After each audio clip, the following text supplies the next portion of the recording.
God's cheap charade. Despite the crass misogyny and blatant hypocrisy, when the fascist voices swell, we hear echoes of the past. They vilify the immigrants, the leftists and outcasts. When the opposition croaks and the people just don't vote for the same old tired rhetoric of neoliberal politics, we must organize the fight for our universal rights, for democracy and empathy to permeate this life.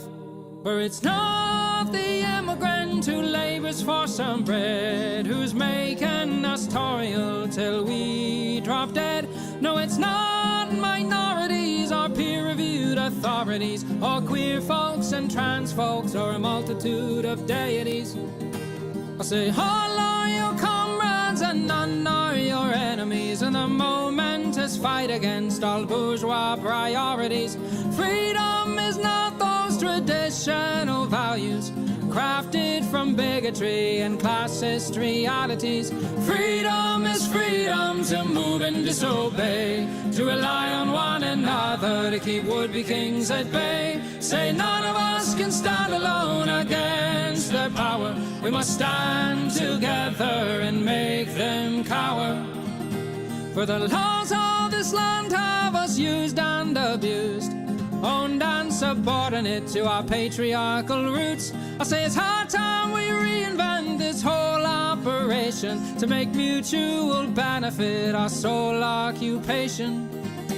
Because freedom is freedom to move and disobey, to rely on one another to keep would-be kings at bay. Say none of us can stand alone against their power.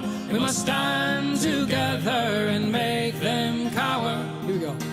Yes, freedom is freedom to move and disobey, to rely on one another to keep would-be kings at bay. Say none of us can stand alone against their power. Rise, proletariats, and make them cower.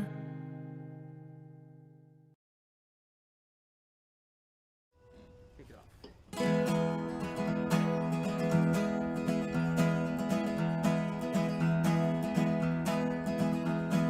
Take my hand in your hand and walk with me to the promised land. Beat your drum and join the band, and we'll chase away the clouds of the morning. We don't need any more than we are. We don't have to be afraid. There is a power in these legs and arms and the voices that we can raise, saying no, we won't go away.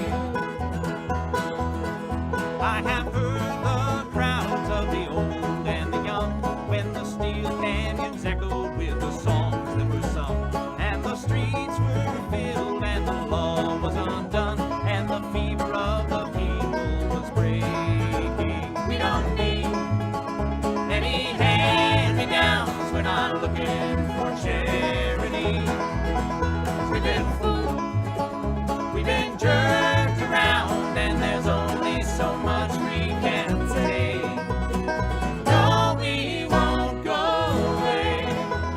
Oh, the time it will come all over the earth.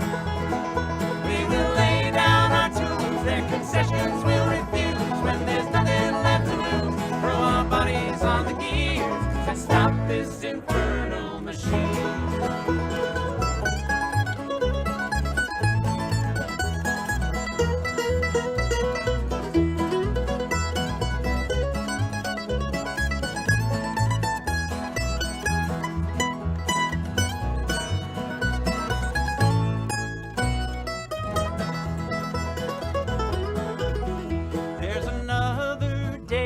About to unfold, when another world will rise from the ashes of the old, and the meek will follow in the footsteps of the bold, when we realize what's ours for the taking. We don't need any weapons of war, not a drop of blood will fall away.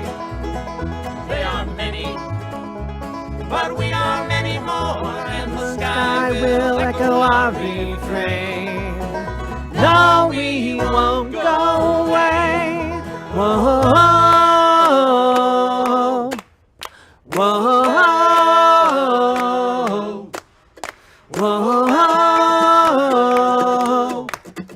whoa, whoa. The time that will come all over the earth. We will lay down our tools, their concessions we'll refuse. When there's nothing left to lose, throw our bodies on the gears and stop this infernal machine.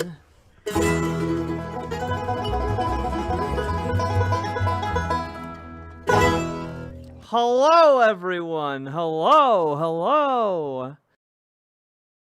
How we doing? Hello, Nine-Tailed Witch. Hello, Vox Syndicate. Hello, Bastion. Hello, Uncle Gumbald.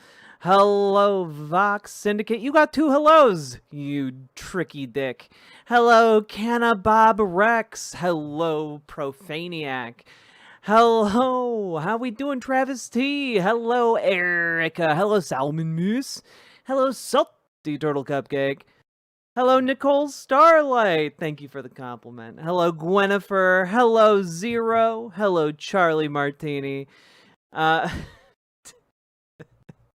Mikla. Hello, Failsafe. Hello, Eddie. Hello, Tazmilly's Hero. Hello, Aeromaniac. Hello, John Bainbridge. Hello, Sarah Kiara. There we go. Hello, Comrade Girl 2018. Hello, Josh. Hello, John Bainbridge. Hello, Rob Adler. Hello, GGGGG. Hello, Underground Uncle. How we doing? I don't like that people are trying to make Charlie a martyr. Is that fair to say? I think that is more than fair to say. Now, I do want to remind folks that Fed posting is not allowed. We will probably lower... We'll have a higher tolerance for jokes and general mirth today. Yesterday we were pretty strict, so just letting you know, you'll have a bit more latitude today. Just don't take that to mean you can Fed post. Hello, Will Kale. Hello, how we doing? Yeah, steer clear from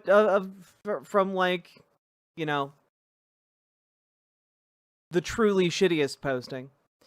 We're having a week, and remember, no Fed posting. It has been a week. Have you thought about how your name could possibly be Jzik? Like you could have made that choice and could still. But why would I do that?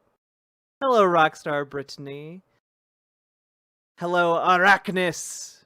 Do you think that a mobster might have killed Charlie Kirk? Absolutely fucking not. People are getting hella conspiratorial about this, and there's genuinely no reason to be. There's nothing that would indicate mob involvement. We genuinely know nothing about this clown other than photographs. You know? Hello, Tired and Trans. Hello, Rhyme Jack. Hello, Vox Boxman. Hello, Jaeger08 Larson. How you doing? Haven't seen you in a hot minute. Hello, Liz Galahad. Hello, Webmage101. Hello, Jenna Sparks95. Hello, Makuta LaRocca. Hello, Feistiest Bard. Hello, Van Briggs. Hello, Kiva Indefer. Hello, Airbnbortion. Hello, how we doing? Blueberry Bumblebee. Hello, Christians Against Dinosaurs. Hello, Borf Boo. Hello, Zach Fletcher. Hello, Tea Leaf. Hello, Benny Loco. Hello, Ella. Hello, what? Does that mean you're gonna do jokes like stand up? No, I'm gonna do jokes like I usually do on the show. That's what I'm gonna do. I don't think you can compare my program to stand up. If I tried to do my program as a stand up show, I would bum so badly. Congrats on surviving a mental health crisis. Nani? I follow lots of cases. People think it's the cartel. Jesus. Oh, you're saying congrats to Gwynnifer. I thought I was like, did I have a crisis? Am I amnesiac? Hello, Bullfrog. Hello, Kalen. Hello, Irascended Kitten. Hello, Josh. Hello. Hello, M-Laws. Hello, Pirate Amir. More sit down than stand up. Hey, we got a Joker here.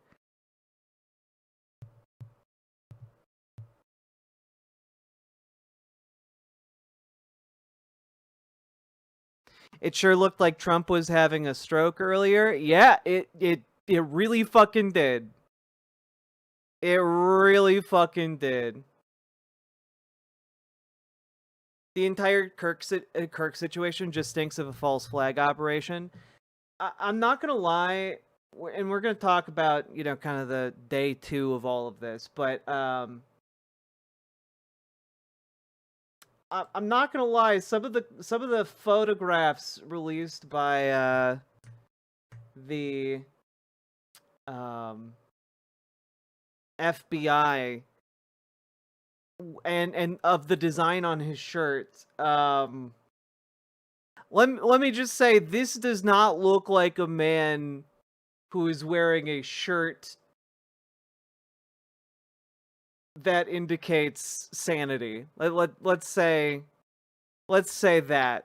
Okay, I have no idea who the figure on this shirt is. To me, it kind of looks like they're doing a Sieg Heil. Looks like there's like an American flag and a wolf and maybe a Sieg Heil going on here. I'm not sure. But yeah, this is I don't know. I don't think this is a shirt a leftist would buy. This, you think it's an eagle? I don't think it's an eagle. I see a man doing a Sieg Heil. But either way, eagle or Sieg Heil, like there is that isn't something a lefty would wear generally. It's supposedly an eagle. People have been saying it's an eagle. Other people have been saying it's a hand holding a gun. This is just look, I don't think you can come to any real conclusion about this. I'm just saying, like, from a lot of the initial reporting, people were like, "Oh, it's the left," and I just, there's not like a clear indicator of that, really. It's a Rorschach text. I think that's probably the most accurate thing anyone can say about it in IPS deck.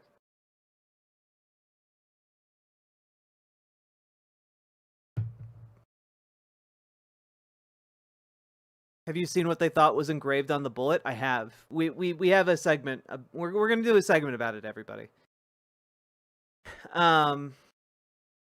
NPC Porky. It's definitely an eagle. Maybe I just don't have access to like the higher res images. This was the highest res one I could find. It's always two bears high-fiving. Hell yeah.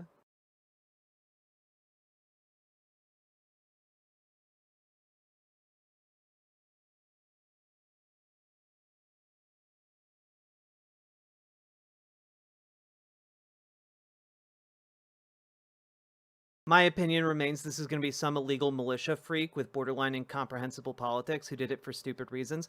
Yeah, no, like my gut is kind of indicating like this is probably some like 4chan radicalized basement dweller who like created his own delusional brand of like fascistic politics. Like this is like, oh look, guy trying to spark the race war or something, you know? It has a weird pattern to it. But I gotta say, like, it's, you know, again, that's my interpretation of the facts I see before me, but like, obviously, we don't have anywhere near enough facts to come to like a reasonably solid conclusion.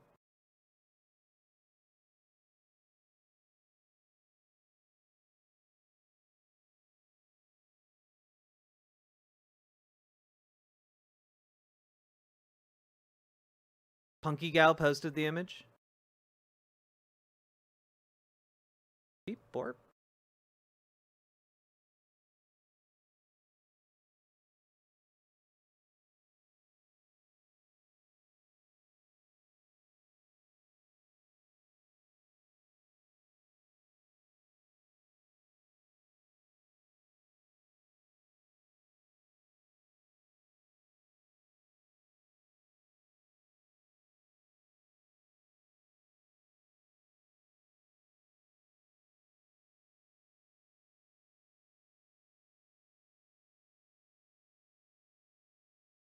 It's possible. It's possible that's that.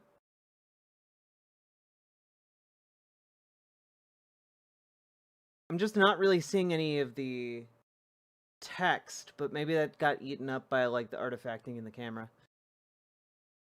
There's been a lot of speculation. Yeah, I'm gonna do my best to avoid that. Is it confirmed that that guy is the shooter? Yes.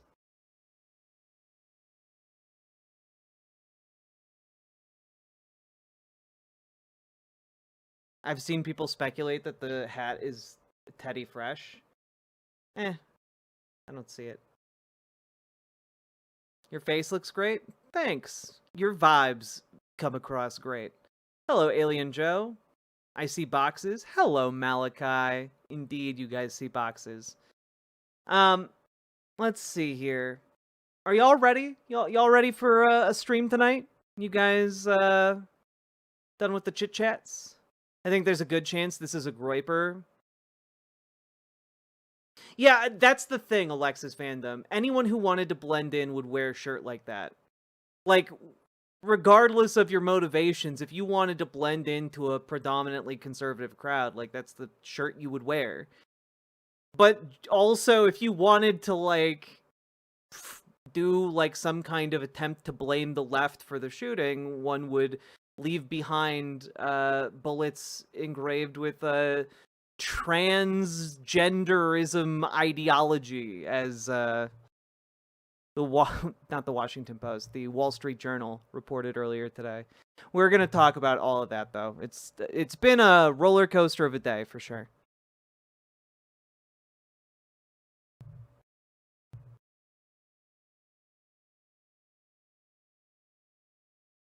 You're right on time. You are indeed, Matthew Callahan. Definitely sus. Did you see all the two guys to the right of Charlie giving hand signals? No, I don't think that there is any coordination that happened to make this. I've seen no evidence of there being coordination of any kind with the shooter. So like I just think that it seems to me like this is a lone wolf actor who had little to no community, probably radicalized online. And what the motivation of somebody who is radicalized online might be is as broad as the entirety of the internet. So, yeah.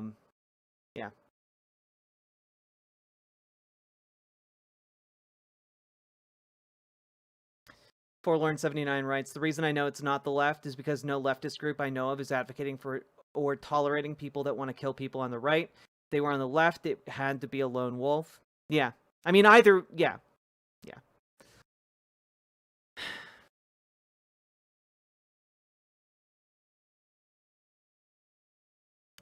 Does anyone else think it's gross that the terms transgenderism and trans ideology have gone mainstream? Yeah, I do think it's gross.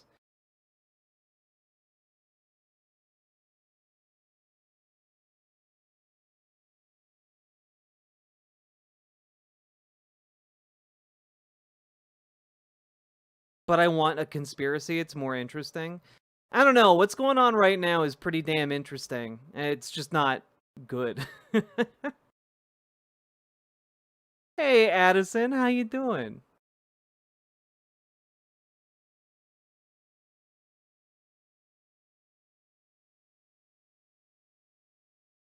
Damn, like people attribute a lot of power to the mob. Like the mob is doing hits on Charlie Kirk. Like, okay. That's silly.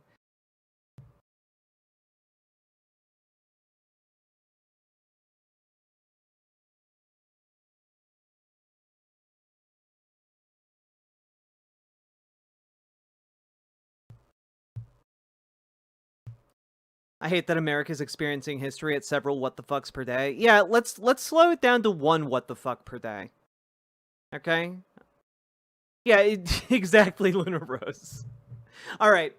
Enough of this. Let's jump into today's stream. And by jump into today's stream, I mean talk about a few things that I encountered online that I found charming and or neat that I want to share with you, okay? Like You know, the other day we spent like an hour looking at like trailers for different movies that I thought are neat, and I just wanted to share with you guys. I enjoyed that a lot, and I came across one more that I wanted to share with you, which is called Good Boy. If none of you have heard about this one, it looks like hanging out in that storage space. It fucks. I am hanging out in that storage space midnight and all night. Thank you for the tier 1 sub. Very much appreciated. Thank you for being the first person to support stream tonight. I appreciate that. Yeah, so there's this movie coming out later this year. I think it might even be in theaters for only one day, which is the 10th of October. So if this looks interesting, mark it on your calendar. And the premise is a horror movie told from the perspective of a dog. The Courage the Cowardly Dog live action? Yes, it's basically Courage the Cowardly Dog live action.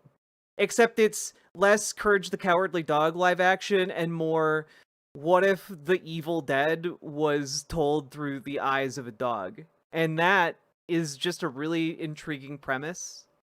That's a really interesting... I've never seen a movie like that.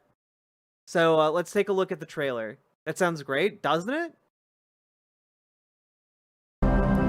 Also, I can tell from just second one of this trailer that this movie has the ability to eviscerate me. Look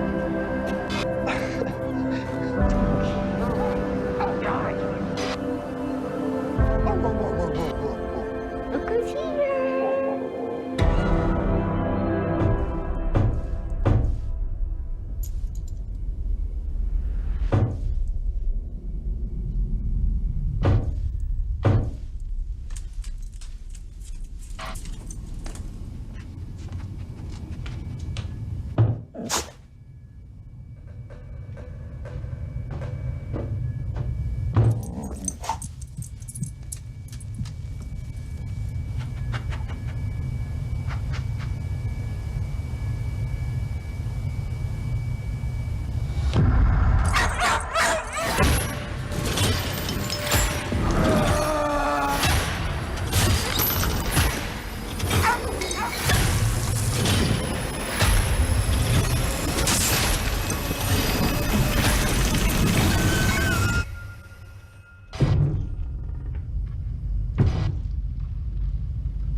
That shot of him I under the guess I'm bed. next.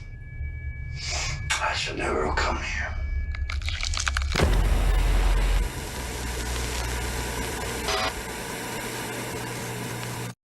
God, that looks cool. God, that looks cool. He better not die. I agree with you, but it's called Good Boy. The film can't end with the dog being dead. I hold on to that premise. Yeah, he better stay a good boy. Yeah, this movie better not end with him, like, walking away possessed by a demon. What was that? Again, I think it's like an Evil Dead situation is playing out around the dog, but because it's a dog, he doesn't understand what's happening, you know?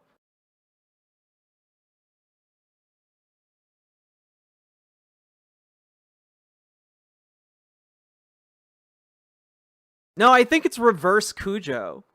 It's reverse Cujo, M-Laws. There's no rule that a dog can't do an exorcism.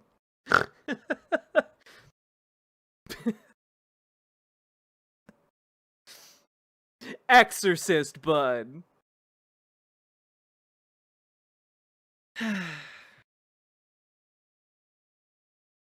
I'm not a fan of the scary. Okay, that's fair. That's all fair, guys. I understand you might not be a fan of scary stuff. I wanted to share that with you, but here's something that's just kind of delightful, and I think this will make you smile and make up for the fact that I scared y'all.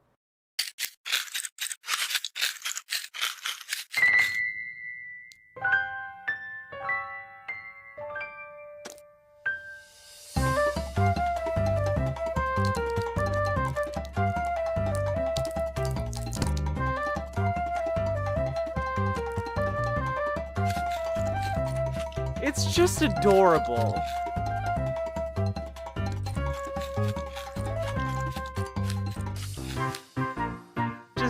so cute. Look at the worm physics.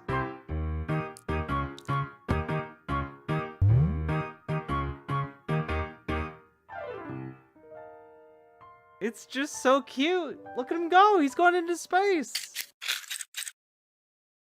It's adorable. It's Australian. That makes a lot of sense. And I have one more thing to share with you guys that I don't know how I missed this.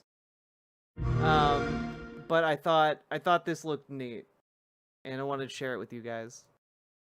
This is called Bloomwalker.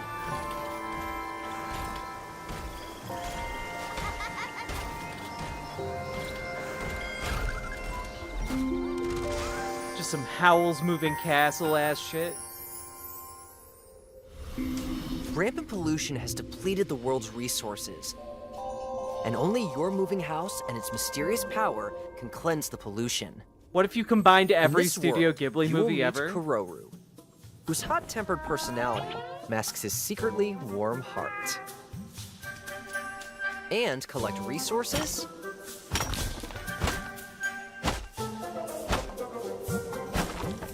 Craft items for survival? Gather oddlings? Look at those little guys. And decorate your settlement. You'll face danger on every step of your journey, and riddles to test your wits. But in Bloomwalker, your companions have your back.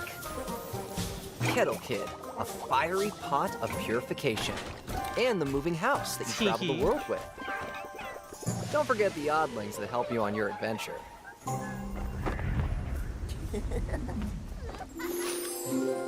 Hi, I will be your guide. Okay, I don't want to watch this entire thing. It just looks neat. It just looks neat. This is definitely stealing ideas. I don't care. If it steals them well, that's all right.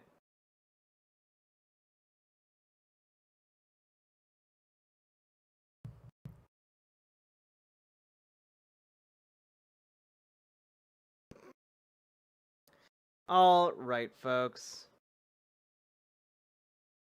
Oh, when does it come out? Bloomwalker. Question. We look forward to seeing you create your own story. Wait, when does it come out? I guess it doesn't have a release date yet.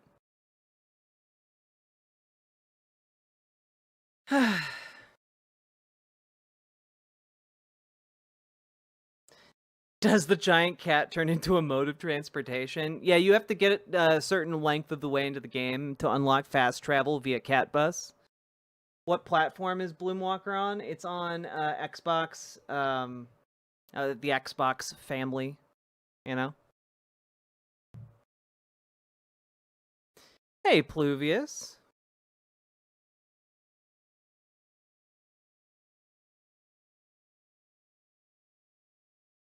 Cat Bussy? No! Shame on you. Not cat bus, legally distinct cat SUV. Also pronounced cat's UV. Cat monorail? Oh no. Alright. There you go. I showed you guys a couple cute things. Look at that. We've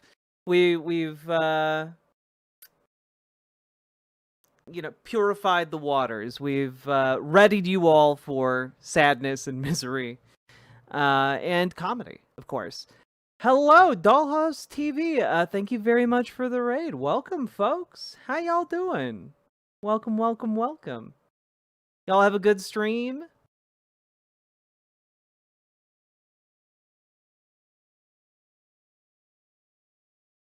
Y'all have a good stream. Hope you did. Let's see. Bring the house to you. This feels like cleaning your pool so you can take a shit in it. You know me too well, Paladin. Riverboat Jack, known pool shitter. I'm cooking hot pot currently. I apologize for the comments that immediately preceded me reading your comment. Jesus. Refusal, hello.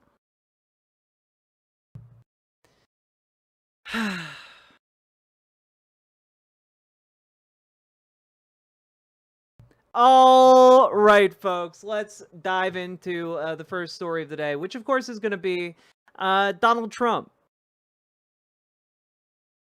Donald J. Trump. Did you see Cash is on the campus doing Manhunter stuff? I did. This entire administration is a joke. Look, the only conspiracy here is like a conspiracy of appearance in the fact that like this administration is so painfully incompetent that like they have no idea what they're doing when it comes to this manhunt.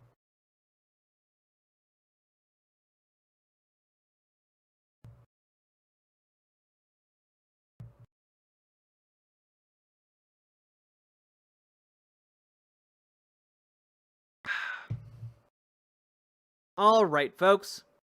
Here we go. Also, Paladin, there's no preferred chats today. Just jump in where you feel where you feel it makes sense. And before we get too deep into it today, folks, hit that follow button, hit that subscribe button, hit the like button. You know, click the buttons that are free to help the stream, and also please consider supporting the stream with subs, donos, memberships, super chats. Streams. Also peanut butter. That's okay. Welcome back. Hello. And let me bring up the click butt song. You guys have earned it. Speed Razor, thank you for the 5 tier 1 subs over on Twitch. Very much appreciated. Setting the tone with that BWA energy. Love to see it. And let's of course play the song. Play the bit.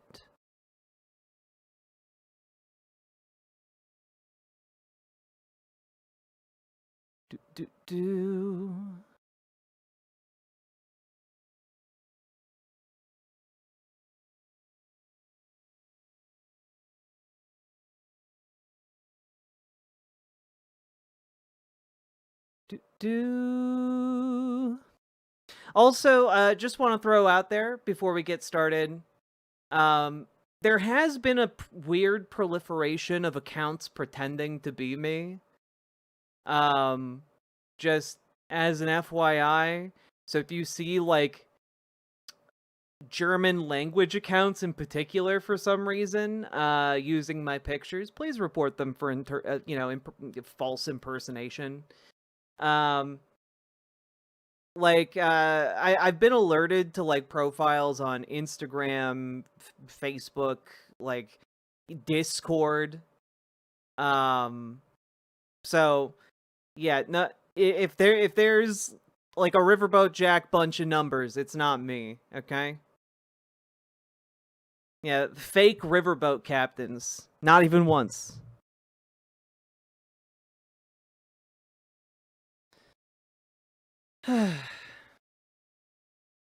Nah, you've made it? I've made it, but have I made it?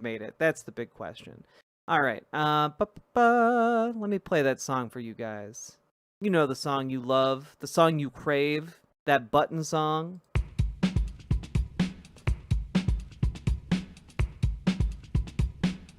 Go, go, go. Click the button, click the button. Click the button, click the goddamn button. Click the button, click the button. Click the button, click the goddamn button. Click the button, click the button.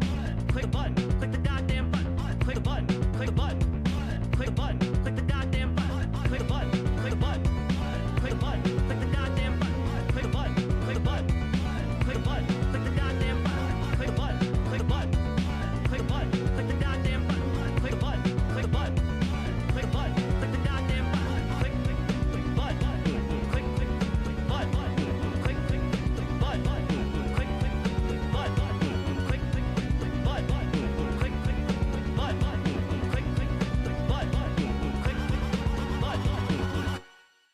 All right, thank you very much if you've clicked the button. Oh god, someone, Hank Green can suck it with his just a knot line. Next he'll tell me it's not a theory. I love my fancy mechanical knots in the workshop. Sounds like Hank Green has been very naughty. Let's see here. Kyle Kalinske made a video talking about the Kirk incident likely being a professional hit. I don't know about that. I don't know about that one. Yeah. I'm just not on board with all of like the I'm not on board with all of like the jump into conclusions here. I think there are a handful of things we can make assumptions about. But like outside of like some pretty small leaps, we know nothing.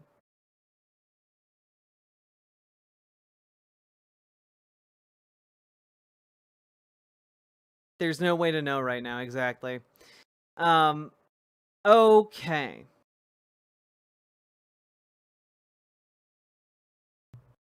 What are people basing this off of? Like, let's be real, a 9-year-old with a week of training could hit that shot. Look, as somebody with very little experience with guns, I'm gonna refrain. I did some reading after yesterday's stream, and it does seem like it's a difficult shot, but not like an impossible shot. Like, military training would certainly help, but also if somebody had hunting experience, that would help. But like, it's not an easy shot. It's just not the hardest shot. I think there's a difference between those two things. Also, I looked at a diagram of like the shooting. The shooter was on the roof of a building about 150 yards away.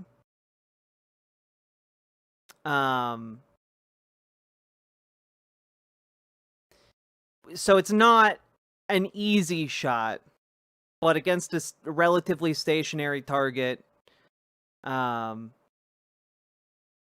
you know, it's not impossible. Yeah, you don't have to like do mental math calculations about the curvature of the Earth on that one.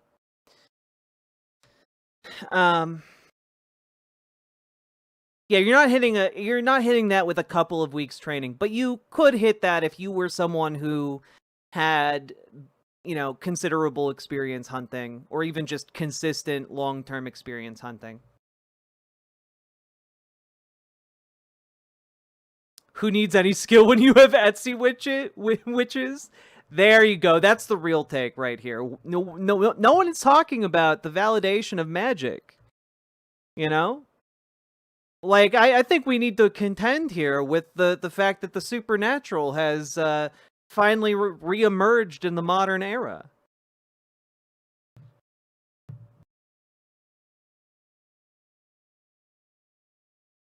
Has anyone detained the Etsy witches? No. All right. Let's get to the first story I wanted to talk about tonight, and I wanted to talk about it to kind of, you know, get through it, because it's not a long or in-depth story by any means. So, folks, there is a man. You might be familiar with him. His name is Donald J. Trump. He's a real estate mogul who inexplicably became president several years ago, and somehow exponentially even more inexplicably is currently the president again. I know, it's crazy. It's wild. Just a guy who kind of wandered in off the street and we decided to make him president.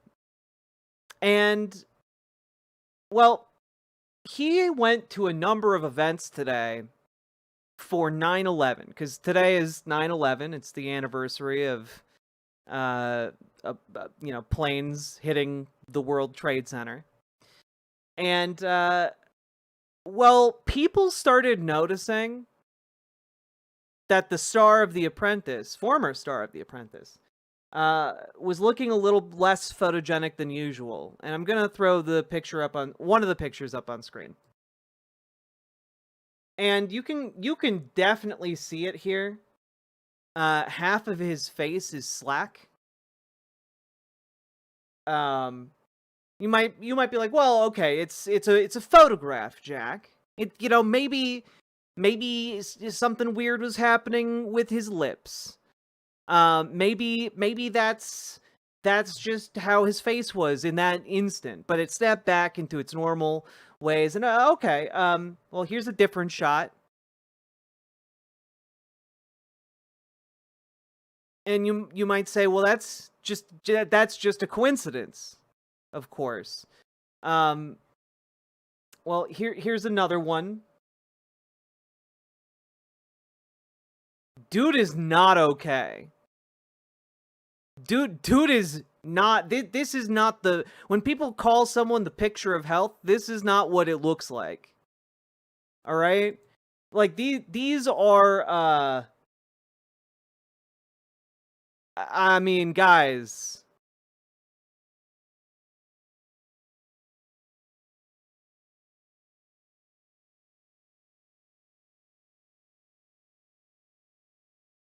Yeah, the president had a stroke. And no one in mainstream media is talking about it, really. Despite it being very apparent. And I'm just gonna, like, play the clip here. Because in the clip, it's... I mean, it's even worse. Believe it or not. Hilda E. Taylor. Look at that. I'm gonna mute this, but like it doesn't change.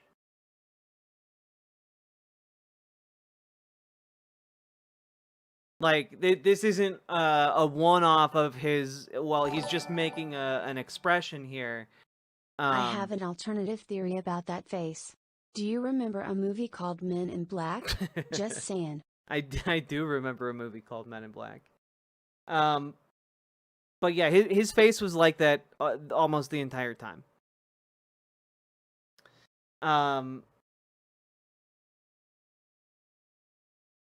He's not drunk. Yeah, that's true. Young black economist. Like Trump is famously, a teetotaler. But I mean, just here's another angle of it. Like it's all consistent, you know?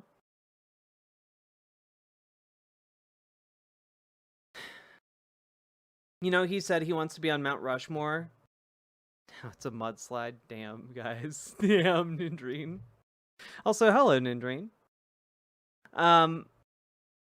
This is...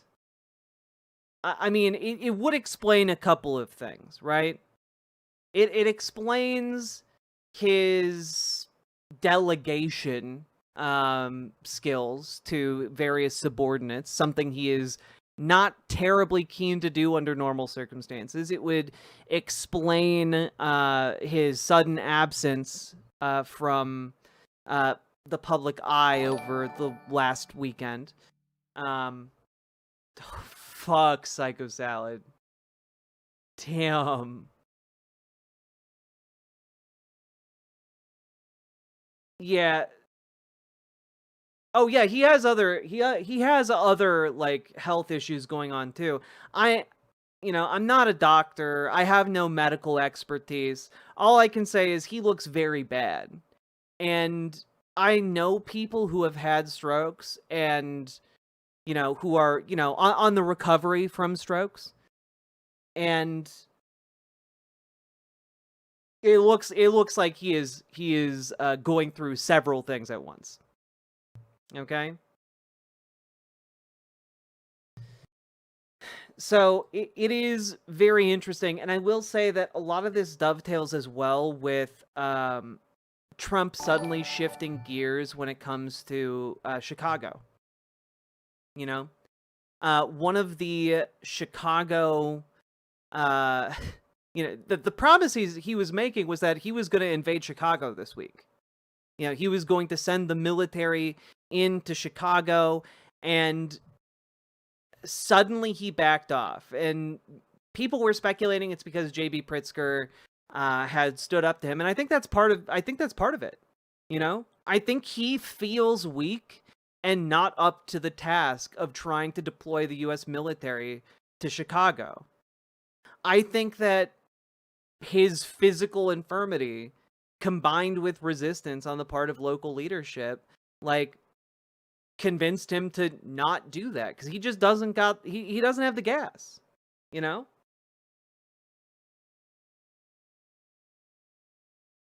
And this is both good news and bad news, right? So, if Donald Trump is backing off Chicago, one, that's good news, unambiguously good news, but it also means that it is likely that he and the wider administration are going to turn their attention to, blue cities in red states. So before with Chicago, we're seeing a governor and a mayor and every aspect of local government coming out in opposition to Donald Trump and troops being deployed. When we're looking at a red state with little blue bastions inside, what we're looking at there is you're going up against the U.S. military, the federal government, and you're also going up against your state government. If you are in city leadership in Republican states, or anyone, or you live in one of those southern states, now is the time to start shoring up your connections and your influence with your local leadership in your city or town, because what we're looking at is a need for even more resiliency in southern city leadership than what we saw coming out of Chicago, Trump just said we have radical left lunatics out there and we just have to beat the hell out of them. Shit's about to get worse. It's about to get a lot worse. The rhetoric is designed to incite violence from his supporters, with the understanding that his supporters won't be punished to the fullest extent of the law, if at all. Is there anything my chapter can do if ICE comes? Yes. One of the most important things you can do is get your city and your sheriff's department to not cooperate with ICE. You can actually do that. You can get them to sign non-cooperation agreements in order to bind them against partnering with ICE. You can make sure that any agreements that your local law enforcement may have made with ICE do not get honored.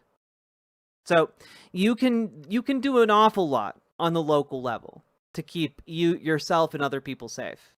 You can pass city ordinances to protect LGBTQ people and trans people. You can do a lot that affects people materially in your local area. Do you think J.D. Vance would be able to take over if needed? Yeah, of course. He's the vice president. Conservatives would have no problem with J.D. Vance taking over, outside of the fact that J.D. Vance has no charisma. Absolutely none. He is a vacuum in a suit, and, they like him that way. But he's not going to be someone who's capable of holding together the conservative coalition for long.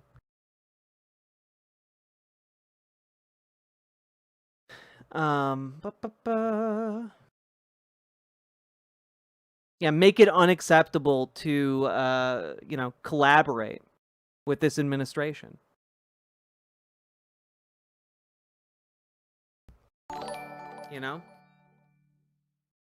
Since yesterday, seen a lot of unhinged posts from everyday people calling for harm towards anyone who even disagrees with Trump on anything. Yeah, Mackenzie L. The temperature of our politics is now much hotter. It is much, much hotter.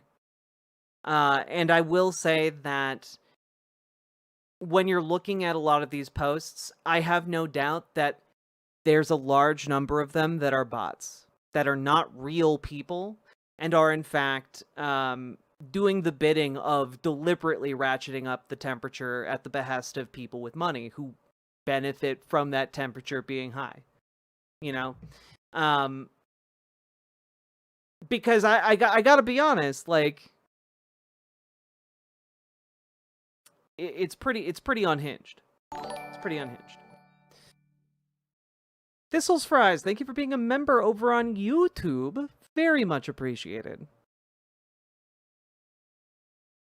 I've watched a lot of videos on Facebook today. There's a lot of real people saying it. Oh, I'm not saying there aren't real people saying it. I'm just saying, like, a lot of this shit we're seeing now is fake. Like, the information ecosystem has been poisoned by AI and bad actors, and it's bad for us. That isn't good. But I am trying to encourage you all to not give in to fear and not give in to apathy, I guess.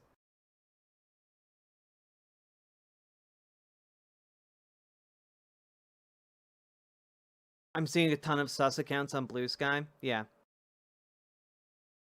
It's hard to know what to trust. Indeed.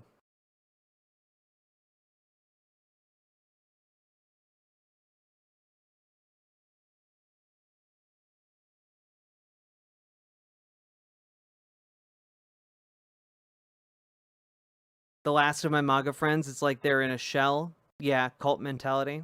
Yeah. Never use Facebook these days, but I logged in today and seeing family members and people I considered friends that I have no idea of their political leanings advocating for violence against leftists was horrifying. I literally deleted my account because of how upset that made me. Hey, Tipster, and yeah, it's the temperature is getting real bad. I also unfriended some folks the other day. It's really sad to see.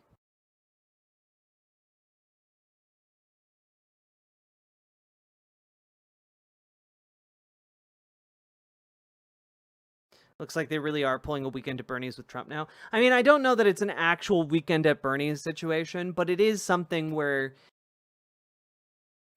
I'm guessing he's very sick. Like, when you're experiencing that facial paralysis, like, you are not capable of demonstrating the ability to do the job of the presidency, you know? The issue is they want to prop him up for as long as possible so that they can take advantage of his cult of personality.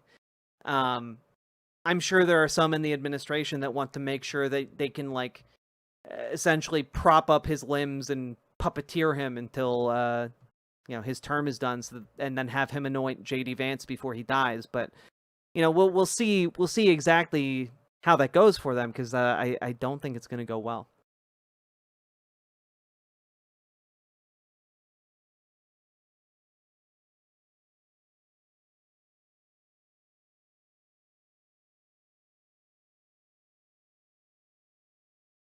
Visited my dad to borrow some fishing poles. He was trying to tell me how Charlie Kirk is a big hero, and his sugar mama gave me magic woo-woo cream that will fix my nerve damage. I think I'm done.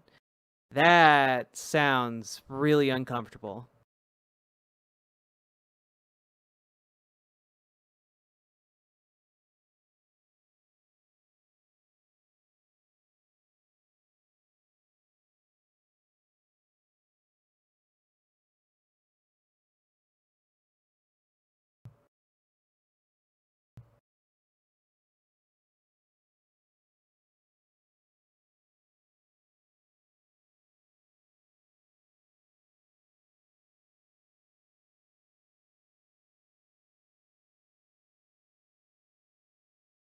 There are no more centrists. Unfortunately, as we will see shortly, that's not quite true. You have your most valiant warriors of the center still kicking, and they are Just the biggest pieces of shit. But we'll get to that. Anyway, folks, I know that I kind of petered out on that segment, but like, it's hard not to get a little bit discouraged with the state of things.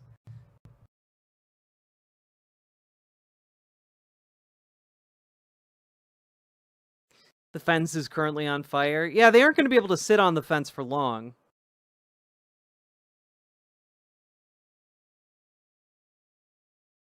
I'm really scared right now. I think that that is the most rational response to what is happening at the moment. Anyone who isn't scared is just fronting or a deeply unserious person.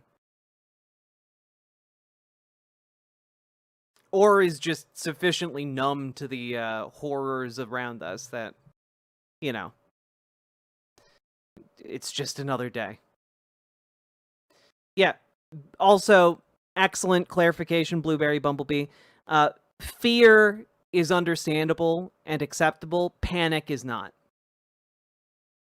You know, it is not an excuse to panic right now, because panic, as in most situations, leads to death. So you fear, but you do not panic. You take action, not from a place of panic, but from a place of consideration. Do not panic, prepare. Excellent. Yeah, have a tactical concern. Exactly. Digital coffee. I had a panic attack a few hours ago. Does that count? Panic attacks, you get a special dispensation.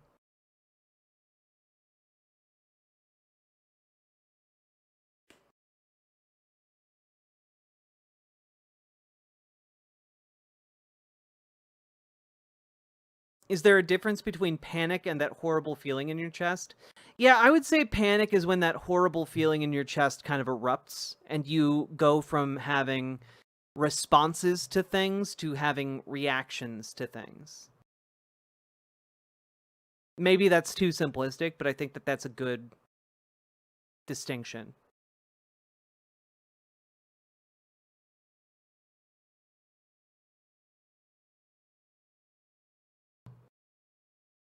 Probably more fair to say not act on panic versus not feel it, because we don't choose our feelings. Okay, that's a yes. That is a better way of putting it, Void Critter. Don't panic, carry a towel. Hey, there we go. Somebody's read Hitchhiker's Guide.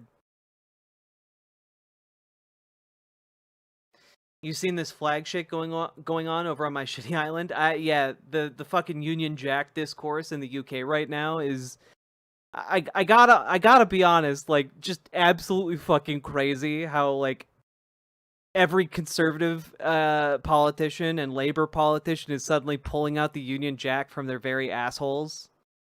It is funny, except that it's causing, you know, they're using it to try and cause misery. My entire street has flags from the lampposts. Man, what a cool time we live in.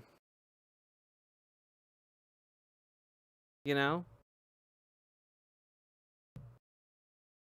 You cannot live in fear? No, but like choosing to go out and live your life despite the fear, that's called bravery, you know?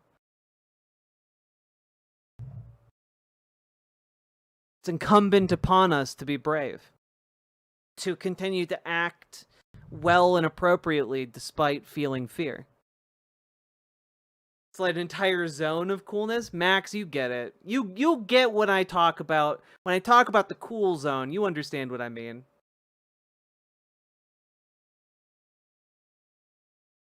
All right.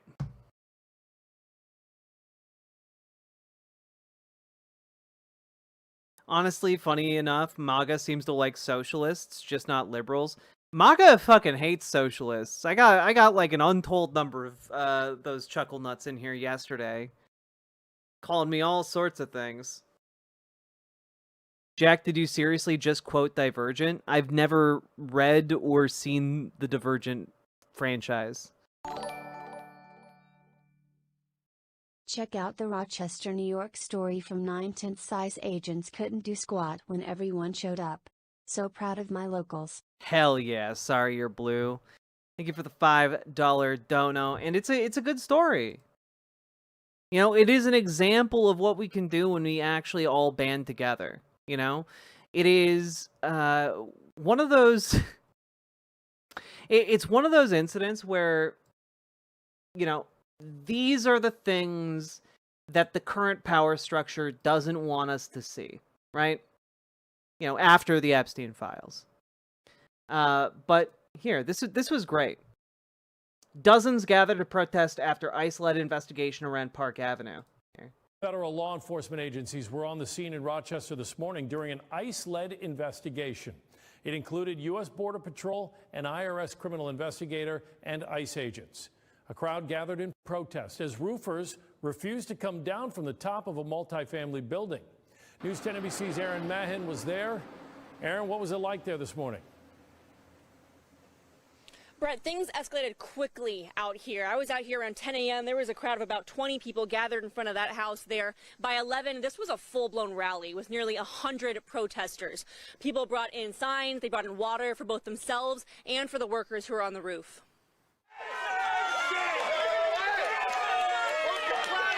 A crowd gathered on Westminster Road this morning. They chanted in protest of ICE and shouted up to the workers on the roof. The crowd was made up of neighbors, activists, and attorneys, and politicians also came by. I met the woman who first spotted the agents. She's the one who started calling advocacy organizations. I ran home. I called my daughter because she's an activist and used to live here, and she sent me numbers to call. So I called those numbers and I reported it. In the meantime, I started screaming, "We don't want you here, ICE, whatever." And then the neighbors heard me, and there was like maybe 6 of us. That changed pretty quickly, though. By about 10:30, the crowd amassed to about 100 people. Maria Garcia, the program director for Western New York Coalition of Farm Workers Serving. By the way, folks, this is exactly why I keep telling you to start getting more and more involved in your local communities and with local groups. So you know who to call. So you know who to call when shit gets fucked. So you know who to organize with when shit gets fucked. It's important to know who in your community can be relied on. Build these networks because you don't know when you're going to need them, but when you do need them, you're going to fucking need them. Or someone else is going to fucking need them. Agencies led negotiations with agents. She passed papers up to the workers on the roof so they could sign for an attorney, and then she went down and spoke with agents asking if they had warrants. After telling her no, the agents agreed to leave peacefully. As agents walked back to their cars, people filmed them and started shouting in their faces. Let them leave! I need them gone to protect my workers! Let them leave! One car pushed through the crowd, speeding off. Another car got stuck for about half an hour because...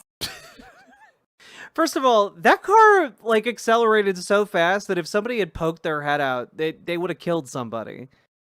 Like, Jesus Christ. Someone slashed their tires.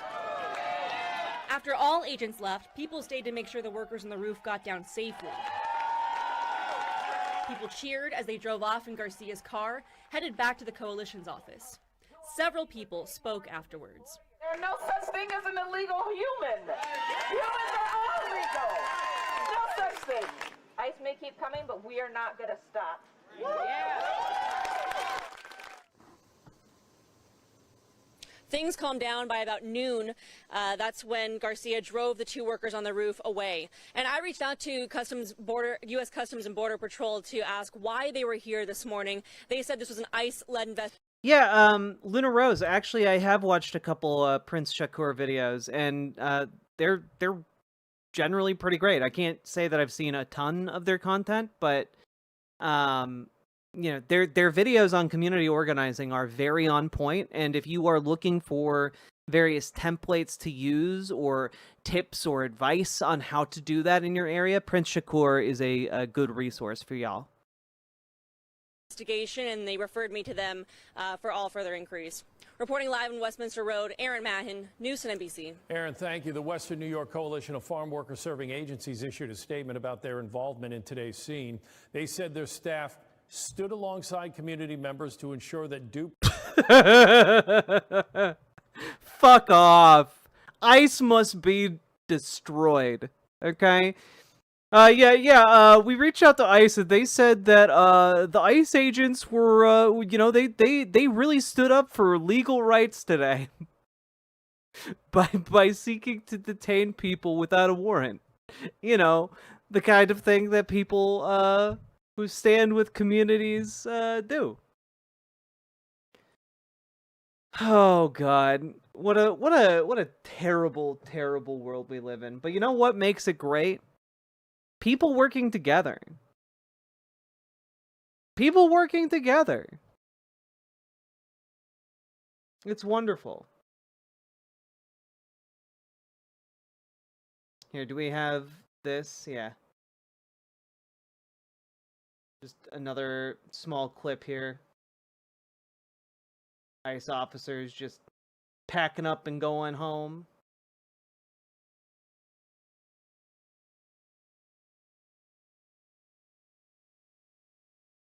Get dunked, dudes.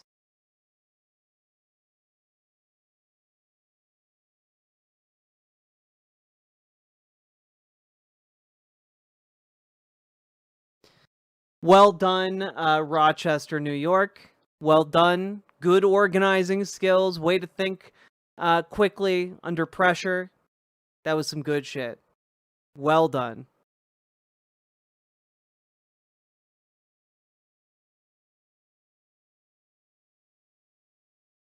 That being said, let's move on. We die faster when we are alone, for instance. It's true! What do you think will lower tensions? You know, I genuinely don't know, Pirate Amir. I genuinely don't know. Okay?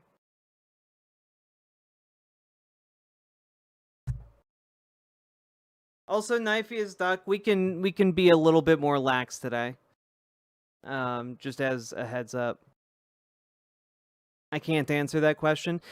Partially, I don't think anyone can really answer that question because what's being done right now is a deliberate attempt to galvanize the conservative movement into violent action. What we are seeing is a deliberate attempt to heighten those tensions. And I don't know how, the de-escalation has to occur from their side. You know, it's not something we have control over. I am being lax? Okay. Sorry, I was just trying to let you know in case you didn't hear me at the beginning of stream.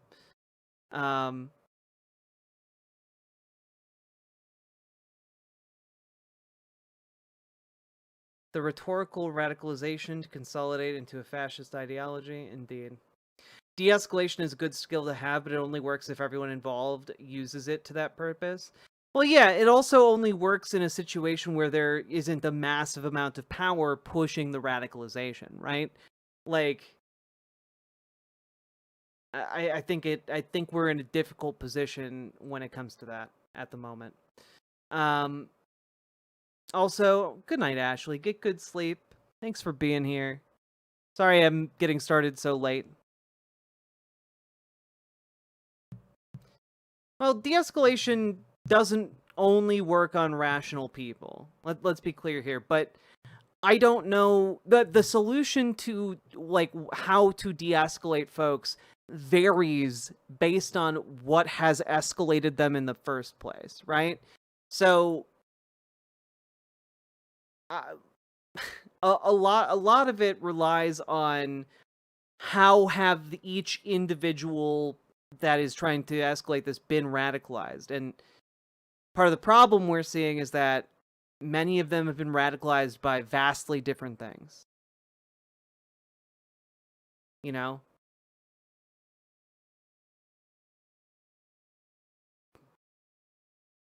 Did you already cover whatever you're going to say about Trump? Yeah, he's having strokes.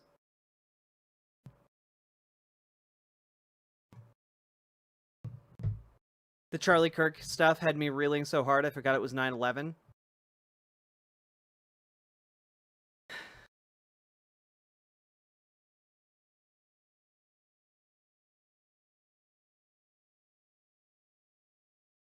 the only way I know works for sure is just knowing people.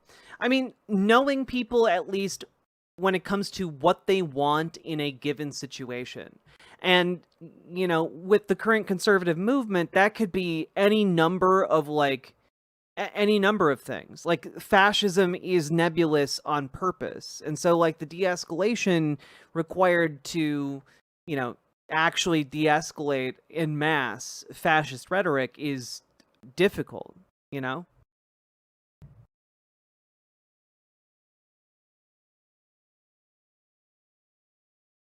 Hasn't been this violent since the 1960s? Yeah, it's not great.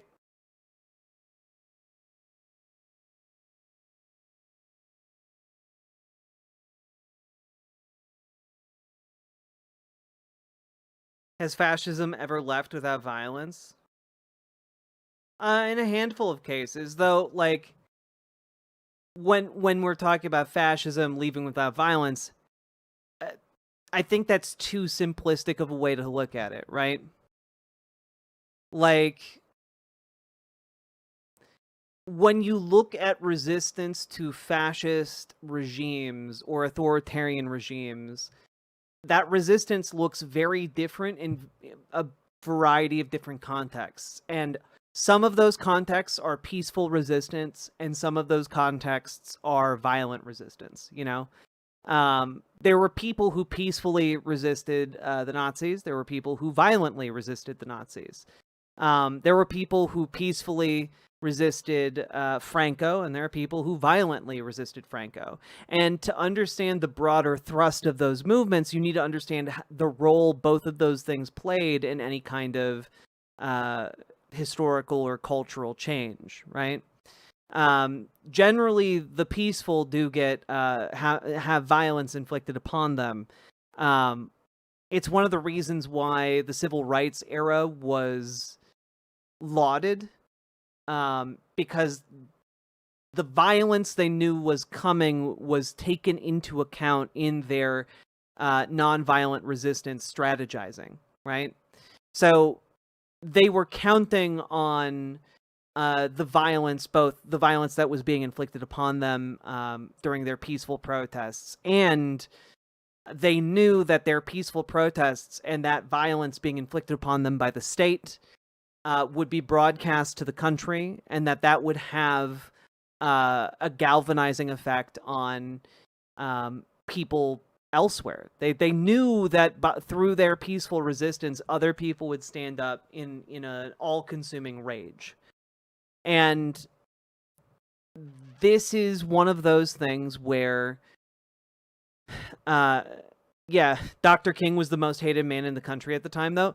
Yeah, and one of the reasons he was one of the most hated men in America is because people were talking about that very connection between the nonviolent protests and the subsequent, like, you know, riots, you know, at the site of, you know, absolutely bloodied and broken people at the hands of, you know, the government. And so we're looking at this, I think talking about, like, has peaceful resistance ever overthrown an authoritarian regime? And the answer is yes. But it's more complicated than a black and white question. Like, it's either violence or non-violence might lead someone to believe. It's not a binary option because history is not so clean-cut.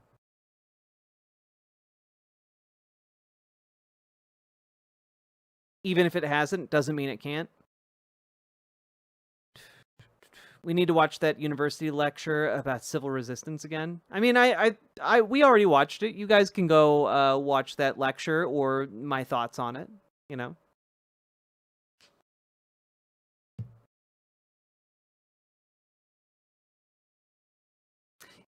I mean, I would argue violence is a tool on both sides, used very differently from the dominant power and the, you know, grassroots power. You know, both sides use violence very differently. And when you're talking about resistance, it gets really murky when you're talking about violence, I think. It can get really messy really fast.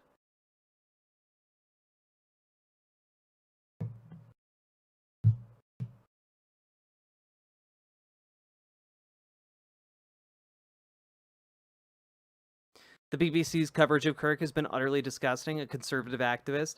I mean, that's even great compared to a lot of the American coverage on Charlie Kirk. So we'll take a look at that in a moment. Just responding to some of your comments, folks.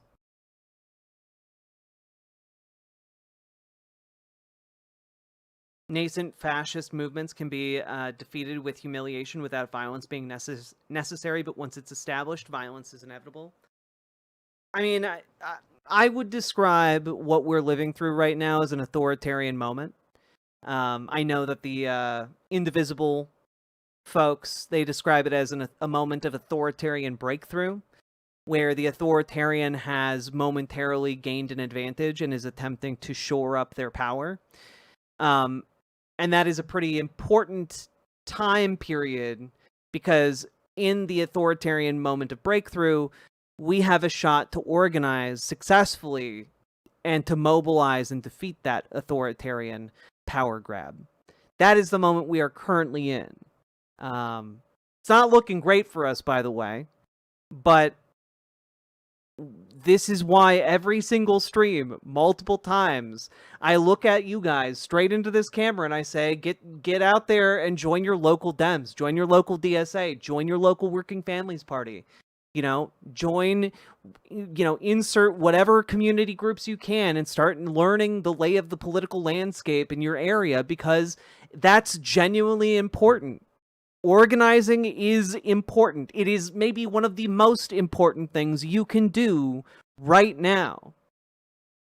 Because organizing, that is the method of our resistance. It is the bedrock. And I don't care who you're organizing with, okay? But you have to be organizing with someone and some group. Because alone we can be isolated and we can be bullied and we can be disappeared, but together we become far more powerful than any one of us alone.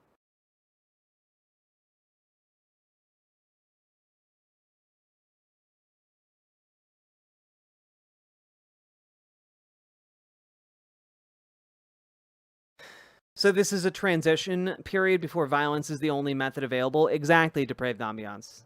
Exactly. The solution will probably be to stop the machine using worker resistance and strikes.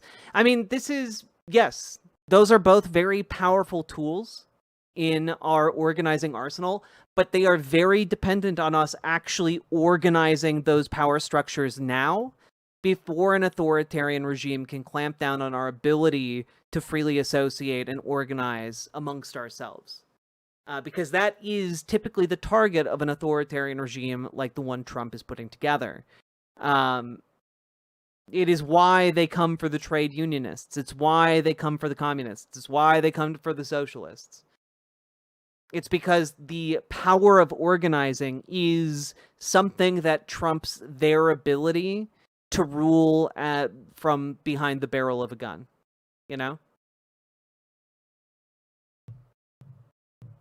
So, this is why you need to get out and start doing shit. And I know a lot of you have been doing that. But I want more of you. More of you, I say, to get out there and doing it. You guys are the scariest motherfuckers to these people in the Trump administration. And y'all need to start acting like it by talking amongst yourselves, by forming unions, by, building up your local political movements, by learning your city council systems, by, getting involved in city government and shoring up defenses for your neighbors and friends and family,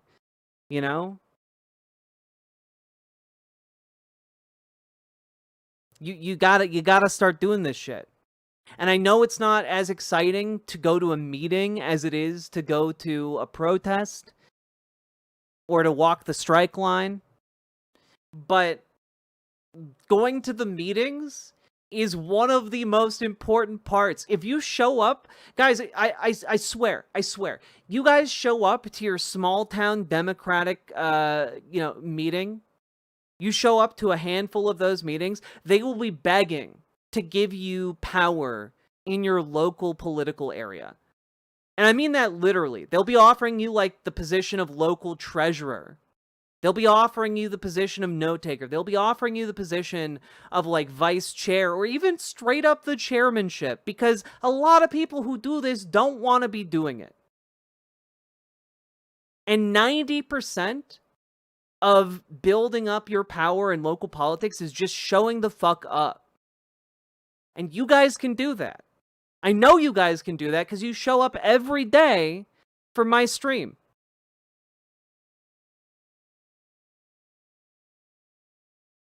So, show up not just for this stream. Show up for your friends, your family, your neighbors. Show up for yourself. And get active in your local politics. You gotta do it. You owe it to everyone around you and to yourself. And I swear, if you feel apathetic, if you have given up, getting involved will help motivate you. It will rekindle hope, and it will make you feel just a little bit safer. Because right now, one of our best defenses is to know and to be known. To organize in the bright light of day. So show up.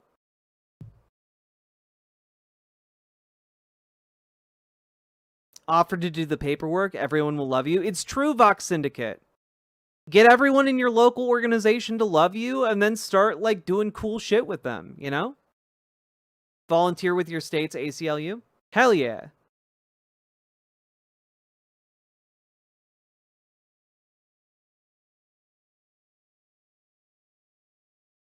Jack, do you blame me a little for not participating as much on account that I work for the post office? I mean, you gotta do what you gotta do. Everyone's situation is gonna be different, but I am asking each and every one of you to consider what you can do. You know? I'm not asking you guys to put your lives on the line, but I am asking you guys to consider what you can do. What are your skills? What is your position? What are your resources, and how can you use that to better organize in your area? What does that look like for you? What does that look like for the groups you run in? I just want you guys to be thinking about that and to decide on one action, and I want y'all to tell me what it is when you start doing that shit, okay? Art to inspire if you're an artist. Excellent. I love it. We need more protest bards.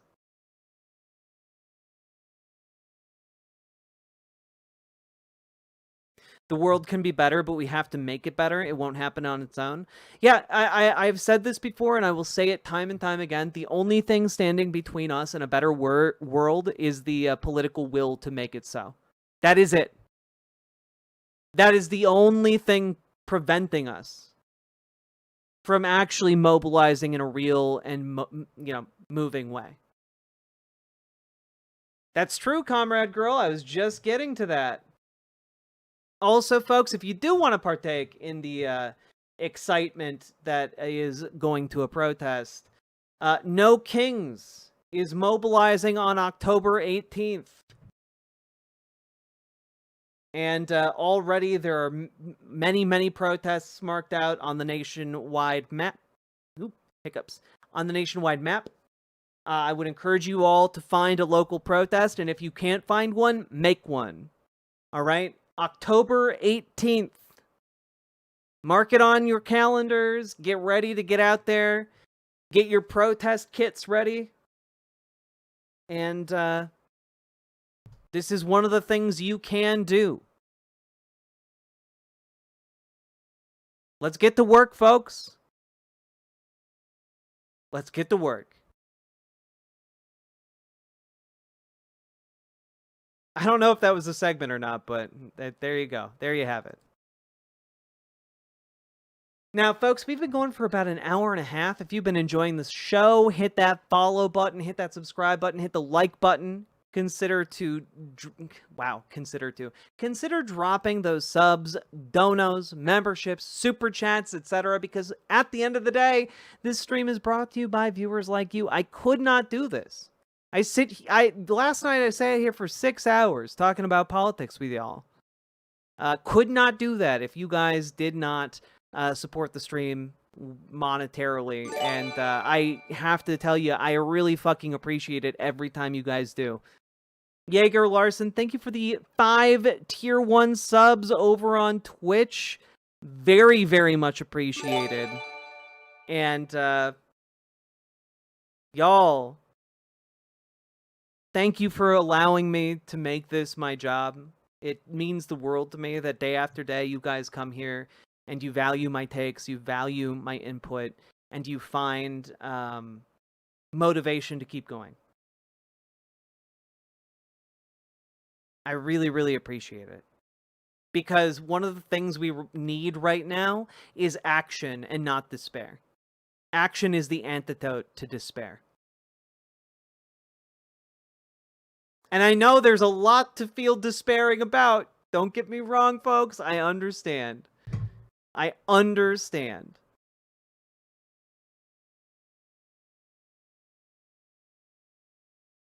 Consider drinking. No. I also simply value you.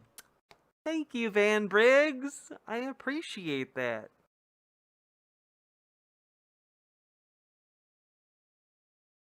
Why is your skin glowing? 'Cause I do skincare. I do skincare, and there's just a bare bulb above me that gives a little bit of a glare on the camera. When my new office is done, I'll be able to, fiddle with the light and make it a lot better. But my ability to do that right now is sorely limited.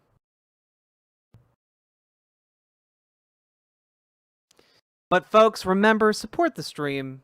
Do the things.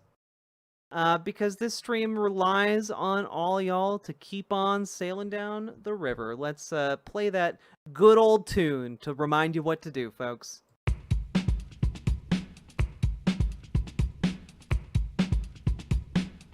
Go, go, go. Click a button, click a button. Click a button, click the goddamn button. Click a button, click a button. Click a button, click the goddamn button. Click a button, click a button. Click a button, click the goddamn button. Click a button, click a button. Click a button, click the goddamn button. Click a button, click a button. Click a button, click the goddamn button. Click a button, click a button. Click a button, click the goddamn button. Click a button, click a button. Click a button, click the goddamn button. Click a button, click a button. Click a button, click the goddamn button. Click, click, click, button. Click, click, click, button. Click, click, click, button. Click, click, click, button. Click, click, click, button. Click, click, click, button. Click, click, click, button. Click, click, button. Smelanie, do you drink enough water? I found that drinking water was a huge thing that improved my skin. I back you because you're measured and not a dramatic trash fire, unlike a lot of influencers. I appreciate that a lot. I do try to pursue, reasonable next step actions as much as possible, as opposed to just, being let's dissolve the state next week. I don't know what that would look like. I can't even conceive of how we would do that, barring colossal amounts of violence, and I don't think that would be good for particularly anybody. So I try and keep my solutions reasonable, framing them as, single steps towards a much better future. And I think that I don't know. I have no interest in beefing with other content creators, and it's probably something that keeps my channel relatively small, because I know one of the biggest things you can do to grow your channel is to pick a fight with another stream or another streamer. But I don't have any interest in that. I want to talk about the things I want to talk about. I don't want to talk about some dipshit that is divorced from the current reality we live in, And I do talk about a lot of dipshits, don't get me wrong. It's just that they're dipshits that are for reasons absurd and diabolical, people who have the ear of the most powerful people in the world and in our country, you know, or they're people who are funded and created by the most powerful people in our country. And so it's just kind of like, I wind up still talking about a lot of dipshittery, but at least it's, I consider, relevant dipshittery. Let's see. I forgot today. Smelanie, you can still fix it. The worst acne only shows up on my right side. Have you considered using a different pillowcase every night? Sometimes, like, night oils can cause acne breakout. Just a thought.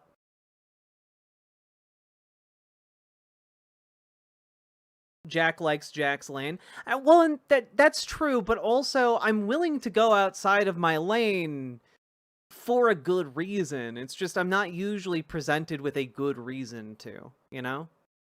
I say my piece and then I move on. I'm not interested in, like, slugging it out with another content creator. I cherish being able to come to your stream and not always only hear streamer drama. Yeah, I just like talking with you guys. Why would I talk about another streamer when I can talk about you guys? You're a riverboat captain, Jack, not a gunboat, Jack. It's true. Ooh, eyebrow pimples suck. Dipshittery is a nice word. I agree, aquatic shrimp.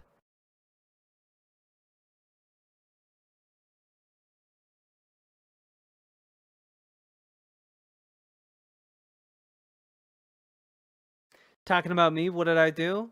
You know what you did. You didn't subscribe to Riverboat Jack. There are pillowcases with colloidal silver. Supposedly they're good for acne. Is that a bit or is that real? I've just heard too much wackadoo nonsense about colloidal silver to know. I think that's one of the things that makes you outstanding for praxis and motivation. Drama distracts. I agree. I agree. I'm not above distraction. Like, from time to time, I do video game streams, and for example, I would love to do a video game stream right now. But we got too much to talk about. And maybe tomorrow night I'll drink whiskey, do like a stream AMA, and play a video game. That could be fun. Also, I just linked the No Kings website if you want to sign up. I totally blanked on actually putting that link into chat earlier, and that's on me. That's on me. Did the dono go through? Oh, your Ascended Kitten. It did go through. I just didn't I didn't see it pop up. Yeah, I think it was right after Jaeger Larson's. And when Twitch subs are gifted, for whatever reason, it gifts each sub individually in the notification in the alert chat box. So I didn't see it. But thank you for the $10 dono, your Ascended Kitten. Very generous of you, and I appreciate you for supporting stream. Y'all, anything you could throw my way, very much appreciated. Running a bit low on funds as the studio nears completion, and we figured out what we're gonna do, and it involves repouring the concrete, and that is just so frustrating because I wish we had known that at the beginning of the project instead of now kind of fucking up the walls and the door and other things. Yeah, it's really not fun, I gotta say. Mithril, you can make a No Kings in the UK if you want.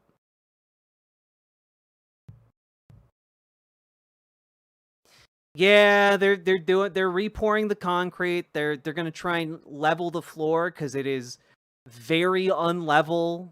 Something that they didn't know until months into the project, which is infuriating. And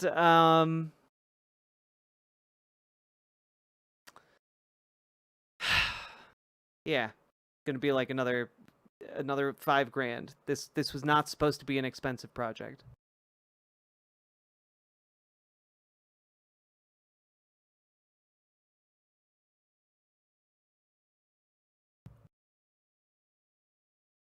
And, like, it's already, like, the project is already underway, you know?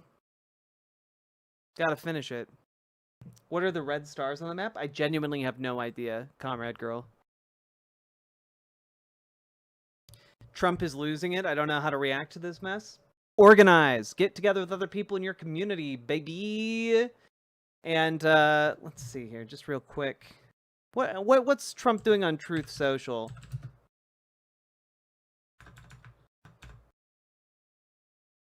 I'm just curious. This is not planned. The BWA Strategic Oil Fund is currently restructuring, but once that is done, regular visits from our trustees, Grigor Nitrushin and Jim Water, shall return. Well, Paladin Lost, thank you for an update on the BWA Strategic Oil Fund. As we know, the billionaire-backed hedge fund that supports the Riverboat Jack franchise. In the form of honest American businessman Grigor Nitrushin. Party mode, River Bait Party mode. And Jim Water.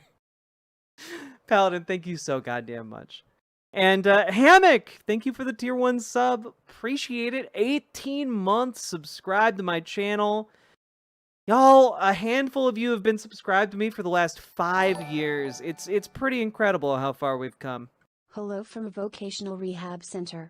I have cabin fever, and then this particular thing happened. Somehow I'm blamed for it, and so are the rest of you. 2 words, Candy Mountain. Have a nice day night. Oh no, no. You're triggering the deep memories that were supposed to be long lost, one-eyed heathen. Thank you for the $20 super chat. Very, very much appreciated. Candy Mountain. A Leopleurodon. A magical Leopleurodon. Come to Candy Mountain. That's right. Some of you just had non-flashbacks.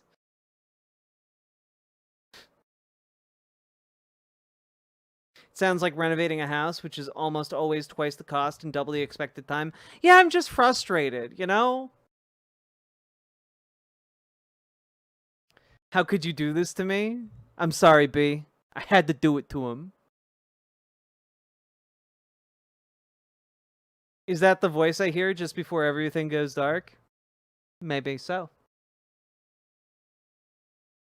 Okay, so just looking at Trump's Truth Social here. I wish it was a little bit bigger, you know. A little bit bigger. What I think So you have that much muscle. Look at this man. He's just so big. Wow, like, oh, I've never seen a man this big. Just a colossal lad. You know, just muscly all over. Have you ever done Turkish oil wrestling? So you have to hit the ball first. Fantastic play. Unbelievable play. Thank you. I appreciate that. Great to know you. Thank you.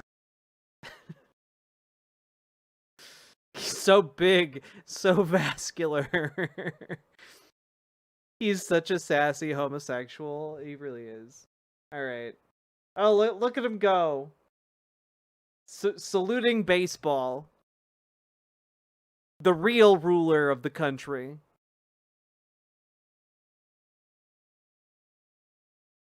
Defend the homeland, join ICE today.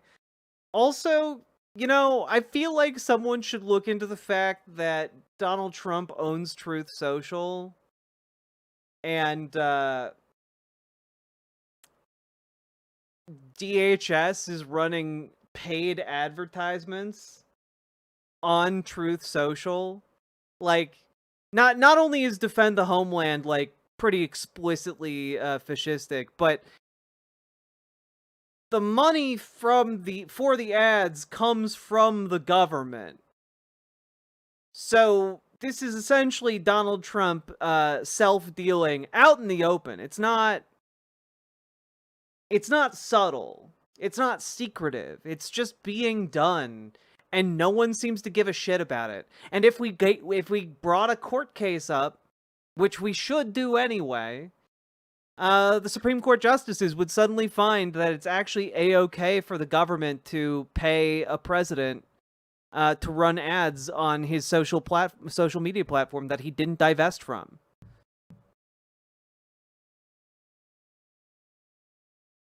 Let's see what else we got. Oh, we got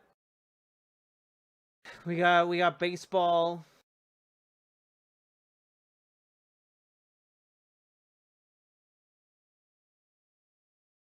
God, people really are just like dick sucking this man into the grave. It's crazy. It's crazy. You know, for people who are so virulently anti-LGBTQ, conservatives sure know how to suck Donald Trump's dick.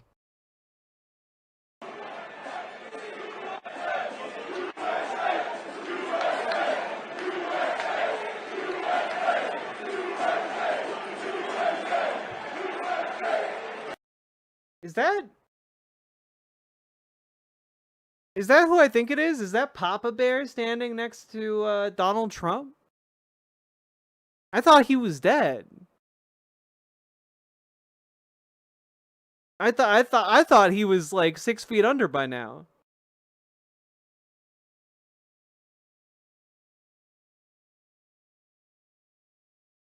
God, Yanks memorialized Kirk before the Tigers whipped their butts yesterday. Who the hell is Papa Bear? Oh, okay, you guys are missing some of the deep lore.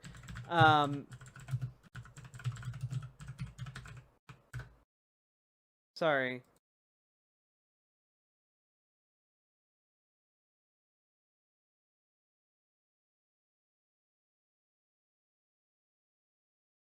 Here. Oh god, oh god, oh god, oh god, okay. Alright.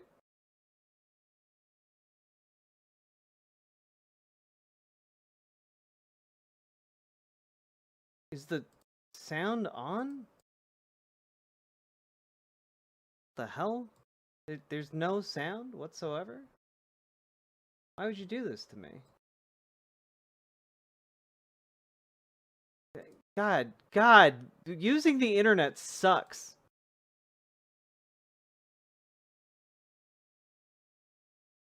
Okay. It's from a Stephen Colbert bit back when he did the Colbert Report. He would talk to Bill O'Reilly. Did you mute the tab by accident? I don't think so. I did. You got me. I did it like several weeks ago.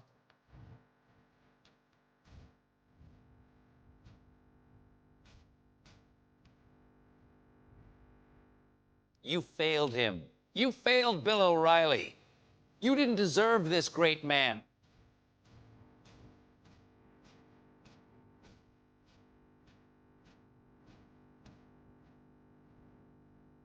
Stay strong, Papa Bear. Oh God, is this really happening? This was peak Stephen Colbert. And everything since then has been downhill. But, like... Yeah, Bill O'Reilly. Yeah, I was talking about Bill O'Reilly. I think is this not Bill O'Reilly standing next to him? Right here? Am I wrong? Like, he looks like a ghost now. He looks like one of the Marleys from A Christmas Carol.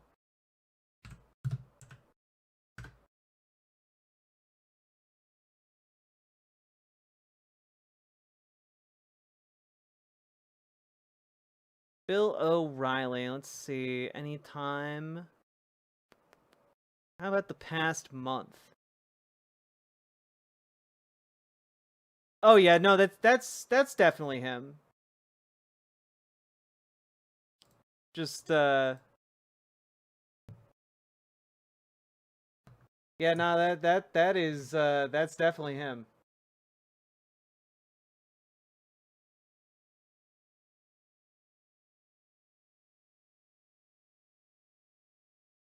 Oh, O'Reilly's back in the news business after all the sexual harassment. All right. John Stossel is actually older than Bill. God, John Stossel is such a hag. What else is happening in Trump land? Like, what is his? Where's his mind at? Baseball. $50,000 signing bonus to join ICE. Fuck. Hey, don't you want all of your tax dollars going to ICE agents? That's the dream, isn't it? To give people rounding up folks in the street on the basis of their race, 6-figure salary plus a $50,000 signing bonus. Wait, though, you must stay for 5 years. You know, I think that's still another $10,000 extra per year. You know.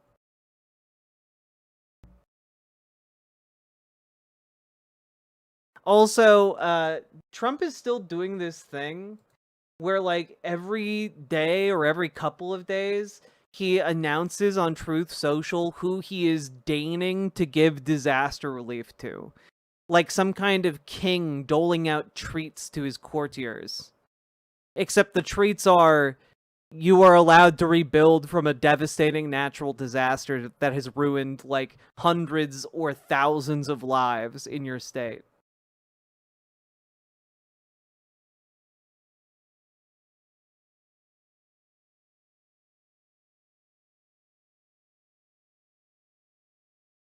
Also, damn, again, people are just fucking going nuts about this.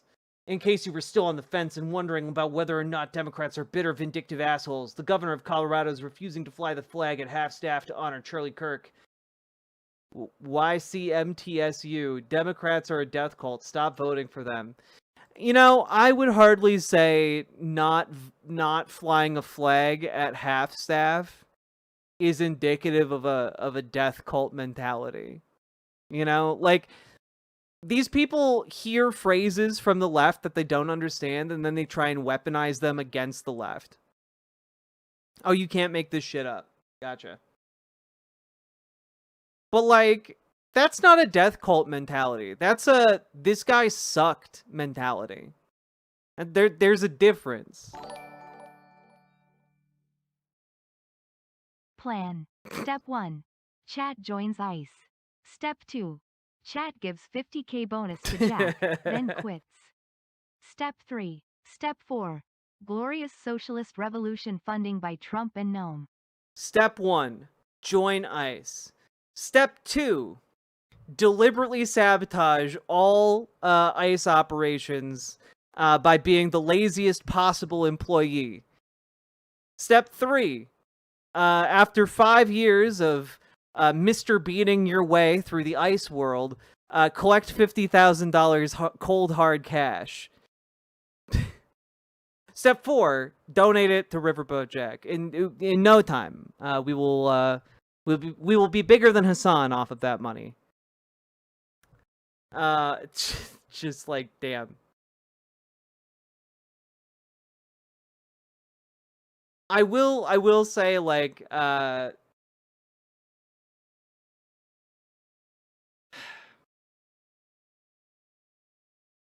wait, which step is steel underpants? I think that's in the question mark chat step.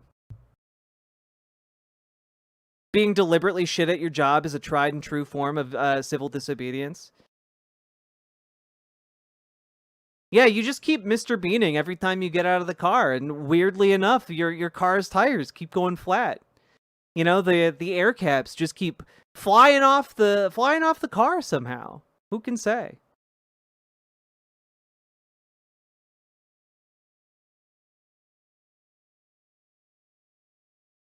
Payment rendered upon your entry through the gates of heaven. Let's be real, no ICE agent is doing that.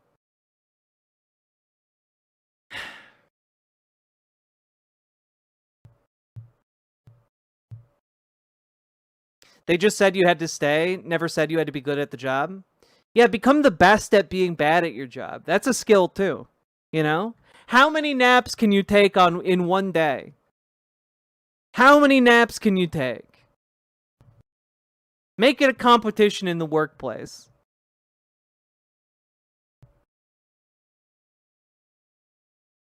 Oh man, some kind of protester got in and put sugar in the gas tank.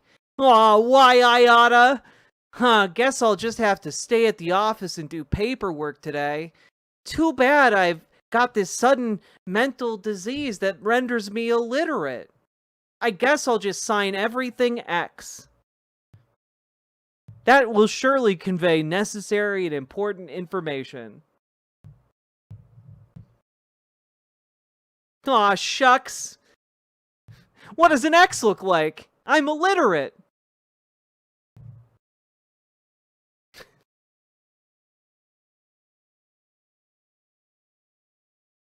To be fair, being illiterate would make you overqualified.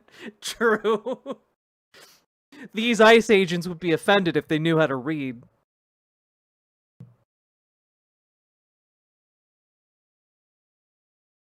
Yeah, you know, every day before work, you just look up a few names online and give some folks a nice heads up call to let them know that, you know, people are going to be in their neck of the woods around what time, and then you go on your merry way. You know, it's the neighborly thing to do. My sudden onset of not giving a fuck has flared up again. God.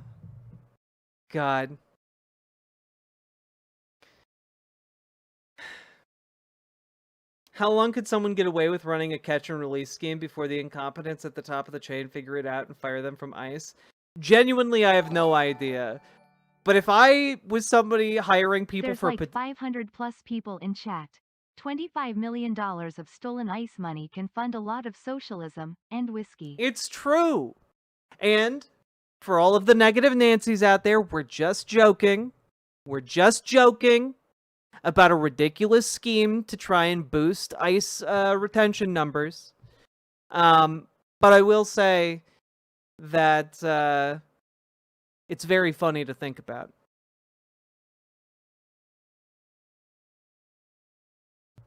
Fancy ice for your whiskey? Hell yeah. Love me some whiskey. I'm gonna drink some whiskey tomorrow. I'm gonna do like a day drinking whiskey stream, maybe. That could be fun. Oh, I'm sorry. I did do the hydrate. I forgot to do the yeah.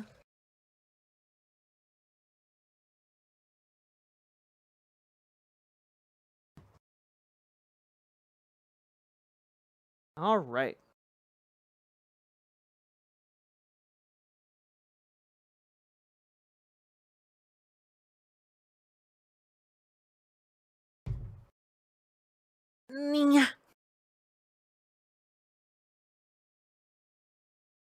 A Lagavulin stream? Nah.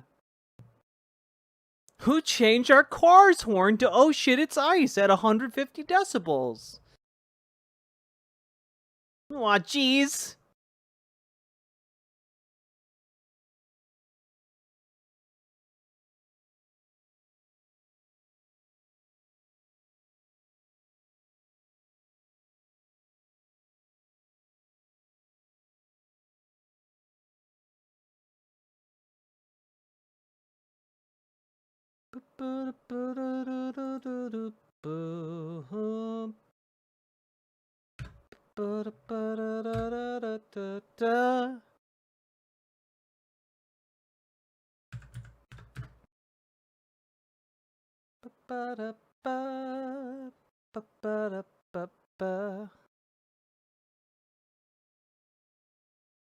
Let's see here. Ah, I see the dipshits have woken up. It's dipshit o'clock, everybody.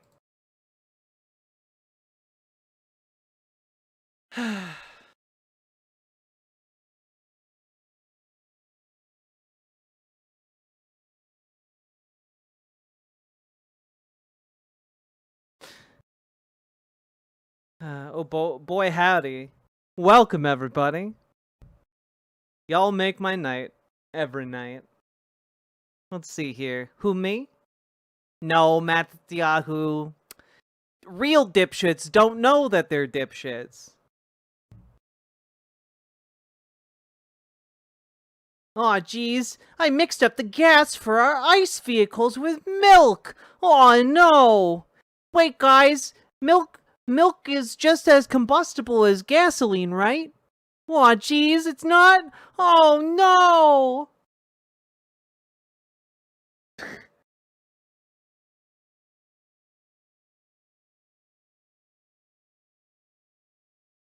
Wait, you mean our vehicles are all electric? Oh no! I thought I was powered by oatmeal. I put oatmeal in the car. Oh no!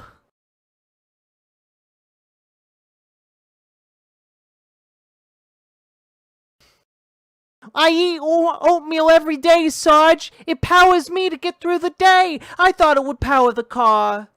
Oh, jeez. Gee whiz, Sarge.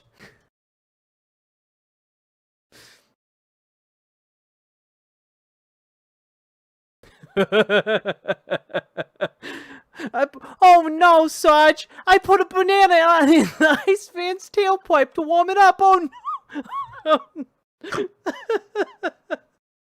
no! Oh fuck! Fuck! I entered at an interesting time. I'm sorry. We're making fun of the $50,000 bonuses they're putting out there to try and get people to sign up for ICE. Well, geez, I thought, Sarge, I thought the car came with an extra belt for my pants, but it turns out the belt isn't for your pants, Sarge. It's for the car. Oh, jeez.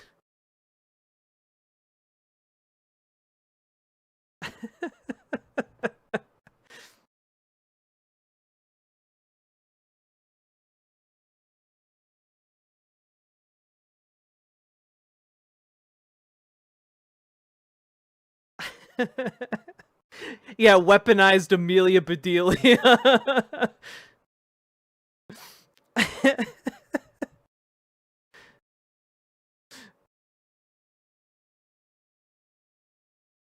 Sarge, I took out the brake fluid. Sarge, I thought it was called brake fluid because it was broken, but it looks pretty okay to me.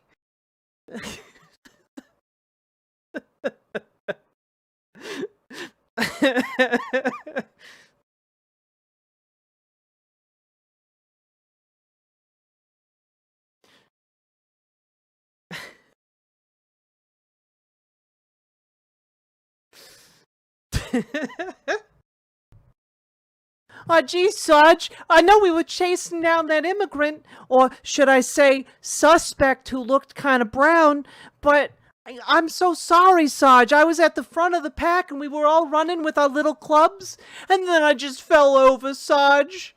My shoelaces were tied together. I'm sorry.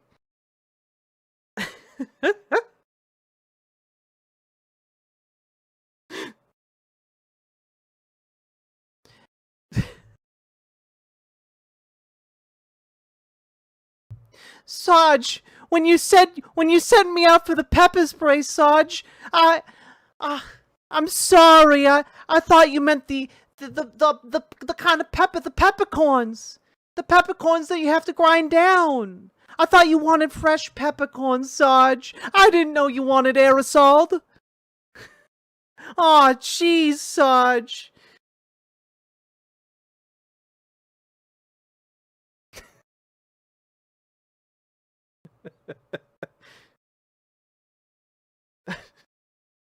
just every day.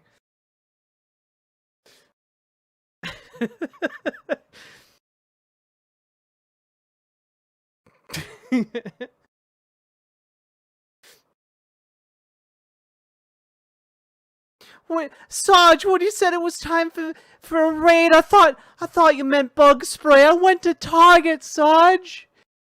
I went to Target and I bought a bunch of wasp spray. Aw, jeez, I'm sorry. We drove the vans over there and everything. It took us 5 hours. I'm sorry, Sarge.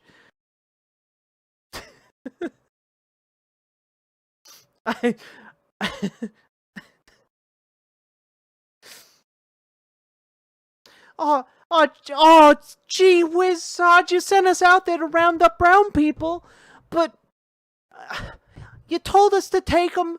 You told us to take them to the federal building, and geez, Sarge, I took them to the post office. I thought you were trying to be nice. I helped him deliver packages, Sarge. I brought him in and I waited in line for him, too.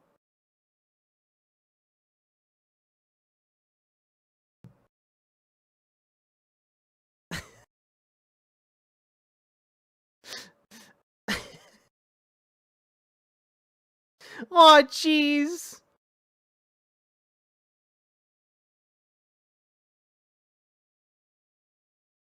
I like this new character.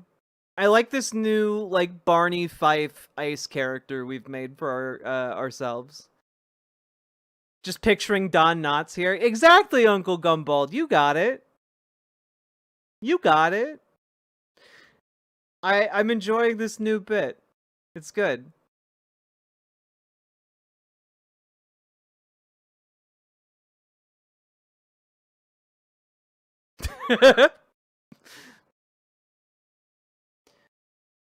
Aw, Sarge, you told me to take care of him, so I did. I brought him some hot chocolate, and I got them some good lawyers in the local community, Sarge. I did my best. But now they're fighting it out in immigration court, and I'm sorry, Sarge. Oh, jeez.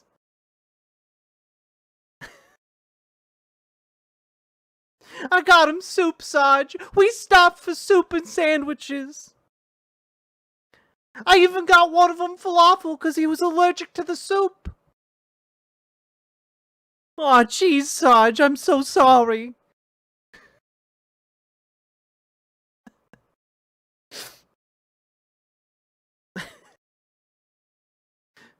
Sarge, I took them to the, I can't lie to you, Sarge, I love you too much. I took them to the local mall and I got them entirely new sets of clothes for school.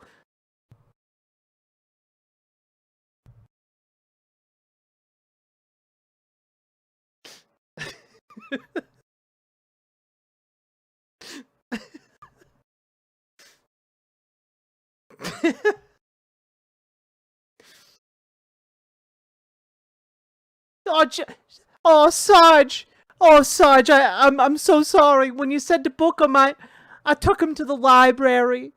Sarge, I took him to the library and I got him library cards. I even bought them a subscription to the local audiobook service. Oh, geez, Sarge, I got them reading books real good.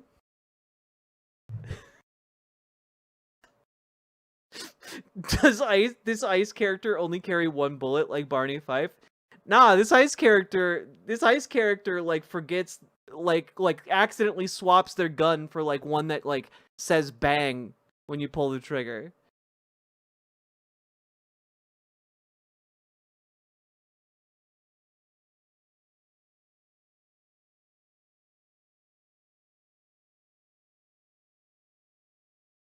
Sarge, you told me to cuff him, and I took him to the nearest tailor. I'm so sorry, Sarge. I took him there and I let him go. They all said they were gonna get fitted for new suits. Oh, jeez.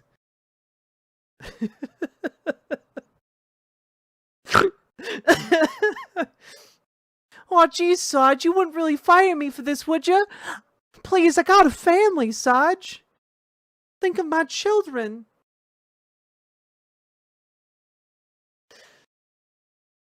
No, Sarge, I know you don't think about the children in the cages. I'm just talking about my children, Sarge. You wouldn't really fire me, would you?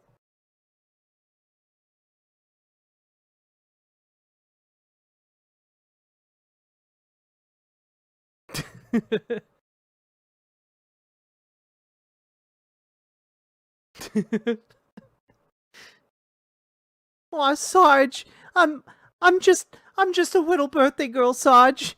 It's my birthday.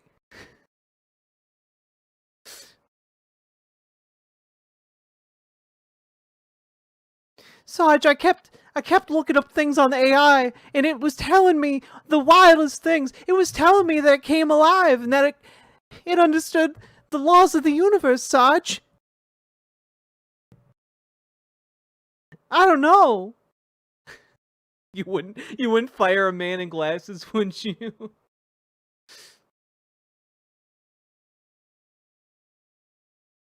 Oh, God. Sarge, I tried to get it to do my booking forms for me, and oh boy, you're not gonna like it. Oh boy, Sarge, it filled them out all wrong. All wrong, Sarge. This beautiful person be named Ice Nice.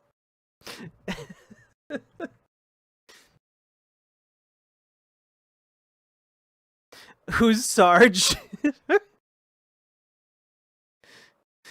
Oh, geez, Sarge, it filled out all the paperwork with your information. I was just trying to be more efficient. The boys down at Doge were telling me all about this new AI technology.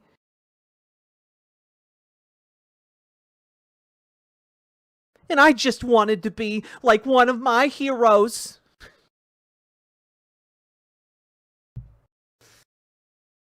That little boy from Steven Spielberg's movie AI.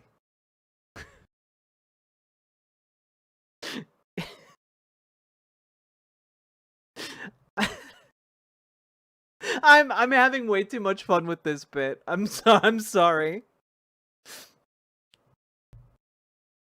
Oh, geez, Sarge, when I crashed your new drone, I thought you were talking about the speech you were making. I didn't know I was actually controlling a device. I just thought you were trying to be boring. I'm sorry.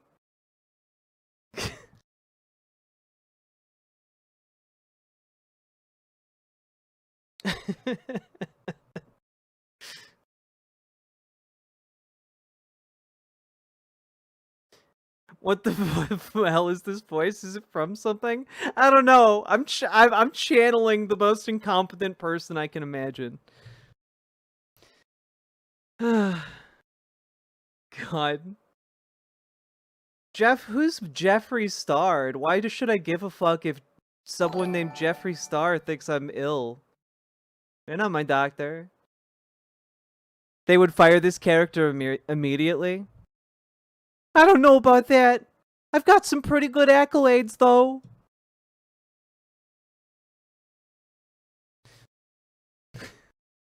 Put me anywhere you want, Sarge. Put me in the back closet. I promise I'll be good. I promise. He's a gross makeup influencer? Okay.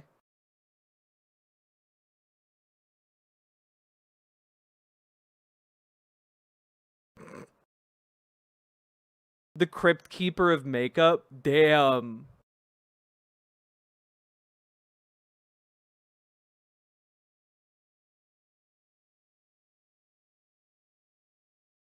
Sounds like a mix of Scout TF2 and Morty from Rick and Morty.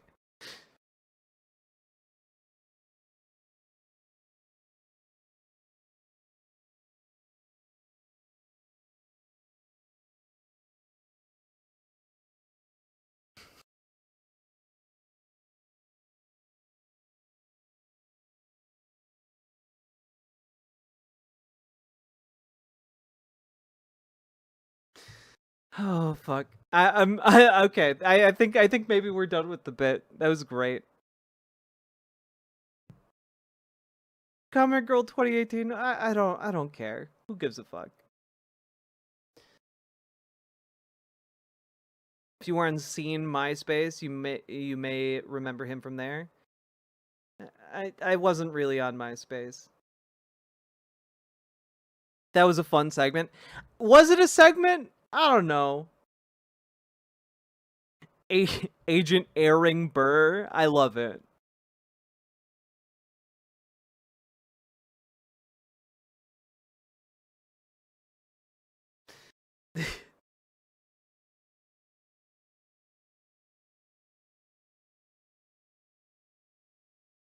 Oh jeez, Sarge, when you said to bring him, when you said to go down to the station, Sarge, I thought you said to go down on the station.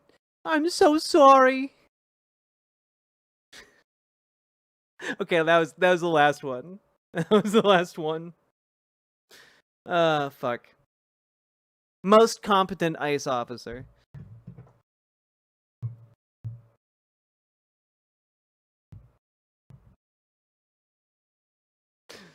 Are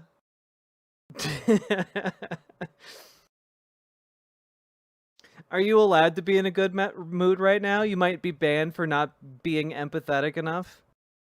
I mean, like, if they want to try and ban me for that, they're gonna ban me for literally anything else I say. So, you know, I think I'm good.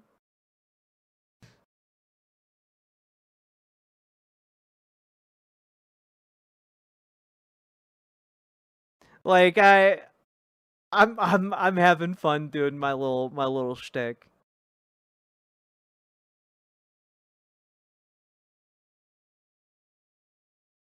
No, I almost spit out my wine. Good. Nice officer works at Station 69, I see. Indeed she does.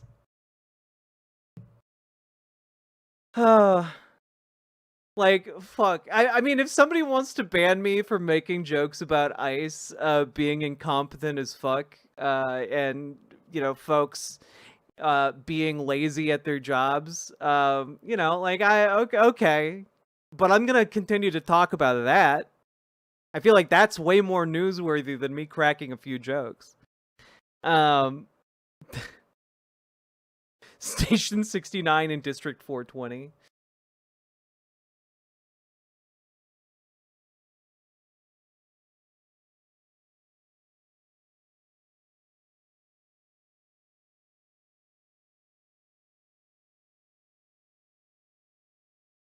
Okay.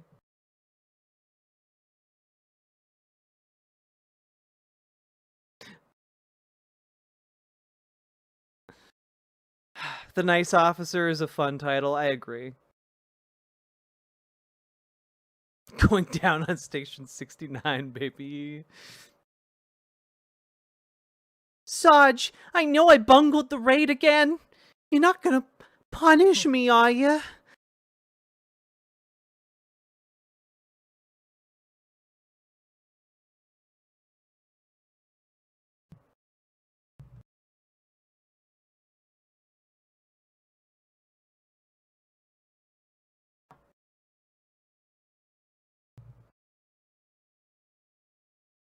Nice Officer being a bratty bottom makes too much sense. This is, yeah, we're, okay, alright. Nice Officer is a lazy bum. Nice Officer is also a little horny, but not too horny. Okay, you don't take it too far. Alright. A lot of people don't want to sign up for deporting immigrants, so the feds are just taking people from other departments and forcing them to do ICE work, so they probably are incompetent at the job. Forlorn79, nice of you to talk about that, because I'm about to dive into our next segment, which involves talking about that particular phenomenon. I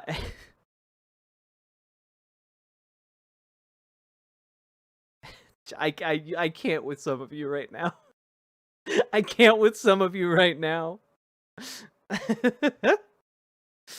Oh, fuck. Alright.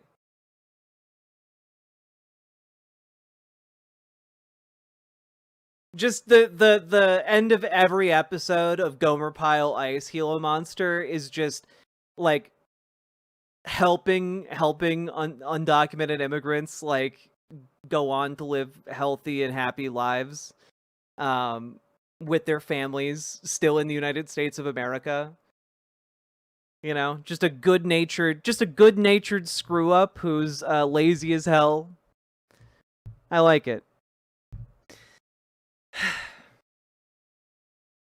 The world needs more heroes, after all. Fuck, I needed to laugh like that. You're very welcome, Yari Nidaze.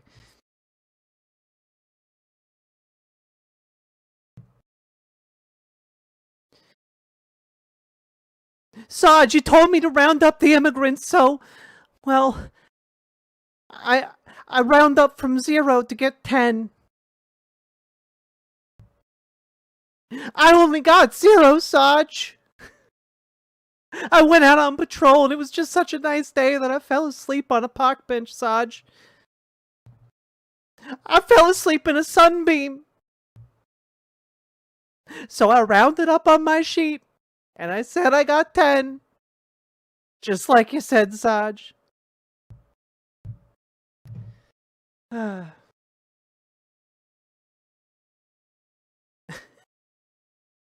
I made all my quotas, Sarge, this month, but I didn't catch anyone. I lied, Sarge.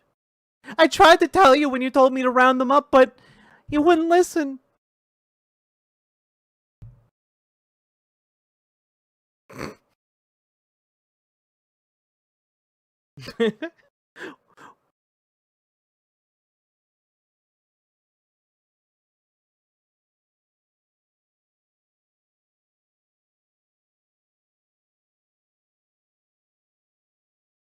Quota? Sarge, you talking about a quota? A quota what? I'll get you any kind of quote you want, Sarge. I'll run to the store, get you a quart of milk. I'll break $1 and make you get you 4 quarters. What do you need, Sarge? Just tell me.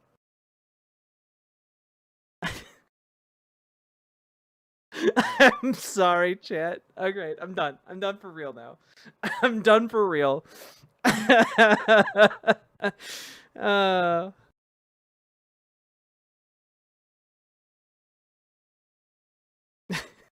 Sarge, you told me to make sure those immigrants sleep with the fishes, so I took them fishing.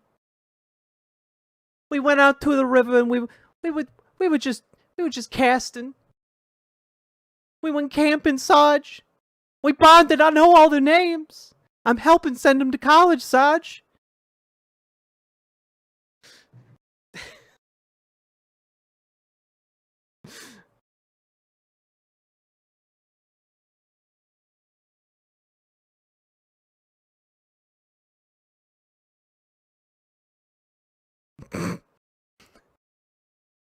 All right, I'm really done. I'm done for real now. It's just fun. It's really fun. We'll bring back this bit over time. Sarge, please release the Epstein files. I know you got them, Sarge.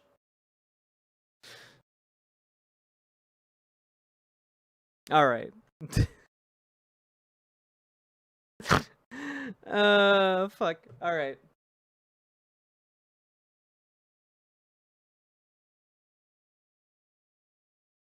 Let's take a look here. What do we got?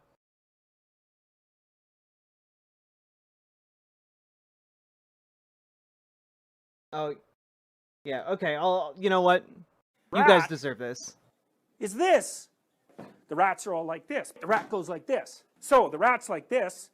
The normal rat is like this. That's the normal rat. Like this, like this. It sniffs. It's like this for quite a while. He's like this. And then maybe he sniffs. You are now a normal rat.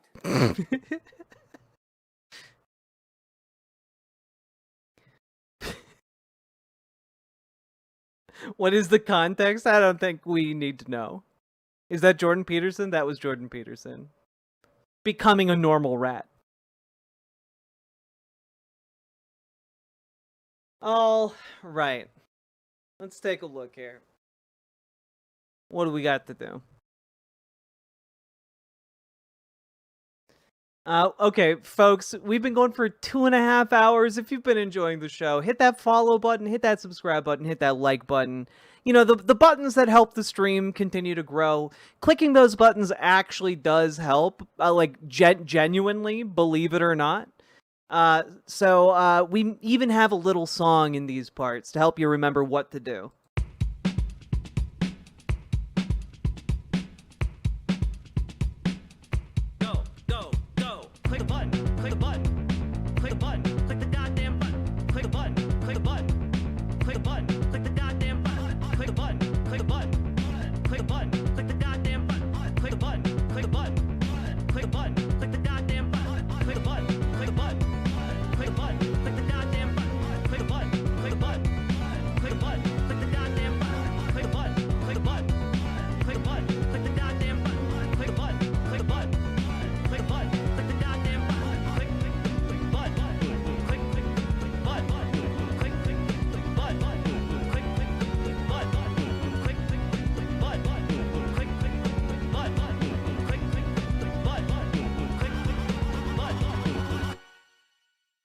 And folks, please do consider dropping those subs, donos, memberships, super chats, etc. Please consider doing that because, folks, y'all make this show possible. I could not do it without you people. Y'all make this happen every day. Now, that being said, let's continue on. Hello, George Von Trapp. Reminds me of Ministries Connect the Goddamn Dots. Hell yeah.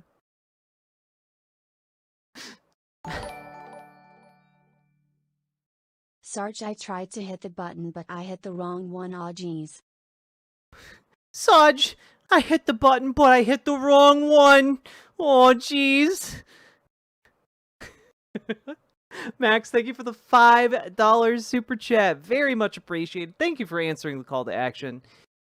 One of the real ones.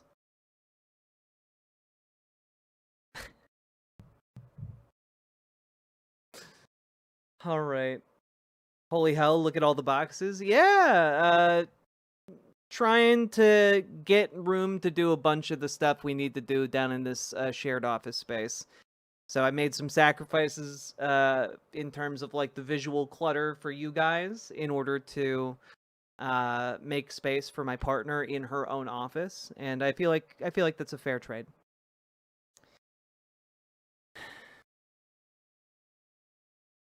Twitch is not going to ban you because they agree with you. They're going to give you the same slap on the wrist they keep giving Hassan.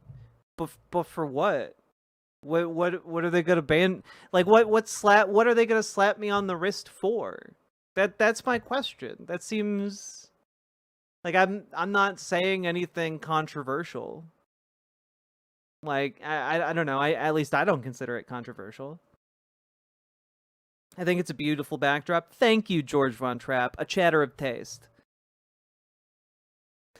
Let's see.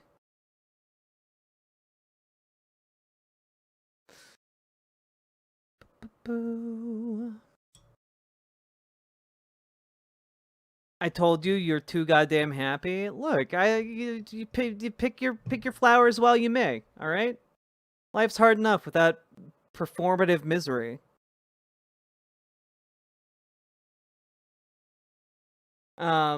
Who am I trying to impress? Who could care less? Connect the goddamn dots. Hell yeah. The rat goes like this. Walking neon carpet, I have a deep and abiding love for people who actually use like the little like emoticon guys. They're not called emoticons. What are they called? I don't know.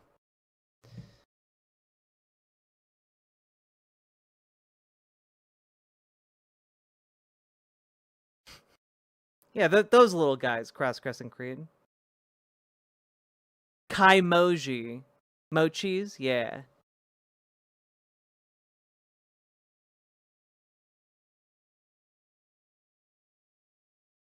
All right. Let's go into this, huh? God, I've nailed the sleepy girl makeup for sure. I was running around doing a lot today. Sake Tanuki, thank you for the 2 tier 1 subs. With the new apartment in the background, is this considered a box launch? I fucking wish I had the soundboard hooked up so I could do the but I do not. Sake Tanuki, thank you for the 2 tier 1 subs. Also, Sake, you just missed the creation of a new Riverboat Jack character. You should go back like 10 minutes and stream. We were cracking jokes for like 30 minutes. You would have thrived had you been here. Let's see.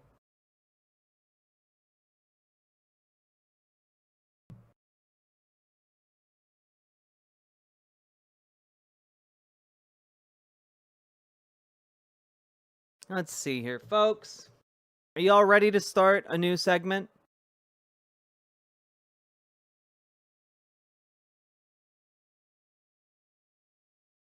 Y'all ready? Let's do it. Oh no, Sarge. I left stream for a bit. Now I don't understand the joke. Oh, Sarge, I left stream for a little bit. Now I don't understand the joke. Oh man. Oh. I left the stream for a little bit. I tried to round them up like ass, Sarge. But when I was roller skating around them, Sarge, they just walked away. I kept going around them, Sarge, for a little bit, but then they went into an alleyway that was too tight, and I just ran right into the wall. Oh, Sarge, I'm sorry. Okay, I'm done. I'm done.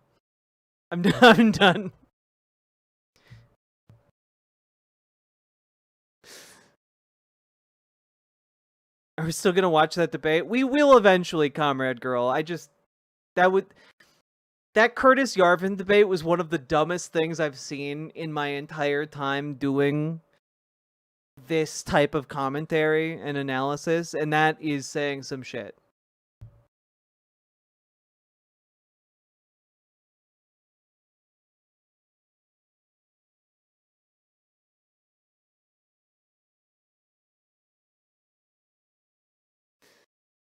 Well, Sarge, you sent me out there, and I saw a bunch of kids.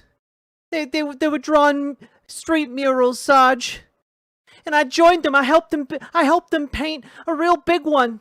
It looked like a tunnel going through a building, Sarge. And then all of the backup showed up, and they all tried to run right into that wall, Sarge.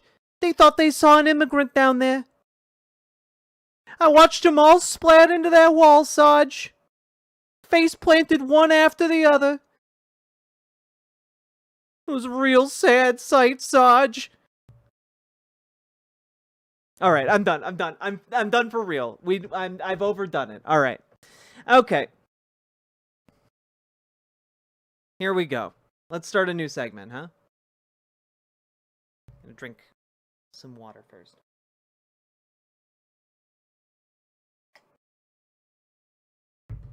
I don't believe you. Look, I have self-control sometimes. Here we go. So, folks, yesterday, Charlie Kirk was assassinated, and his killer is still at large. The reactions and the events that have been unfolding since then have escalated, I would say. I think that's a fair and sober assessment. And one of the things I do want to throw out there is that online brown shirting has already escalated to a new level. There's now a website that is compiling information on folks who were considered too publicly jubilant or not sad about Charlie Kirk's passing. it's called charliesmurderers.com, and it's essentially a list of people that the far right is considering targets, right? And it's a dangerous escalation for sure. Because the reason someone puts together a list like this is either to stoke some kind of form of stochastic terror against them, or to one day hand off to authorities for some kind of like Red Scare, McCarthy era tribunal situation. We already saw yesterday Chris Rufo was calling for a return of McCarthy era like political policing of speech. And, if these ideas gain more steam and we see this escalate, it could be extraordinarily bad, not just for like people on the left, but for basically everybody.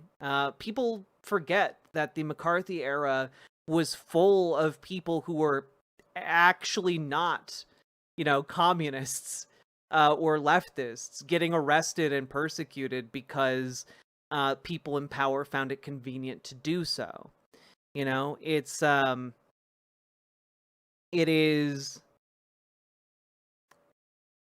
marks a dangerous escalation. And what I want to take the time to impart upon you as we go forward, not just today, but in the days to come, I want y'all to be careful. I want y'all to choose your words a little bit more tactfully. One of the common sayings that I think has some merit is, don't say anything online that you wouldn't want seen by a judge. Because if things continue to escalate in this direction, you might come to be in that position. Remember that we are all operating in a public space.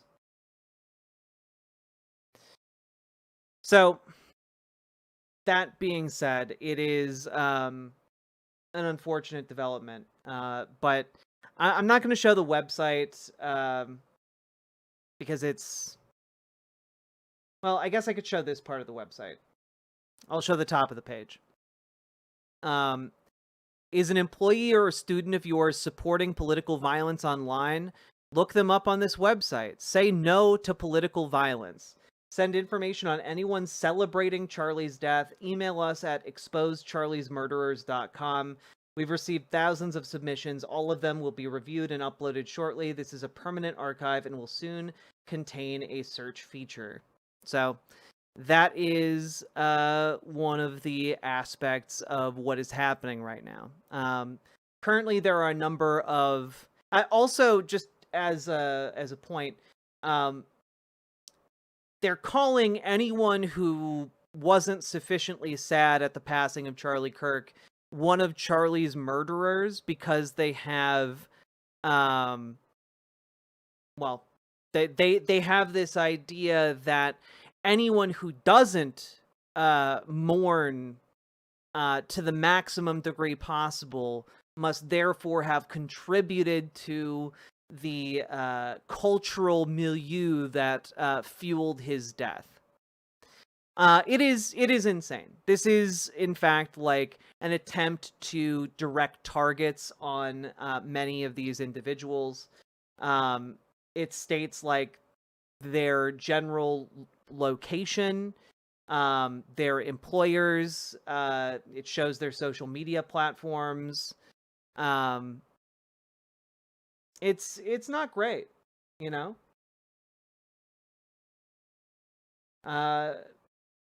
this is a way to try and direct the political violence of the right, and it's going very poorly. You either have the Nazi armband or you're a rebel scum. I mean, it is one of those moves that begins to radicalize everyone, whether they would have that radicalization or not. Will always lose. They went with Charlie's murderers instead of Charlie's Angels? I know, right? Branding.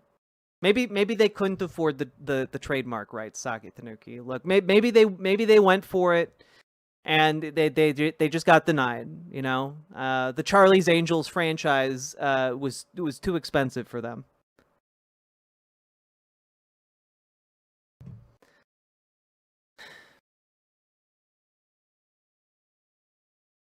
So that is just kind of a heads up at the beginning of this section, at the beginning of this discussion. And yeah, it is disturbing to say the least. They'd spell it Charlie's Angles.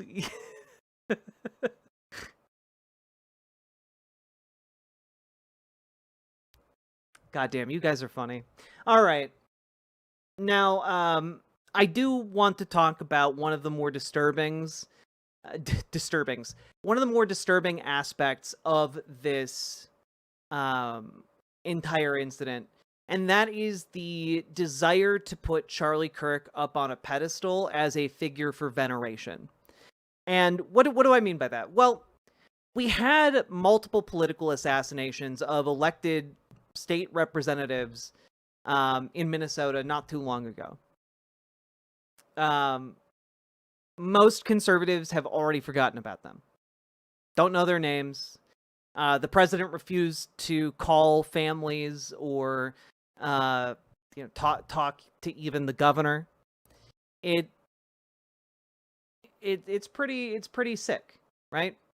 And what is being done with Charlie Kirk is seemingly full state honors. The president is trying to give him posthumously the Medal of Freedom.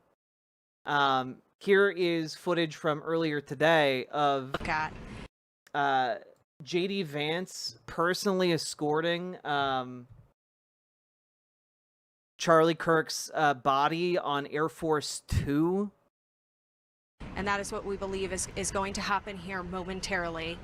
So many people waiting for this moment. Like we've said, so many people wanted to be here, right here, when Charlie Kirk arrived in Phoenix. And so we are waiting to see. Just to give backtrack a little bit, yesterday we got the notice that the second family, Vice President J.D. Vance and his wife, were going to travel to Salt Lake City, and that's where they were going to visit with Charlie Kirk. Yeah, one of the things to understand about Charlie Kirk, by the way, yeah, here we are. Me. Let's have a debate about the ideas, and he was not afraid to go out there and take on. Do we see the vice president also come out? No. Okay. Vehemently opposed. But what we are witnessing is the attempt to put this man on a pedestal, to put his ideas on a pedestal. And is this for fucking Kirk? It's for Charlie Kirk. Yes.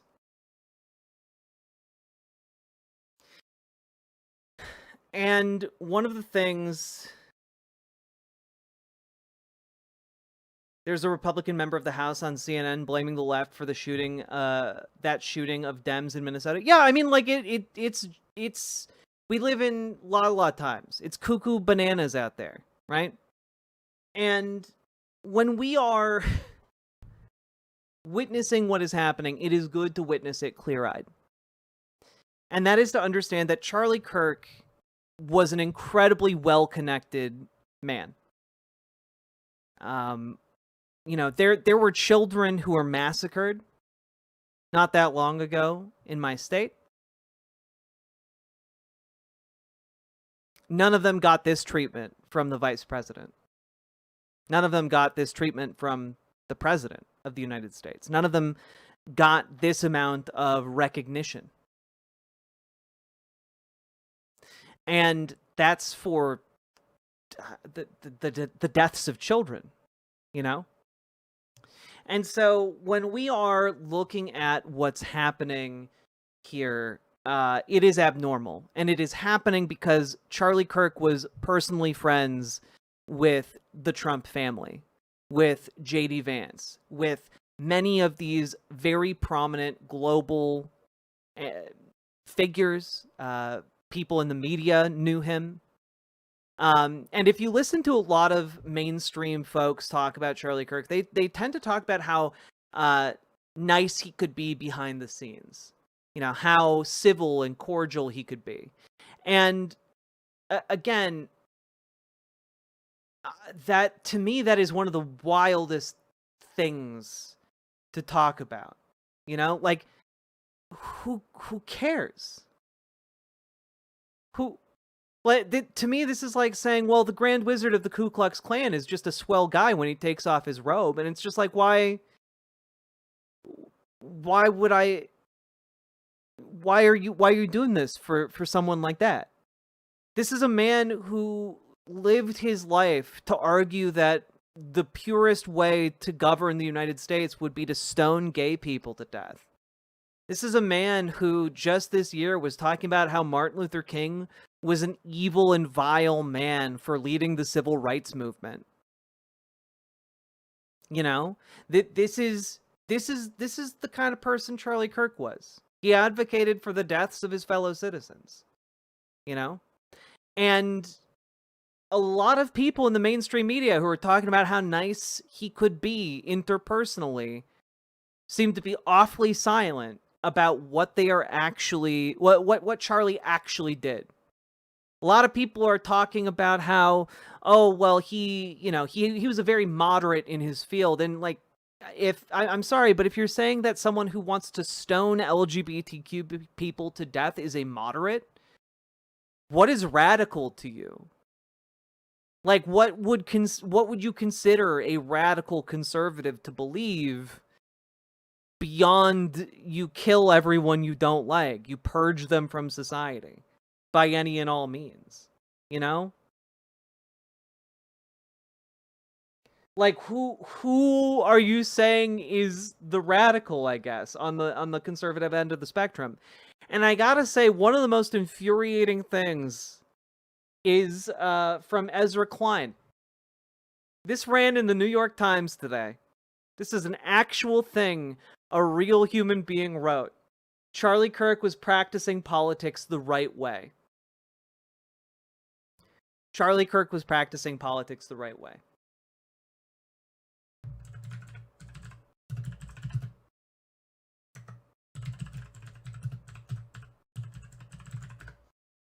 Let me just throw this up here.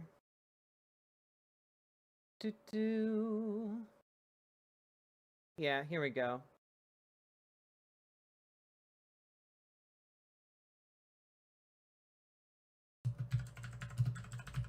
Should have had this prepped. I'm sorry.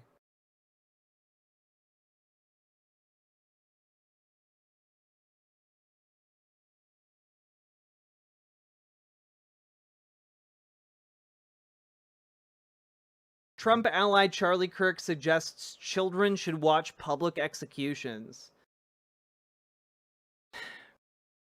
Capital punishment, known as the death penalty, is the state-sanctioned practice of killing someone as punishment for a convicted crime, as we all know. Now let's take a look at what he said. In his weekly panel discussion, Thought Crime, Kirk was discussing death penalties of those convicted of crimes, adding that not only does he believe there should be public executions, but that children should watch them. Death penalties should be public, should be quick, it should be televised. I think at a certain stage, it's an initiation. What age should you start to see public executions? Kirk, along with his co-hosts Jack Posobiec, Tyler Boyer, and Blake Neff, continued to discuss at what age should children watch the public executions, with one co-host pointing out as young as 12 years old. If Kirk was practicing politics, I'm glad he never made it to actual implementation. Yeah, good thing he was never brought up to the big leagues, huh? I'm sorry, what? Yeah.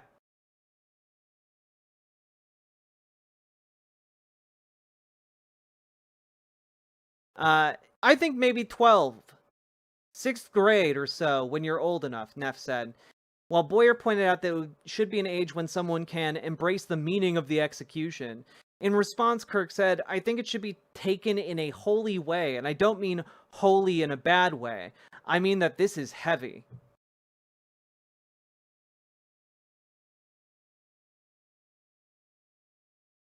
In addition, Kirk asked whether crime would go up or down if children were to watch public executions.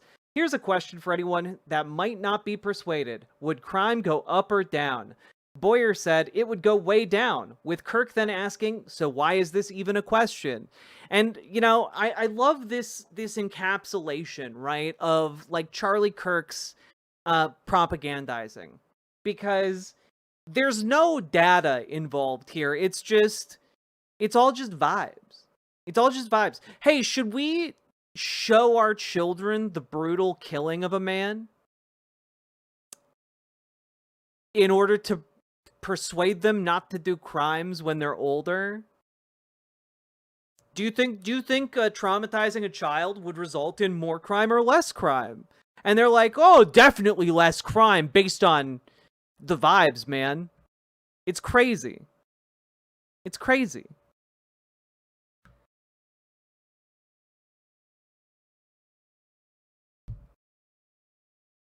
That's the kind of man Charlie Kirk was. So, when Ezra Klein writes, Charlie Kirk was practicing politics the right way. I'm sorry, is practicing politics the right way advocating for the stoning of LGBTQ people? Is that the right way to do politics? Is it the right way to do politics to talk about how you think children should be required to watch public executions? That's the right way? You want to use the power of the state to force children to watch people be put to death? That's the right way to do politics? Like, I just want to point something out, right? If I were to advocate for the level of violence that Charlie Kirk did on a daily basis on his show, I would almost instantly be annihilated off of Twitch and YouTube and every social media site.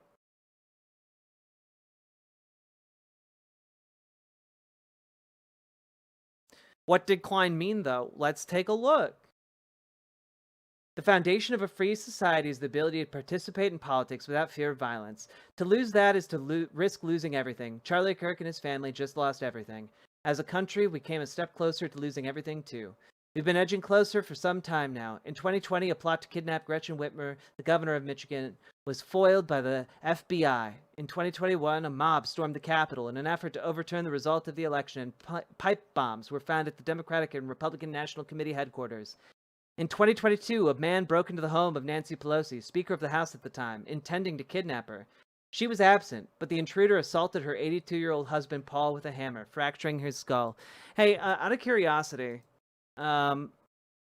Charlie Kirk, Paul Pelosi. Let's see here.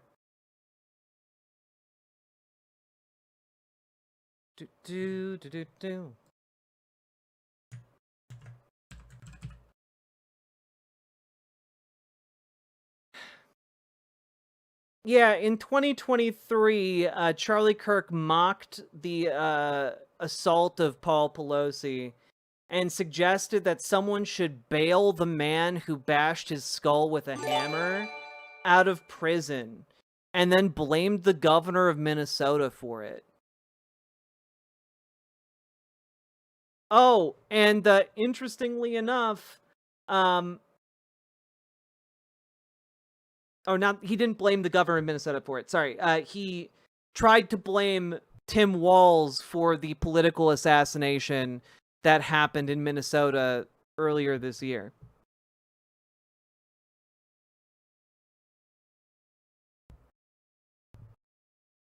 This is who we're talking about. The man who did politics the right way was talking about putting an attempted murderer on the streets. Someone who was deranged enough to try and kidnap the Speaker of the House to murder her. Yes, Walz is the governor of Minnesota. Melissa Hortman was a state senator in Minnesota.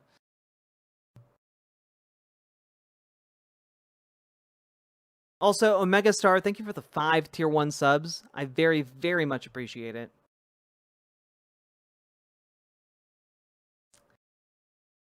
Ezra goes on to list a number of other political-oriented crimes.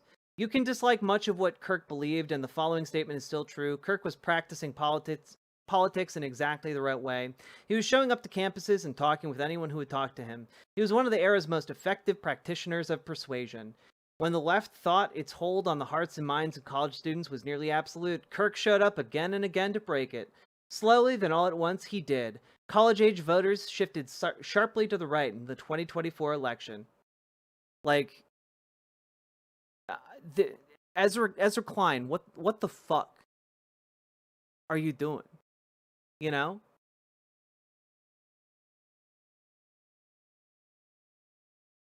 Like, yeah, Charlie Kirk was a paid propagandist by the capital class. He had ungodly amounts of money funneled into his organization by the richest people on the planet.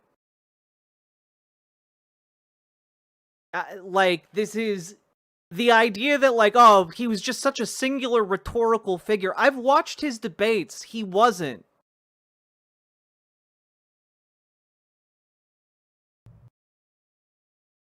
The lauding of this man, it rankles me.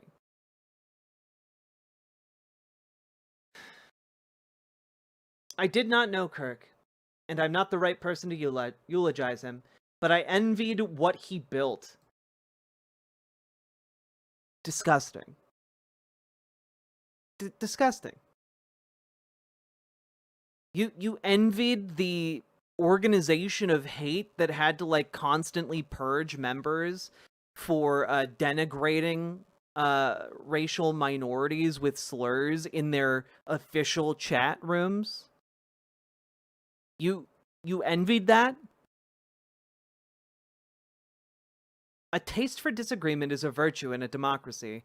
Liberalism could use more of his moxie and fearlessness. I mean, when you're talking about that, what are you saying? When you say his moxie and fearlessness, what do you mean? If not, like, you want libs to, like, what? Start... Apparently, people literally just posting Kirk's own words, nothing else, or celebrating. Indeed, Greaves Underground. Thank you for being a member. It's just like, when you say his fearlessness, what did Charlie Kirk say that he had to be fearful of? You know?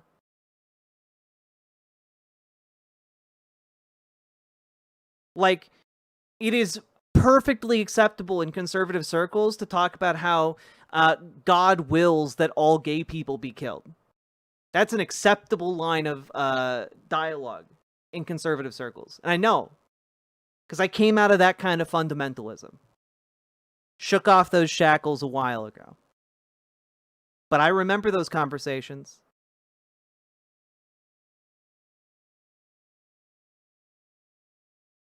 And it's pretty wild to me to see that lauded. A taste, in the inaugural episode of his podcast, Governor Gavin Newsom of California hosted Kirk, admitting that his son was a huge fan. What a testament to Kirk's project.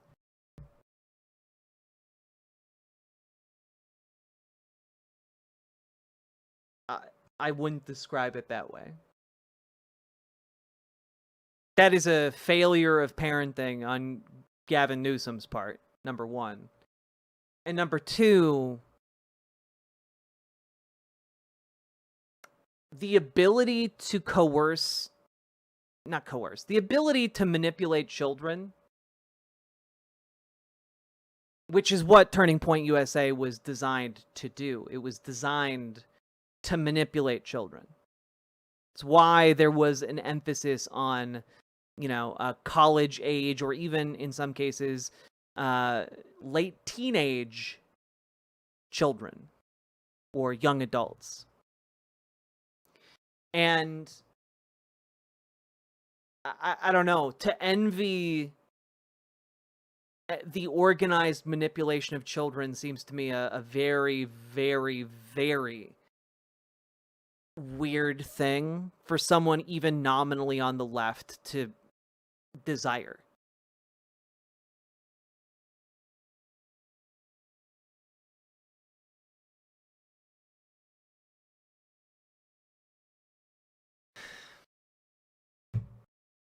On social media, I've seen mostly decent reactions to Kirk's murder. There is grief and shock from both the left and the right, but I've seen two forms of reaction that are misguided, however comprehensible the rage or horror that provoked them. One is a move on the left to wrap Kirk's death around his views. After all, he defended the Second Amendment, even admitting it meant accepting innocent deaths. Another is on the right to turn his murder into a justification for an all-out war, a Reichstag fire of our time. But as the list above reveals, there is no world in which political violence escalates, but is contained to just your foes. Even if that were possible, it would still be a world of horrors, a society that had collapsed into the most irreversible form of unfreedom. Except that I want to point out that there is a core difference between the two views, right? That Ezra Klein just articulated and is saying, oh, they're basically the same. Because on the one hand, like, okay, so you have people on the left who are like, well, he believed that it was fine to have guns, even if it meant innocent people had to die. And wow, it's ironic that he was one of those people. On the other hand, you have people who are calling for all-out war to claim the country under a dictatorship of Donald Trump in order to retaliate against their perceived political enemies. These things are not fucking equivalent, Ezra.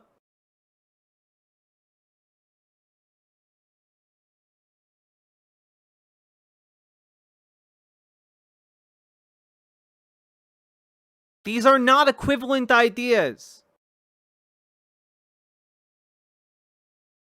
Political violence is a virus. It is contagious. We've been through periods in this country when it was endemic. In the 1960s, assassinations. I doubt they're listening, but I would subscribe to the major media outlet that lead tomorrow with Ezra Klein is doing political commentary the wrong way. I mean, true, Paladin. Like, genuinely, again, I said this yesterday, I'll say it again. This is a litmus test for who can you trust in the media. Who in the media still has the guts and the ability to be brave and to clearly understand the situation we are in. Okay? And Paladin, thank you for the $5 dono. I also think that a lot of this conversation around political violence is... It's overly narrow, right? Because when we talk about political violence, assassinations are one of the top things on that list, but far less often do people talk about the political violence of, say, Republicans stripping healthcare from tens of millions of people, right? That is an act of political violence. That is an act that puts at risk the lives of tens of millions of people. But it is, for some reason, an acceptable political violence in our country. We talk about the escalating militarization of the police, or the the vast amount of funds that are being pumped into ICE, making it one of the largest military forces on the planet, and they are disappearing people off the streets at the barrel of a gun. But Ezra Klein doesn't mention it as an act of political violence, and it is political violence.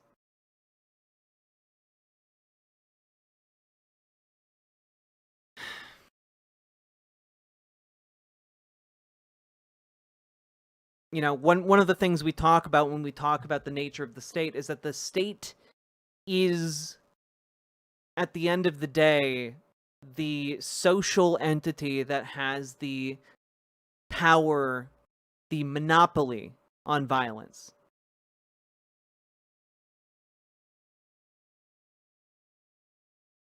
in fact, political violence is kind of most violence at scale. It is. But our brains are built to, they aren't built for numbers. We have brains that are fleshy as hell, full of electricity and chemicals pulsating at every waking moment. And it is hard for us to conceive of tens of millions of people suffering at once. That is difficult for our brains to even comprehend. But we can comprehend and wrap our heads around one person being assassinated. And I think that is why it tends to stand out to us more, and why people like Ezra Klein tend to point out that type of violence more, even when ultimately it affects far fewer people than the tens of millions that are affected by the everyday political violence of our current system.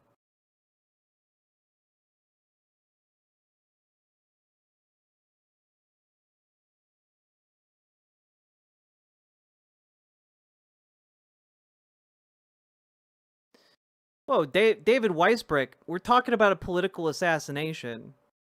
It's weird to me that you come into this chat and you say, oh, I'm shrugging it off. We're talking about it in quite a lot of depth.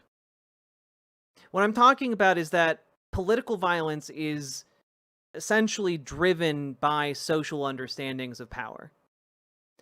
And one of the things that I find interesting is that when we talk about the political decisions of a state, that negatively impacts the lives of tens of millions, potentially killing anywhere from 10 to 60,000 people a year, as a result of state actions. We don't consider that political violence.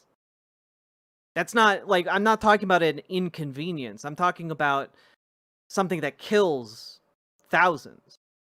It's a decision that comes with real human costs. And I would argue that in this situation, you're the one who is shrugging off those deaths. Because for the very thing I am trying to articulate, it is easier for us to wrap our heads around one act of violence. It is captured on, one camera, and we can see it, and we can understand it. Whereas, 10,000 people dying as a result of defunding Medicaid in order to give money to billionaires so they can buy half a yacht. That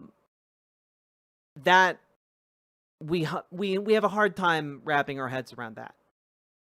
And so we call one violence, the political assassination, while simply accepting the other as a mundane cost of doing business. When that is not the case. It is a deliberate choice. It is a deliberate choice. Same way it's a deliberate choice for a lone actor to pull the trigger of a gun. It's just that one is legitimized by the state. Yes, again, a reminder, don't look up the footage. It is absolutely horrific, and it will haunt you.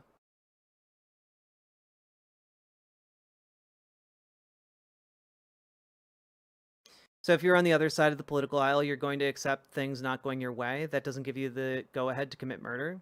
Yeah, I agree. I'm not pro-political assassination. I don't know who you're arguing with here. It seems like you have come in with a certain idea of what I believe about this event that doesn't represent what I believe about this event.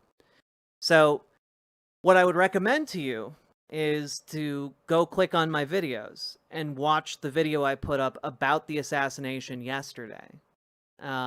It's about an hour and a half long, and it is pretty comprehensive about how I view the event and what I think about political violence. So I would encourage you to do that. I spent the time to make the video. I hope you will spend the time to watch it if you care enough to come in with a preconceived notion of what my ideas are.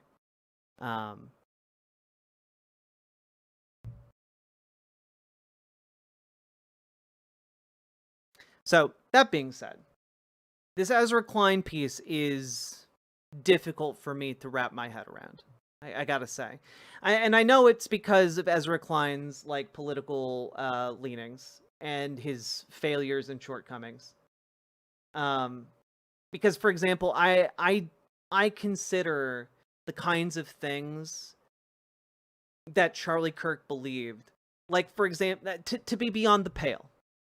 I think you can have a political discussion, right, about differences in rights in niche areas. I think you can have conversations about tax rates and such.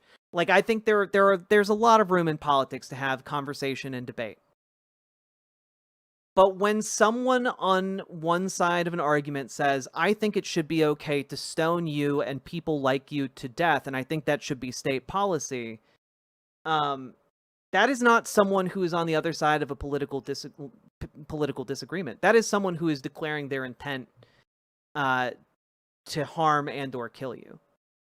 If I came out and said that about any kind of conservative group, I would be rightly ostracized, rightly taken off of social media, rightly, cast to the winds, as it were, on all of these sites. But Charlie Kirk can go out almost every day and advocate against the ability of queer people to exist.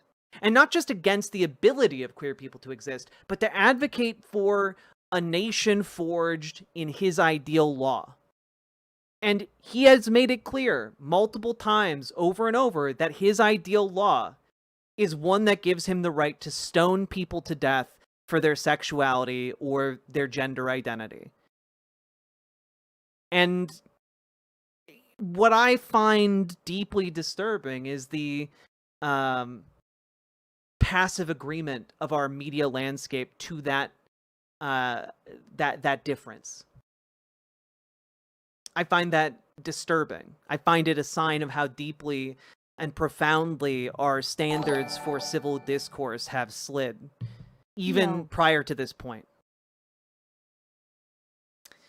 And Omega Star, thank you for the $20 super chat. Very, very, very kind of you. Thank you very much. Stone Corbel, thank you for subscribing for the past 19 months. Thank you so goddamn much. And yeah, Charlie Kirk was not a guy who was here to, like, engage in peaceful civil discourse. He was paid to be a propagandist. He was paid to galvanize a base. He was paid to be a firebrand. And, like, I think it's fine to acknowledge he was good at that. He was good at being a propagandist. But I don't think that justifies, like, bending over backwards to, like, pretend at misery with all of this. Bad things are coming down the road because of all this, but, like, I don't mourn this man. Neither do I celebrate his death. And I think any good faith commentator who has their head screwed on straight should understand that that is an option here. It is not a binary choice to either celebrate him or to mourn him. You can choose to do neither. You can choose to see him as he was, a man who spent his life advocating for violence. And I personally choose not to laud those who would seek to rule me. I don't think it is good to, like, hold someone up as a martyr who would have seen everyone he disagrees with eliminated from society, who would have forced children to watch the executions of his political rivals, who would have who would have tried to kill those who disagree with him. I don't understand this, other than it is a sign of how deeply gone our current media ecosystem is.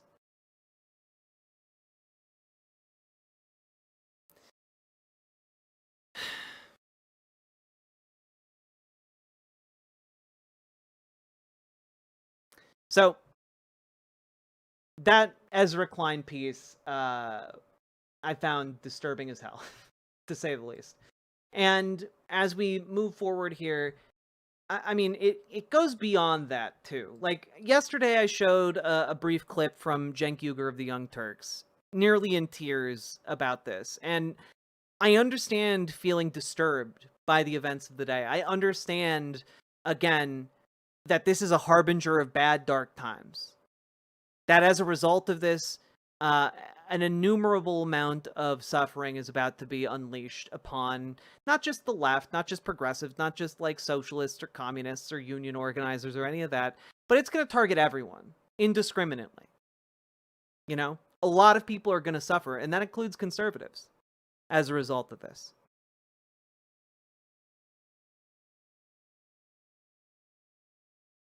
But I also, I came across this, and I just gotta say, like, well,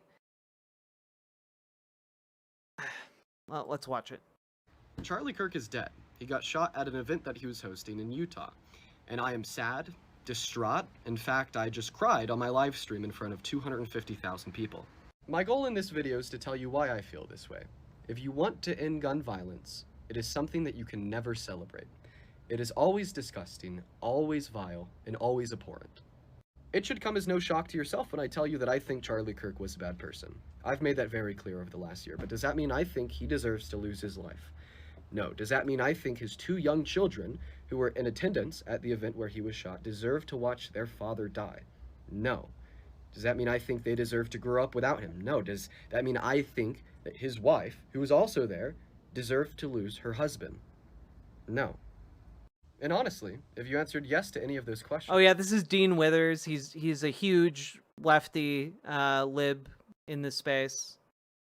There's a very clear line drawn between me and you. He's the debate guy. I don't want your support, and I don't support you either. We as a collective need to end gun violence. And if that phrase is negotiable for you, I believe that you're in the wrong.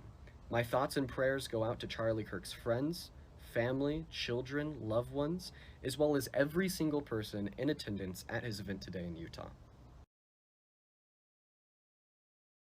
Like, I'm sorry. I'm not going to shed a tear for this man. I don't understand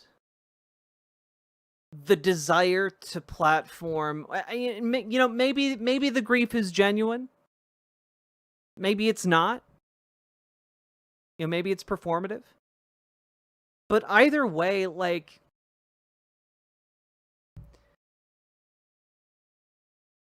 is blind empathy a thing? I don't know. All I know is that, like, when we talk about political disagreements and we talk about solving our differences, obviously assassinations aren't the answer if we want to have for ourselves a peaceful democratic society.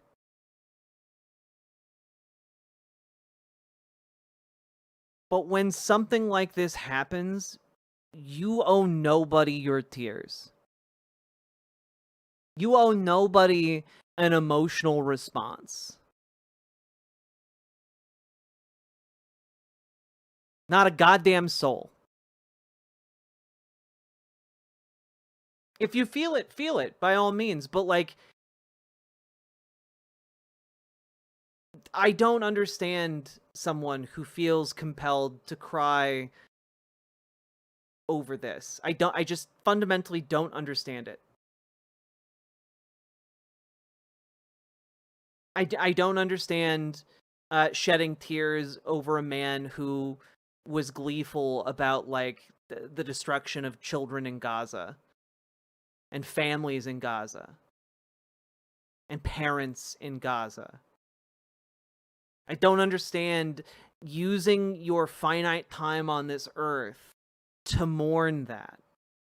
Neither do I understand, by the way, the desire to celebrate that when we know what is going to come of this. That's not true. I understand it. I'm going to do something better with my time. Let me put it that way.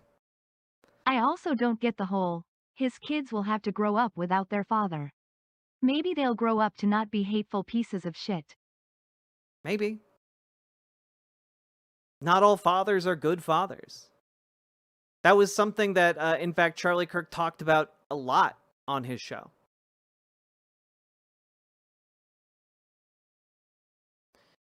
But no one seems to be bringing up Charlie Kirk's many, many documented takes when they are eulogizing him. They always say, oh, we disagreed vaguely. Be specific. What did you disagree with Charlie Kirk on? What things did he say that you disagreed with? Because I think maybe that's important when we are talking about an effort to solidify him as some kind of martyr to a cause.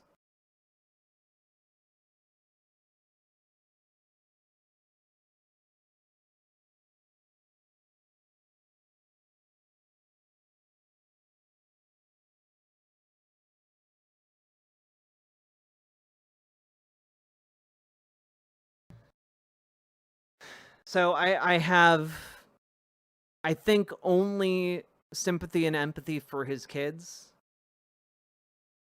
when it comes to seeing what they saw at that event. My understanding is that they are very young. And I do not support the suffering of any child. I don't care who their parents were.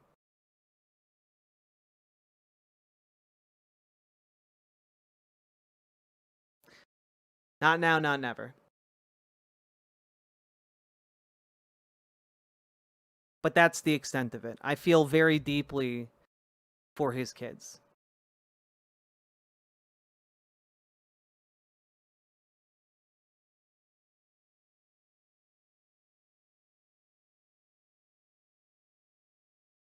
That being said,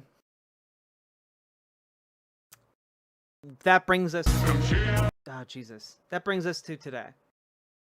And the efforts to track down the shooter. And maybe this is a time when my editor would want to make this a new segment. I don't know.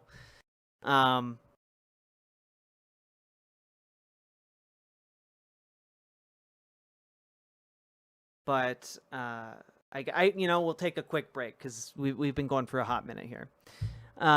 Great White 31. Why is one of the captions Trump might actually be dying? Because he apparently had a stroke today during the 9/11 ceremony. Like half of his face was slack the entire time he was at the ceremony, which is one of the major signs of a stroke, or at the very least an oncoming stroke.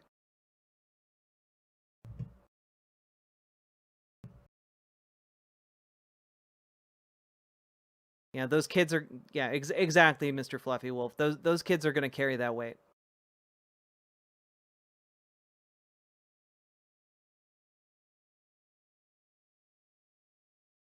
It wasn't at the ceremony. I watched the ceremony. It definitely was at the ceremony too.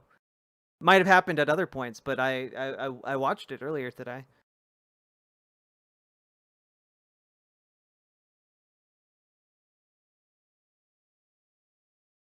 Usually post-stroke. My understanding is the kind of facial sagging that he had is like a kind of like one of the tremors that can like lead to a larger earthquake. The face going slack is a sign that an even larger stroke could happen in the near future. His face has been like that for a couple of days now. I mean, today's the first day that I really truly noticed it during the ceremony. There's a again, you can watch like the hour and a half of the ceremony, and like it's drooped the entire time.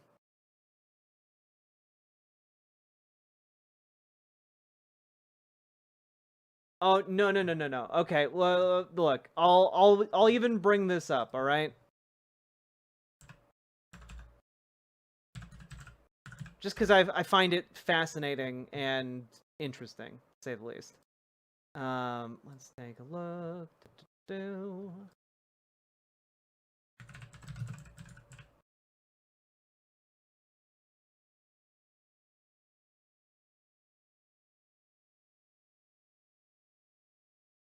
Here we go. So first,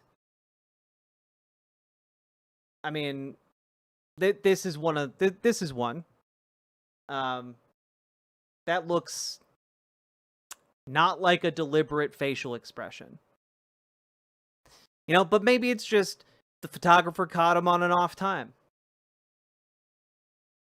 That one looks a lot worse.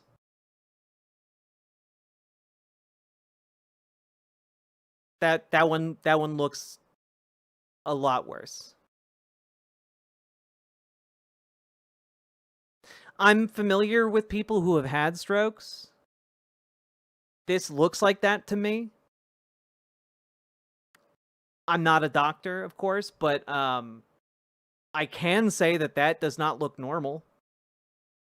And I can also say that the video makes it even clearer. E. Taylor. Has some audio artifacting, so I'm not going to play the audio because it's gross.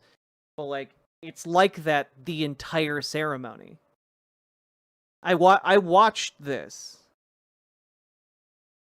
It's not just like this clip that I'm playing. He's like this the entire time.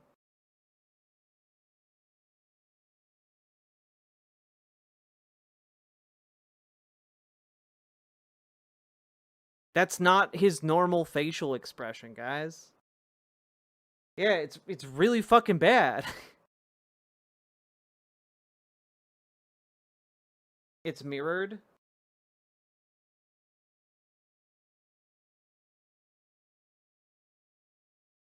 God.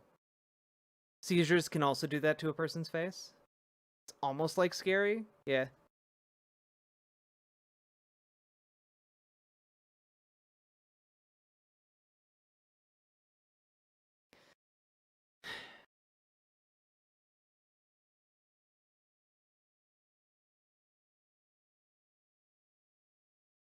Left side down is usually a stroke. I mean, it does look like it's his right side. So, again, not sure. But, like,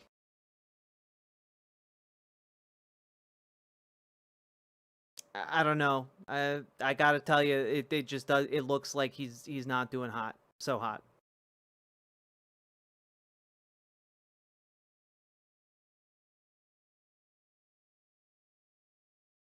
Keyword usually. True. If I saw someone's face do that, I'd take them to the ER instantly.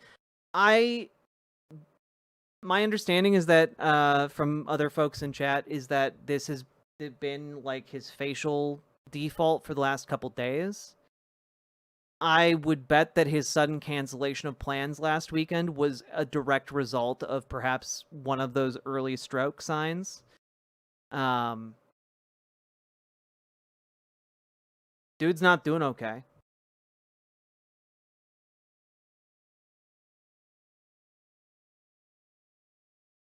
He could be stringing TIAs, which means he either had or is about to have a really nasty one. Yeah.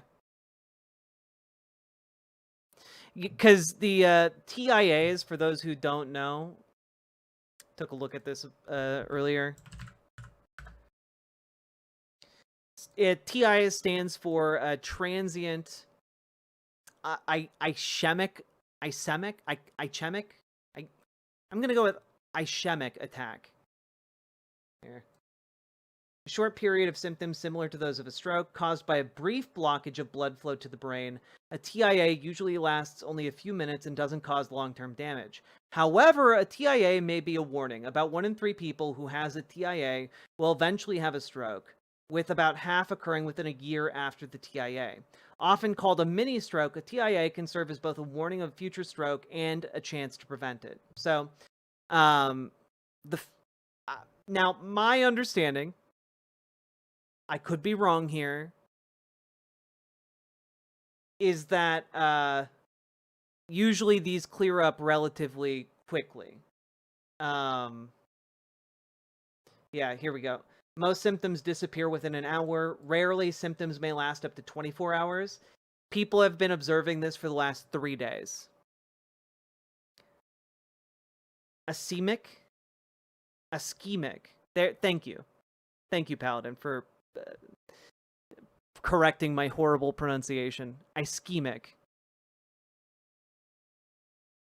So, yeah, basically the reason someone would say it is stringing together TIAs is because this has happened seemingly multiple days in a row.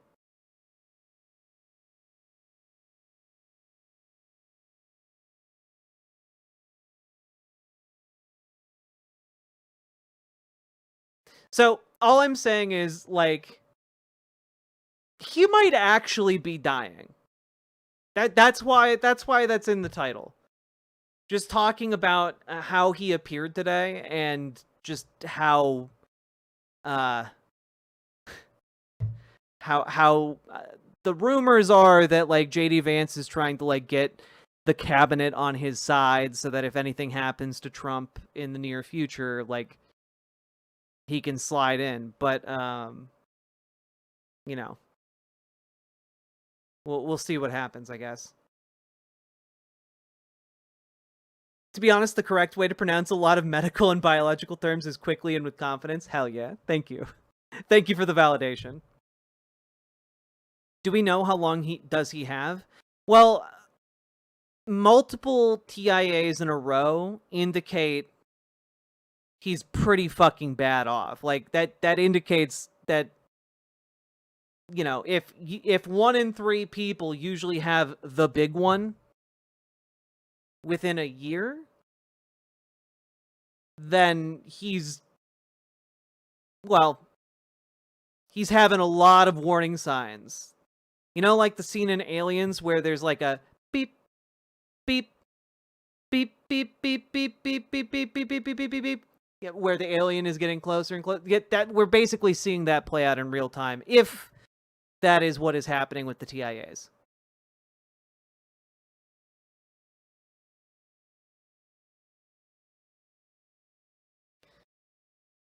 Even if he passes, JD Vance is just going to pop up and he's basically in his prime. However, JD Vance is also Rizless and people hate him.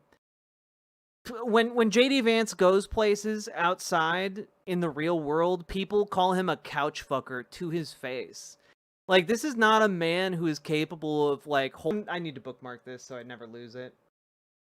Here. All right, you're telling me this is the guy who's gonna, like, be able to, like, oppress us all? Oh, look! It's Couch Fucker! You gonna fuck a couch, buddy? Outside of our street! Right here! Do not go past this! Pussy boy!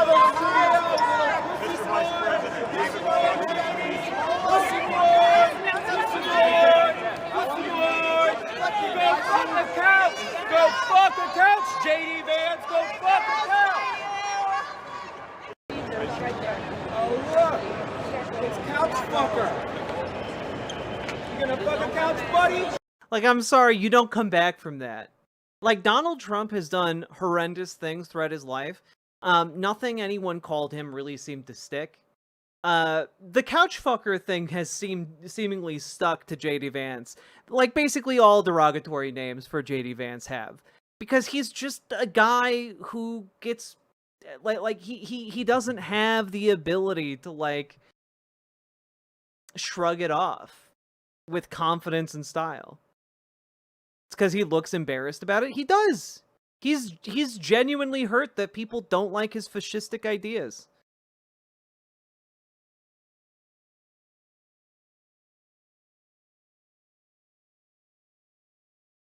Why did he fuck a couch, and how does everyone know about him fucking a couch? Oh, he's very open about his predilection for for love seats.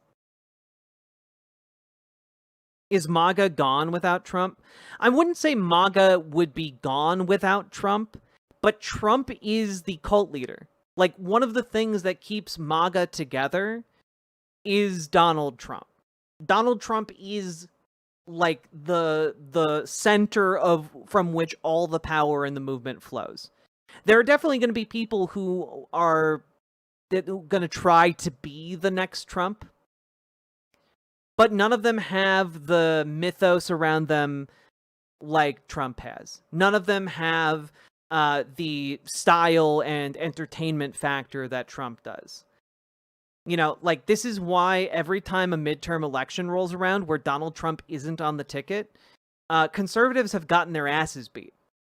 And it's because Donald Trump only fuels turnout at the ballot for Donald Trump. Republicans down ticket do not benefit from him at all. At least not in a off general election year, you know?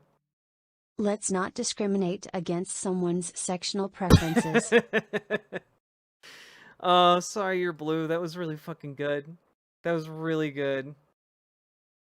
And I'm not saying it wouldn't be bad for J.D. Vance to be president. I just think that, like, fracturing the conservative coalition is good. I think anything that takes away from their power is good. And Donald Trump's passing would certainly take away from their power.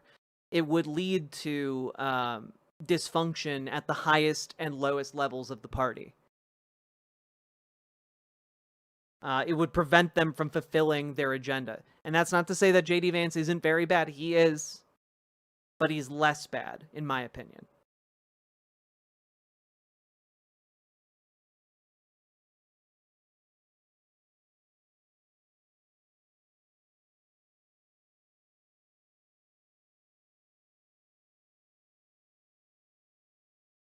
YouTube wouldn't let me type heterosectional. That's really funny.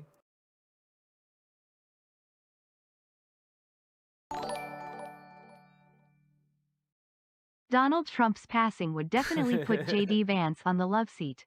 I mean hot seat. I mean, he's never been on the hot seat before, but, you know, he's down to try anything once. Thank you for the $5 dono, Paladin. Okay, we do need to move on a little bit. We've gone off the rails a little bit. Folks, we've been going for 3.5 hours. If you've been enjoying the show, hit the follow button, hit the subscribe button, hit the like button. Please consider dropping those subs, donos, memberships, super chats, etc. Because, folks, you guys make this show possible. I couldn't sit here cracking wise and doing political deep dives on folks that are weirdly influential without you fine folks supporting the show. I said folks way too many times there. I'm sorry. Also, I would encourage y'all, if you want to be in the chat that is on screen, head on over to riverboat.gg. You could just type that into your address bar. It's my website where you get to be in the on-screen chat with a bunch of cool emotes. And if you subscribe, you get even more cool emotes. Irascended Kitten, thank you for the $5 dono. Very appreciated. You realize Vance is the favorite to win the election in 2028. What Kool-Aid are you drinking? Don't ban me unless you're scared of differing opinions. Well, I realize Vance is the favorite to win the election in 2028 right now. 2028 is also 3 years away, and no solid contender is currently in the field for the Democrats.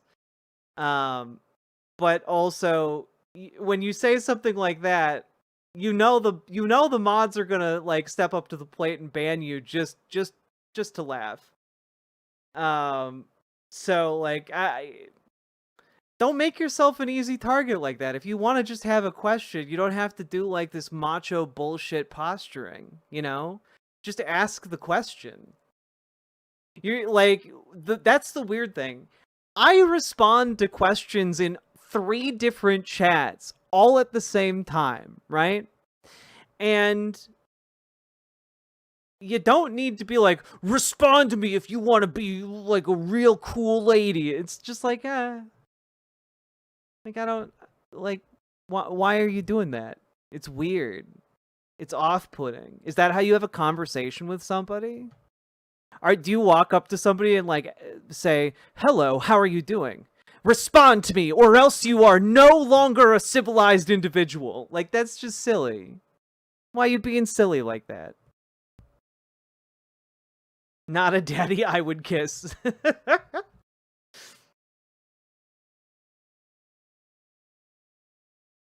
God, I don't know how you do it. I can't keep up with all three. You know I use them all. I know Liz Galahad. I just have all three on one screen, so when I'm looking over here, I see all of y'all at once. We're just doomed? I mean, maybe with that attitude, maybe with a better attitude, we'll be a little bit less doomed. Are you... God. Wait, so you answer questions? I do, in fact. Sometimes I'm talking about a specific subject, so I'm not going to, like, deviate from that subject until we're kind of, like, in between subjects. Because I do this thing called show prep, where I, research different topics, and I put them together, and then I talk about them at length, and I attempt in depth. And so when I'm in one of those segments, I am not typically going to respond to questions that are off topic. But in between segments, yeah, I definitely take questions. On a positive note, I finished Hollow Knight. Now for the 100% completion, then Silksong. I never got the 100, and I just did not have time. But it seems like a fun project. I don't believe in dooming and despair. Never have, never will. I understand some people might, but my advice to you, if you are in despair and you're talking about how you're doomed, go out and do something about it. Like, go volunteer at your local soup kitchen. Go get involved in your local government to make things not shitty for your, like, neighbors. Do the things that help build the movement you want to see in the world. Get people to agree with you.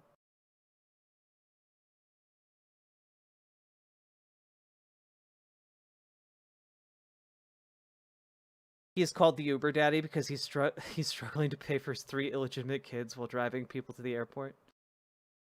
That makes that makes him sound too close to a respectable working class individual. Yeah, it's easy to doom. It's easy to be apathetic. I'm asking folks to do something a little bit harder than that. Sorry, Sisu was badass? Fuck yeah, it was.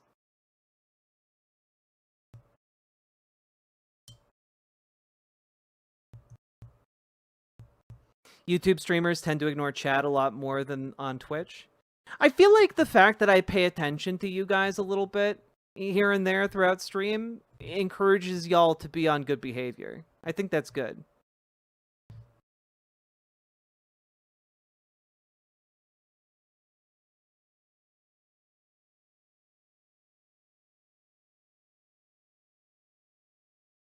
Oh, spicy diarrhea, I always pay attention when you come around. Hard not to. Hey, Cross Crescent Creed.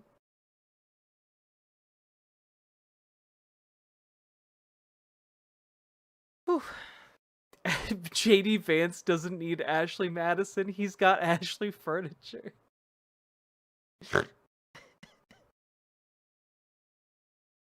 Oh, God.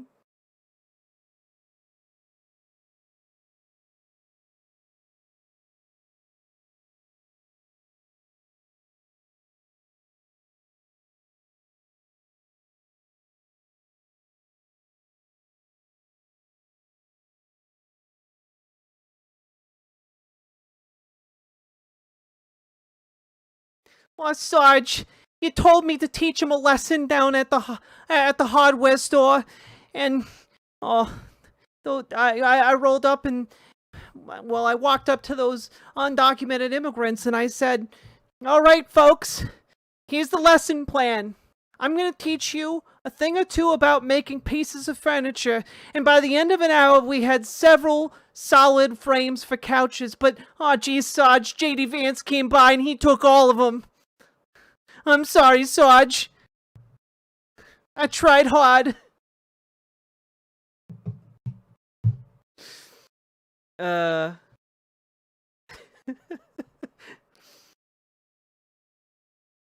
God. Can I predict the killer is going to get away? You can, sure, you can predict anything you want.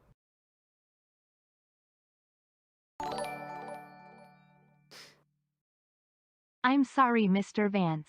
We're called 1 Hour Furniture because of our fast and free delivery, not because we have hourly rates.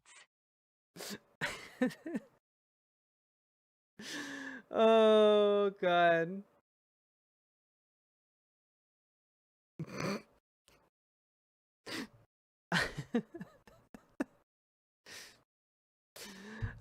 This is a good bit. I'm really enjoying it.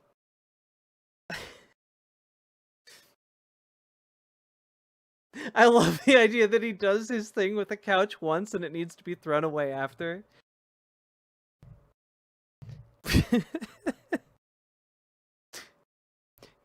JD Vance rolling up to the local dump. He like pulls the couch out and throws it into the trash heap, and then he just like looks back and says, "Trollop," and then walks away. God.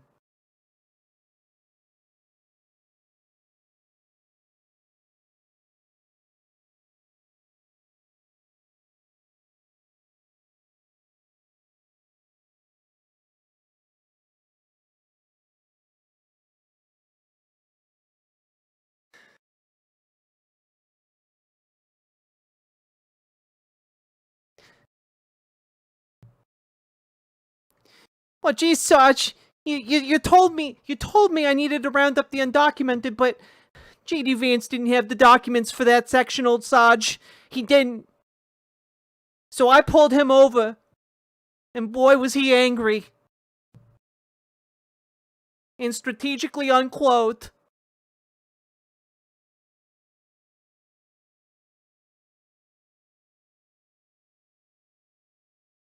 The couch left him for someone else.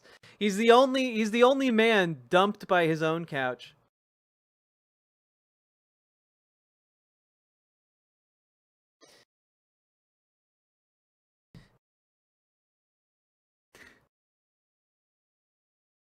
Oh, Sarge, you're really right. We are the best and the brightest here at ICE. You know, you told me to hit the streets, and I went out there and I hit them hard, Sarge. And I broke my hand in the process because the concrete was just really hard.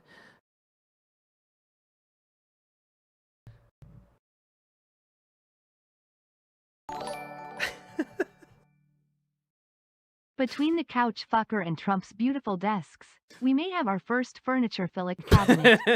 Mahogany.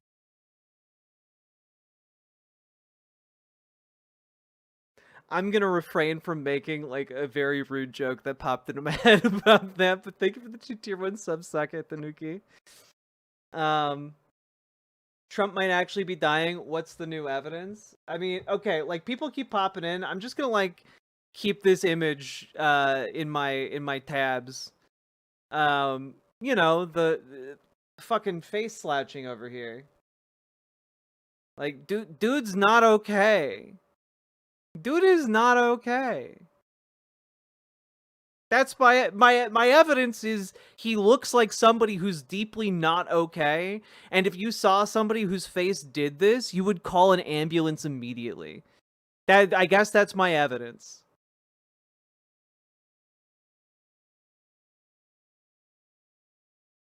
You can tell because of the way that he is, yeah.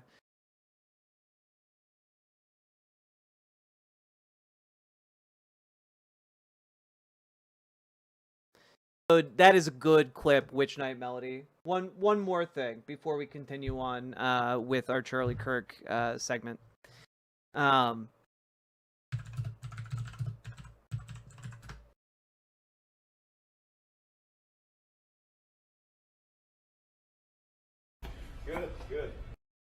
Okay, so you mean to tell me that this is a guy, that this is the guy that you think is capable of using his powers of persuasion and charisma in order to hold together a group of the most volatile babies ever put into Congress and U.S. politics? This is the guy that you think is going to dominate the 2028 election. Good. The zoo has come to town. Thank you for letting us come in here. Yes, sir. Yeah. Looks like is everybody else in here? All right, one of the few. Okay. I'm Big Vance. I'm running for vice president. Good to see you. Okay. And just a, random assortment of stuff. Beginning of July. Okay. For this year. Okay. Yeah. How much you, sir? Almost 2 years. Okay. Good. How long? Everything. Just everything. Yeah, it'll be a lot of glaze, cinnamon rolls, just whatever makes sense. Ma'am, if you don't want to be on film, you're good. Ma'am. If you don't want to be on film, you're okay. Okay. Yeah. How long has this place been around? About 4 years. About 4 years? Okay. How long have you been here? A little over 6 months. Okay, good. This place, I didn't know if it had been here for 20 years or 4 years or, you never know. Sometimes you drop in. This is a cool story. Dude is literally afraid to go into a donut shop, man. Like, all right, what are you guys making here? Oh, there's donuts, huh? Between Trump and Wow. Kirk, it's been a big week for TP, USA. Sakir Tanuki, thank you for the 2 tier 1 subs. Much appreciated. Hypervisor, thank you for subscribing as well. Very appreciated as well. Okay. Okay. Just like, wow, what are these things under this glass? I'm trying to touch them, but the glass is stopping me. What do you call these things? They're not quite spheres, are they? They got holes in them. Why? Like kind of like a couch cushion with a hole in it, huh? Sorry. What? That must have been off-putting for you to hear. I'm sorry. How long has this place been around? 4 years? Wow. I was, when I asked that question, I was thinking like anywhere from like 1,000 to like 10. Wow, 4. Wow. How long have you been here?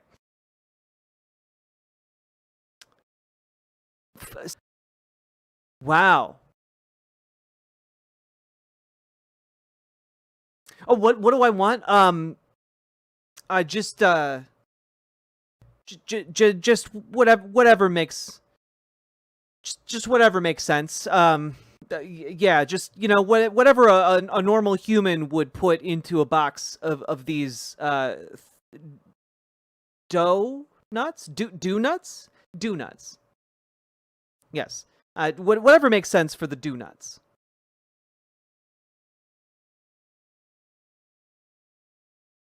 This is the guy you think has the capacity, chat, to like run this country in any way advancing a conservative agenda?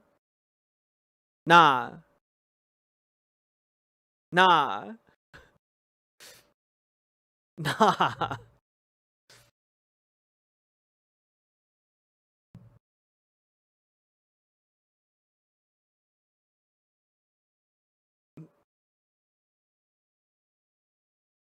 No wonder he has to seduce furniture with that conversation ability. He sure couldn't seduce a person. Surprised he even managed to get married.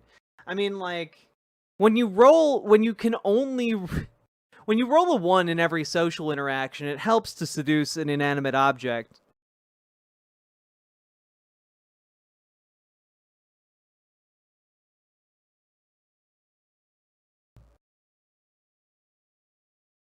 Literal pillow talk. Oh.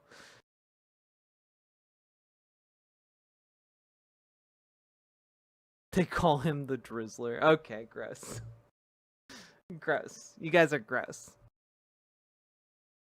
Alright, folks, we've been going for about 4 hours. If you're enjoying the show, hit that follow button, hit that subscribe button, hit the like button. I forgot if I played the the click button song. But if you haven't clicked the button yet, remember to like, comment, and subscribe. Do the things, Hit the follow button. Do the things. Click the donut button if you feel inclined.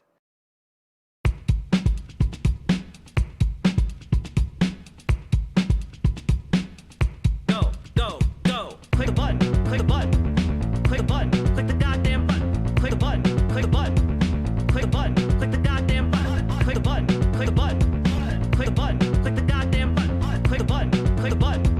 Click the button. Click the goddamn button. Click the button. Click the button. Click the button. Click the goddamn button. Click the button. Click the button.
Okay, let me add this to the mix here.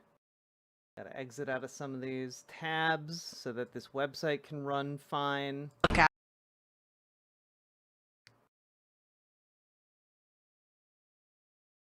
There we go.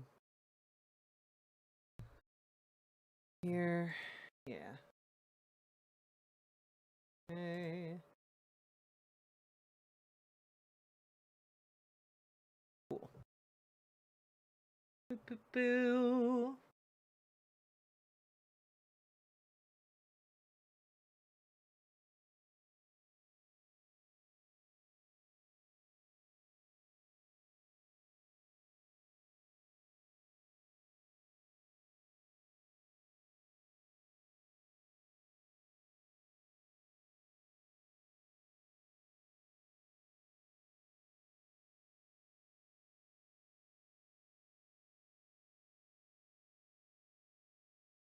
Hmm.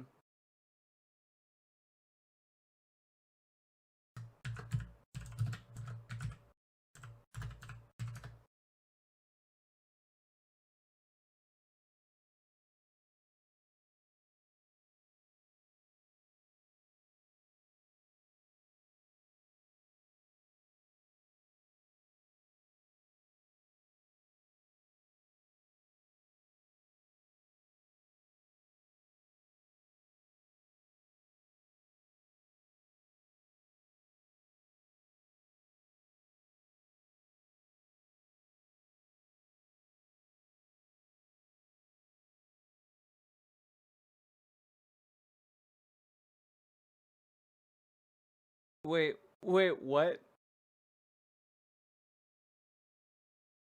Are you fucking kidding? Jesus. Even if this is not real.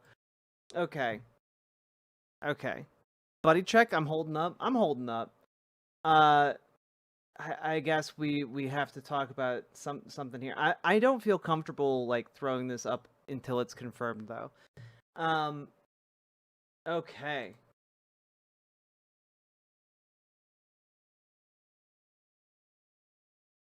Got some new info. We're at the 4-hour mark. It's true. Also, let's just throw this out there.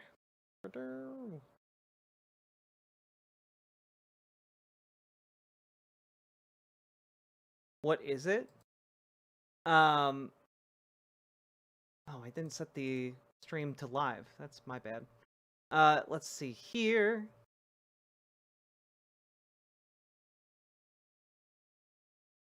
Okay.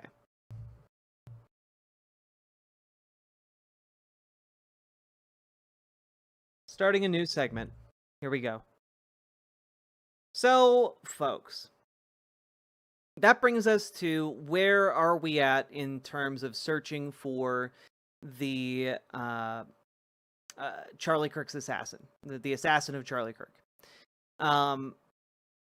It's been a wild 24 hours, largely beginning with Steven Crowder going live like 16 hours ago and doing a short live stream in which he talks about information he got from sources inside the ATF.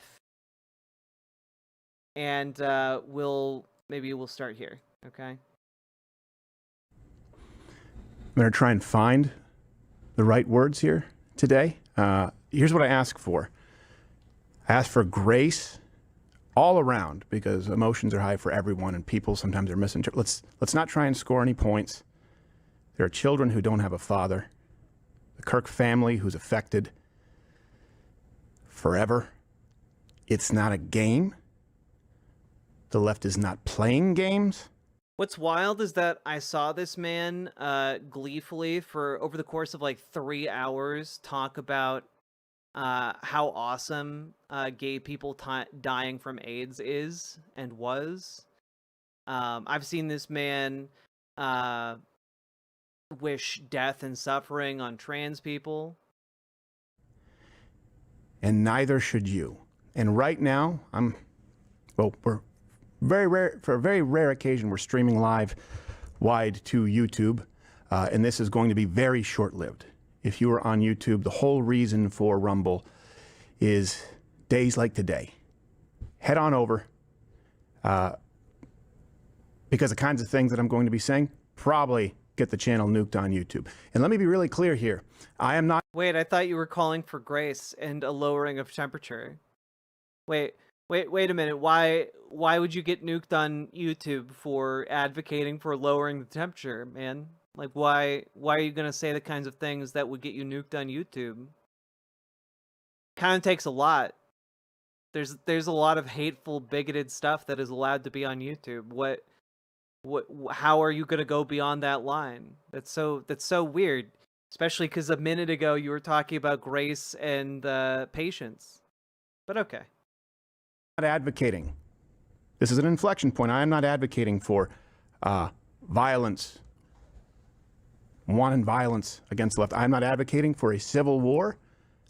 I'm not advocating for anything that should be a violation of big tech's policy that forbids you from fighting back, but it's going to get really fucking close. That's really weird, because I've been talking about this, and I have people in my chat trying to add me to lists for terrorism charges for saying, I'm not going to mourn Charlie Kirk, and I'm also not going to celebrate his death.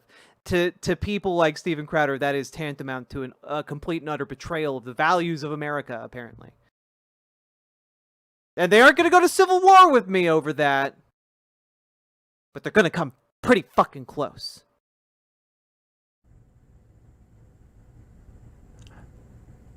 That's where I am. I hope I've made myself clear. Let me just start with this morning, and you've seen this now. Our undercover team who did some work here, the best in the world, I'll just say Jay, codename Jay, who got this morning was a leak from someone who was a longtime viewer of the show and works under the DOJ. And so we released this, and now the media, the rest of the media is confirming it. There was a briefing confirming it. I want to read this to you because there's a lot of misinformation going around. On September 10th, 2025, this comes from our source, at approximately 12:24 p.m., conservative political influencer Charlie Kirk was shot and killed at the Utah Valley University in Orem, Utah. Let me make sure I get, yeah, okay. This is the stuff that you know. Mr. Kirk was... Multiple SLC 1 and 3 agents responded immediately. The suspect fired one shot from an elevated position on a rooftop in an adjacent building on the campus, and surveillance video shows the suspect jumping off and fleeing the area on foot. ATF and other law enforcement located an older model imported Mauser 30-06 caliber bolt-action rifle wrapped in a towel in a wooded area near the campus. The location of the firearm appears to match the suspect's route of travel. The spent cartridge was still chambered in addition to 3 unspent rounds at the top-fed magazine. All cartridges have engraved wording on them, expressing transgender and anti-fascist ideology. An emergency trace has been submitted. An ATF SLC is working leads generated by the trace. The firearm and ammunition have been taken by the FBI, DNA analysis, and fingerprint impressions. Upon completion of forensics, the firearm will be disassembled for additional importer information. Multiple people of interest have having contacted or detained because of eyewitnesses' testimony and review of video footage. The primary suspect is yet to be identified. ATF is assisting the investigation with multiple other, you know the rest. Engraved with trans and anti-fascist, Antifa ideology. Now, we don't need to watch the rest of this, frankly, because this is literally very, very, very funny. In particular, because, one, Steven Crowder is trying to cite an anonymous source, and he throws up a screenshot He throws up a screenshot from this anonymous source. And then he says, and the bullets had engraved on them pro-trans ideology and Antifa emblems. And I want to show you guys something that is commonly found on firearms, not firearms, bullets, the casings. TRN.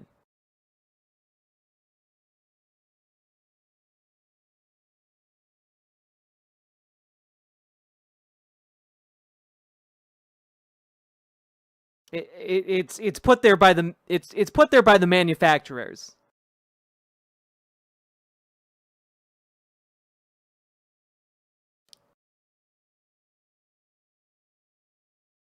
Now, I might not be so quick to say this, right? That this was manufacturer's marks mistaken somehow for pro-trans ideology, except that, well, as the day progressed, you know, many other outlets started reporting Steven Crowder's claims here as truth. It's true. It's true. But well, let's take a look. You know, you've got the Wall Street Journal trying to say that it's true. That was where I initially heard about this reporting. Wall Street Journal, by the way, does not cite Steven Crowder as the source of this information. But I do want to say one thing, and that is that the New York Times then came out a few hours later. A senior law enforcement official with direct knowledge of the investigation cautioned that the report had not been verified by ATF and analysts, did not match other summaries of the evidence, and might turn out to have been misread or misinterpreted. So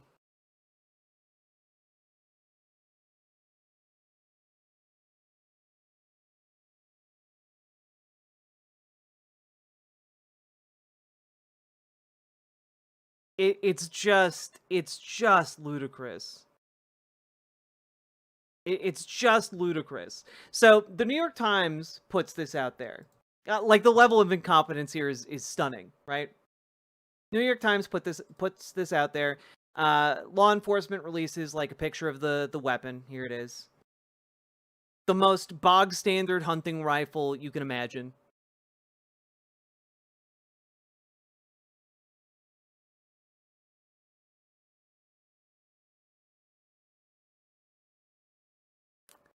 And basically, well, the Wall Street Journal has since issued an apology for the reporting. Okay?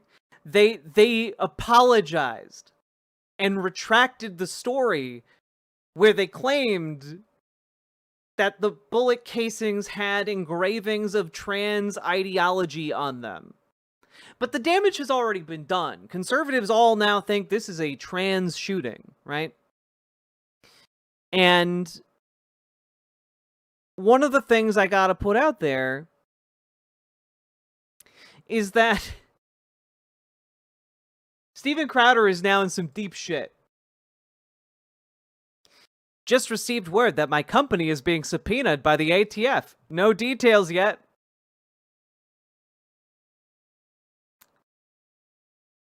Because he also posted the screenshot over on Twitter. So, every aspect of this is stupid as hell. Every aspect of this is stupid as hell. They're coming for him odd, really. It's not even that. It's not that odd because Steven Crowder has made a lot of enemies in the conservative media space.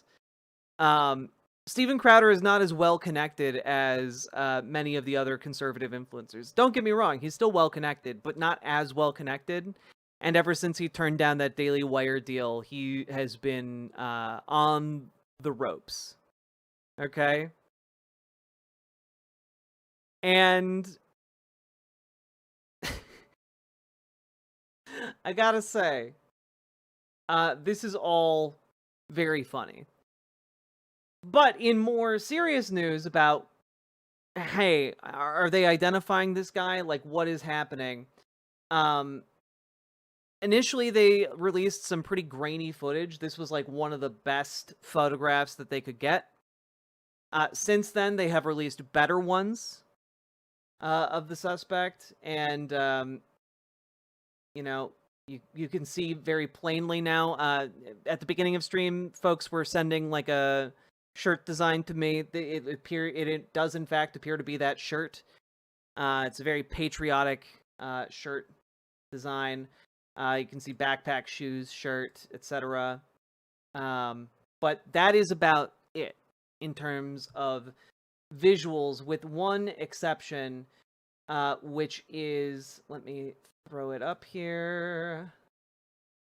Oh God. Yeah. If you look up to the top left, you'll see the building where the shooter was proned out in the top left corner. So here you see the suspect ran behind that upper building. He's going to come out on the right, moves to this far right corner. As he does, he's going to climb off the edge and then drop down to the ground. As he did that, he left some palm impressions. There's some smudges, some places we're looking to collect DNA. There's a shoe imprint where we believe the suspect is clearly identified as wearing Converse tennis shoes.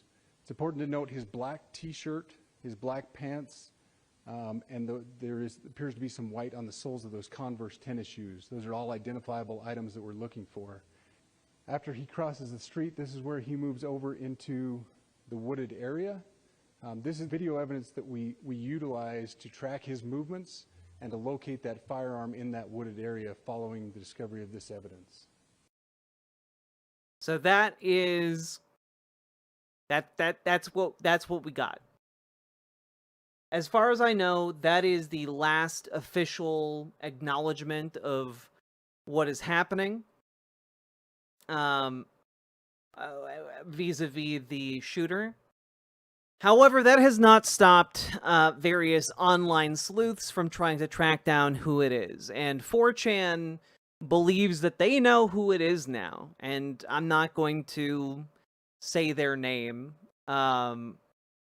because I can't verify that it's them, obviously. But the evidence that 4chan is pointing towards is that this person had uploaded a song to SoundCloud that said Charlie Kirk dead at 31. And then after the shooting, the song was deleted from that account. And that's it.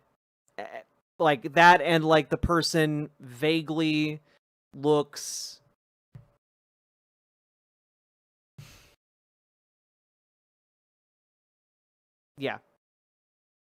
vaguely looks similar to the person in the video. You can say it. I know I can say it. I've just been talking for like 4 hours straight. Cut me some slack. All right? Yeah, the person who wrote a song about Charlie Kirk being dead at 31 weeks ago, and then deleted it after the shooting. They're saying that this person is the same as the shooter. As far as I know, there's no evidence of that. And that has not stopped, however, 4chan folks from going around spreading their name and image and calling for them to be arrested. And when we are taking a look at all of these things, like when I looked up this person's name in association with the shooting, the number one account I found on Twitter is an account that is repeatedly calling for them to be jailed, and also like posting memes clearly taken from 4chan while shilling a cryptocurrency tied to the shooter's name. It's all very bizarre and very suspect. It's I know that there are people going around claiming that this is true, and I want to clarify that I have no reason to believe that this is true other than a coincidence. And I'm going to need more to go on than a coincidence. So is the shooter a cishet white man then? I have no idea. I have no idea. I'm not going to make assumptions. Because here's the thing, 4chan can be wrong, and I'm not going to sit here and like tell you guys that they're correct based on no apparent evidence other than this one coincidence.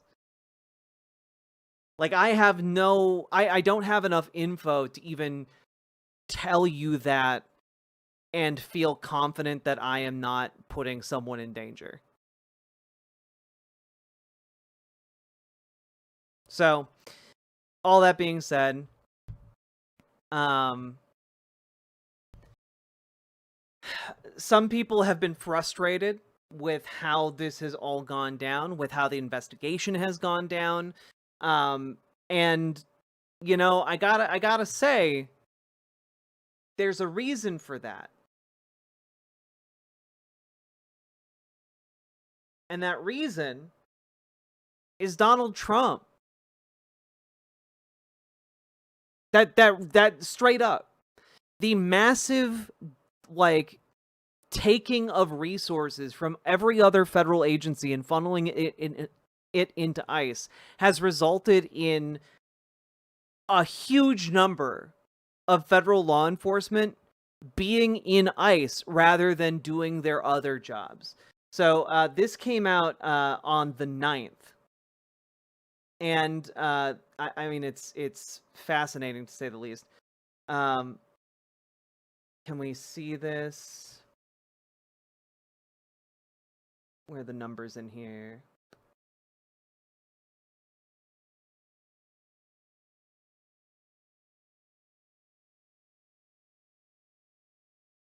Yeah. Here we go. The reassignments are huge numbers. According to the Cato Institute, this diversion is not a small part of many of these agencies. It includes 1 in 5 U.S. Marshals, 1 in 5 FBI agents, half of DEA agents, and over 2/3 of the ATF, and nearly 90% of Homeland Security investigations. All of those personnel have been reassigned to work ICE.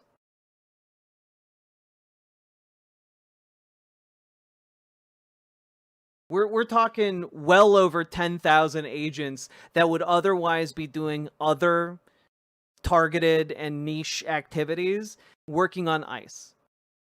And that means fewer officers to work cases like this one. It is all so stupid. It is all just so stupid.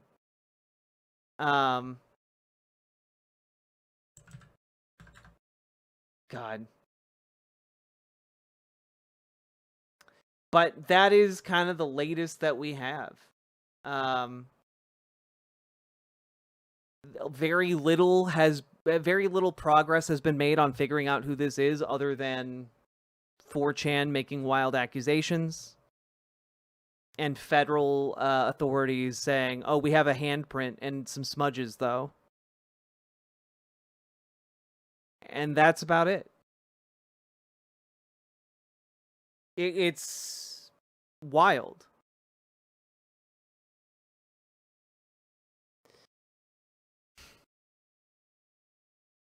Oh God.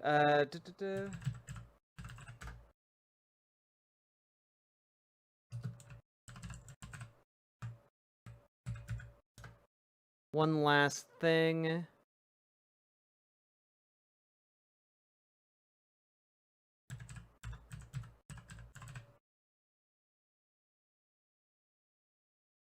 Can I pull it up real quick?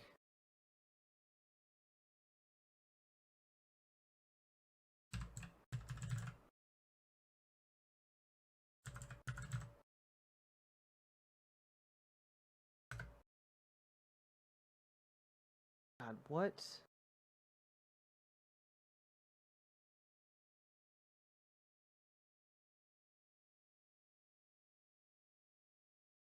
Trying to find the thing that I'm looking for.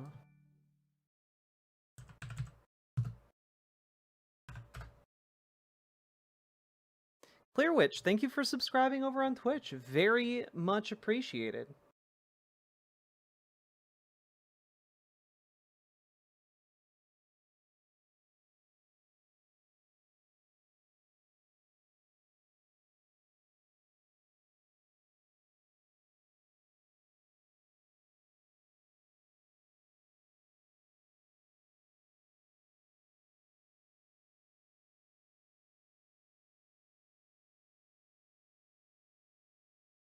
Yeah.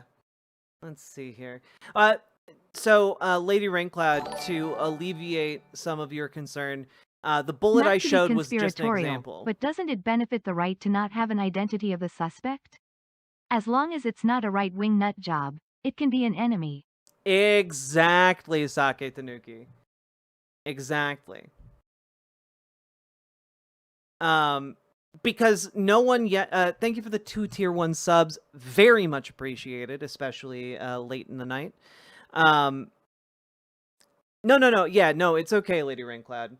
But like some of the examples given are just to show, because the article is vague, no one has said what the trans ideology symbols may have been. Some outlets have reported that like law enforcement was looking into the use of arrows engraved on bullets to indicate like they were anti-fascist in nature, and again those are manufacturing marks.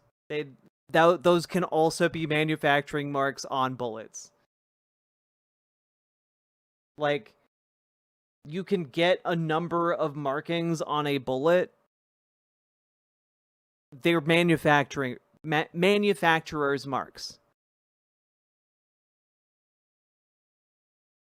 It is maybe one of the stupidest mishaps I've heard of in a while. I think we always need to have Cash's official photo up when talking about him or the FBI.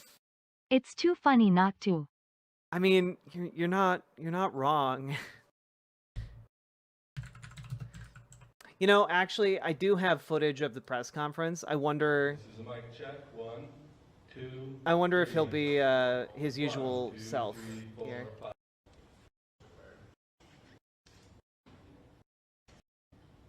Is Cash Patel not at this press conference?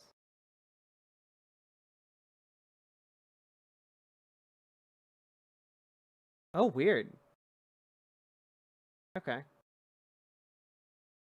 Let's see what you got. FBI. I guess, you know, in order to make him feel included. I know Cash Patel was on the ground today, so the fact that he wasn't there is very weird to me, but okay. Ah, good.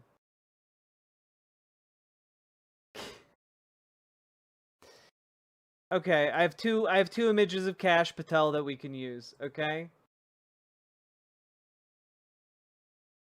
Here he is. Here's number 1.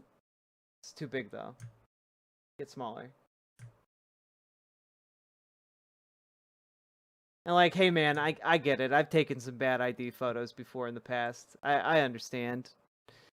Or we could go with this one, which I quite like. I think this is great.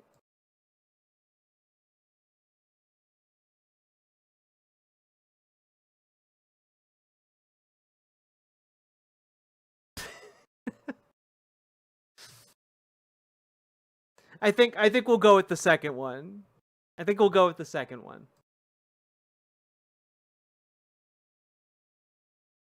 All right, here we go. speaker is Special Agent in Charge Robert Bowles, R-O-B-E-R-T, last name B-O-H-L-S.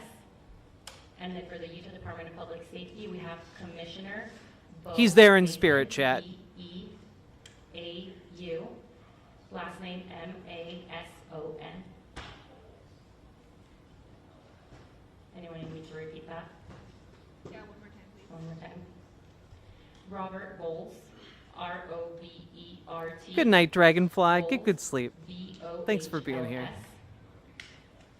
And then Bo Mason, B-E-A-U. Okay, we don't need this. Mason at night. Historically, on 9/11, law enforcement has come together as a group to recognize and honor those that sacrificed, Not Cash Patel, though. preserve the ideals of this country, the freedoms of this country. Can you put him on the right side? Ourselves Yeah. Today, Oh, God. being a murderer I moved the wrong thing. who chose to violate our rights, the rights of an individual within this country. Nailed it. Just to recap yesterday's events, at around 12:20 p.m., political influencer Charlie Kirk was at Utah Valley University participating in a student-sponsored event with Turning Point USA. Charlie was shot at that event. He was transported to a local hospital where he later passed. Last night, his body was moved to the state office of the medical examiner. We will continue to facilitate movements to get him home today and with his family. Yesterday, during the investigative process, we located a couple of persons of interest. We interviewed those individuals, and after releasing them and after clearing them of being suspects, they faced scrutiny, they faced threats. We asked the public to be patient with the investigative process. These individuals were not suspects, they were people of interest. We ask that you do not impose into those people and that investigative process. They don't deserve that harassment for being subject to that. I'd like to thank all the investigators that are involved in this. They have worked around the clock, all day yesterday, through the night last night. Investigators from the State Bureau of Investigations, from county, from city agencies, university, our federal partners with the FBI, the ATF, and many others. Those are just a few of the people that we have involved in this. I'd like to thank all of them for their strong work. Through all He's that there in last spirit. night, we were able to make a few breakthroughs. We were able to track the movements of the shooter. Starting at 11:52 a.m., the subject arrived on campus, shortly away from campus. We have tracked his movements onto the campus, through the stairwells, up to the roof, across the roof to a shooting location. After the shooting, we were able to track his movements as he moved to the other side of the building, jumped off of the building, and fled.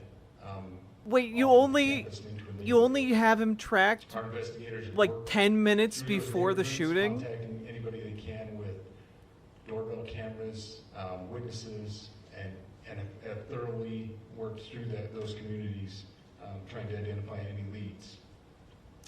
We do have good video footage of this individual. We are not going to release that at this time. We are working through some technologies and some ways to identify this individual. If we are unsuccessful, we will reach out to you as the media and we will push that publicly to help us identify them. But we're confident in our abilities right now, and we would like to move forward in a manner that keeps everyone safe. I don't know that they got anything on this guy. Last night I communicated with Erica. The family's devastated. As a commissioner of public safety, as a father, as a husband, I can only imagine what that family's going through. The heinous event that happened yesterday is not Utah. This is not what we're known for. Over the past several weeks, I mean, we've seen the state come together. It's an open carry state on an open carry campus. I mean, to show what Utah is known for a state of character. it's a state where everyone has guns Of camaraderie. and might shoot each other at any moment. We will not stand for what happened yesterday. We are exhausting every lead. We have every officer invested in this, every investigator, every local agency. The outpouring of support from the law enforcement community has been astounding. We are investing everything we have into this, and we will catch this individual. Having walked through the crime scene, through the hallways of this school, through the classrooms, I can't imagine what the people on scene felt as well. A horrific event where some of them barricaded in classrooms, some of them ran in fear. Can't overstate the tragedy and the horrific event that yesterday was, and how we will work to bring to justice the actions of one individual or any other individuals that assisted in that. Wait, so if you want to buy a gun in Utah, like a gun dealer has to give you one if you like have the money to buy it? Good morning. My name is Robert Bowles, and I am the special agent in charge of the Salt Lake field office. Following yesterday's tragic shooting of Charlie Kirk, FBI agents have been working around the clock in coordination with our law enforcement. No background checks to buy guns in Utah. That's crazy. Until we find the person that has committed this heinous crime and find out why they did it. This morning I can tell you that we have recovered what we believe is the weapon that was used in yesterday's shooting. It is a high-powered bolt-action rifle.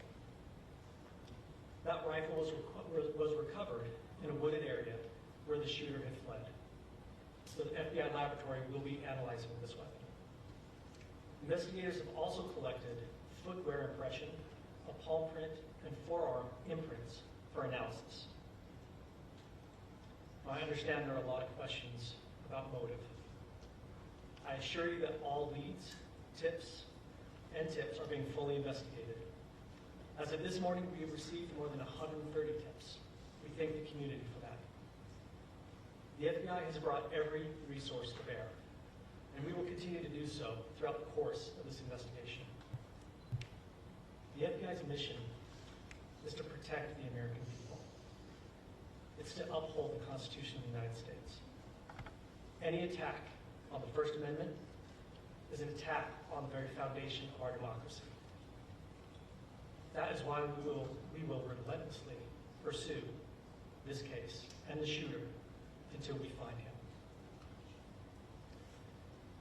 We also continue to grieve with the family and the community.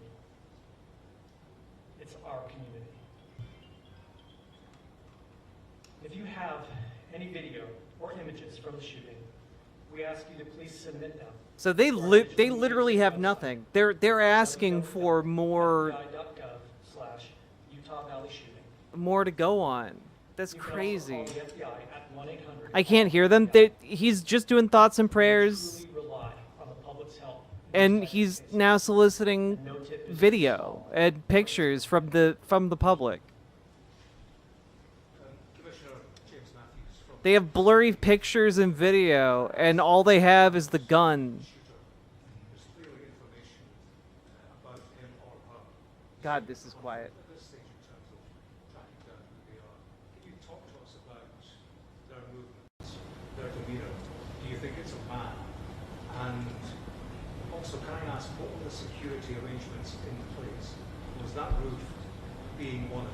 It's a question many people will have, particularly after the public. So what I'll release about the suspect is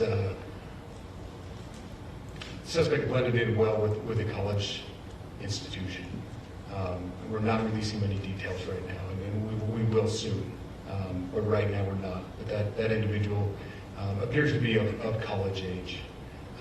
We've got top men We are on confident in our abilities to Top track that individual. If we're unsuccessful in identifying them immediately, we will reach out to the public's help and the media's help in pushing those photos. That was a new development overnight, working through the night, studying those cameras. So that's something that's new and that we're working through right now. As far as the security, I cannot speak to that. Neither the Department of Public Safety nor the Federal Bureau of Investigation was involved in the planning or security of this event, and that'll have to be a question later for other agencies. I wanted to ask you, you mentioned that you found the gun in a wooded area. Do you believe that the suspect could be hiding in the woods? And is that suspect possibly still in this area? So that's a good question, and it's a question that goes to the safety of the community, right? Yeah. No, not in those woods. We walked through those woods and secured it. As to the community, I can tell you that this was a targeted event. We don't believe that the community is at risk. However, we're exhausting every resource to find him, and we will do so. Special Agent Bowles, with the BBC, from the images you have, can you see clearly the suspect's face? You say he's college age. Do you believe he was from this university? And how far do you think he may have gone in this time span? So I can't comment specifically on his face or any details such as that, as it's continuing to be a part of the investigation, and again, we'll release that shortly. However, we're doing everything we can to find him, and we're not sure how far he's gone yet. Knifey is Duck. It's an Indiana Jones reference. Kitsune Cavalier was responding to a joke I made. But you have a clear image of his face? We have images of the suspect. So Can you between trace those the gun's images and the owner? gun that you've been able to recover, do you believe you know who this person is, the person that you're looking for at this point? Again, as part of the investigation, we're not releasing any details such as that. Any fingerprints or DNA? We are exhausting all of our resources to be able to collect those. Oh boy. That's again part of the investigation. Oh wow. Have you traced back the owner of the gun?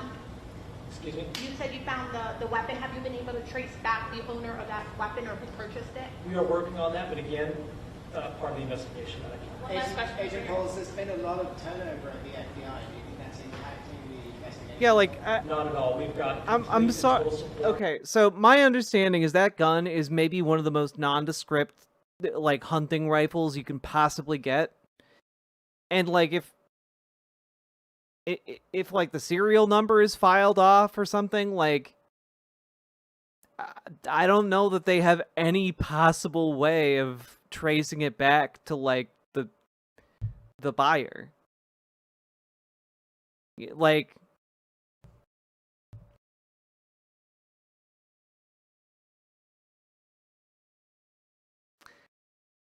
I mean, and they might have bought the gun at a gun show.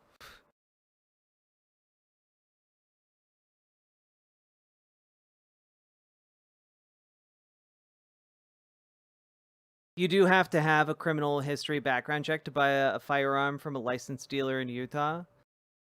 Yeah, but like, would that? I don't know that that's relevant here. You know.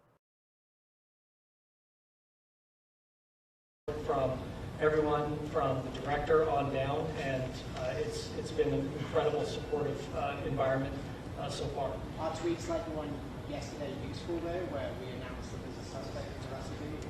All I can say is that we're working the investigation the best we have with the environment we're given. Those are all the questions for right now. Thank you, everybody.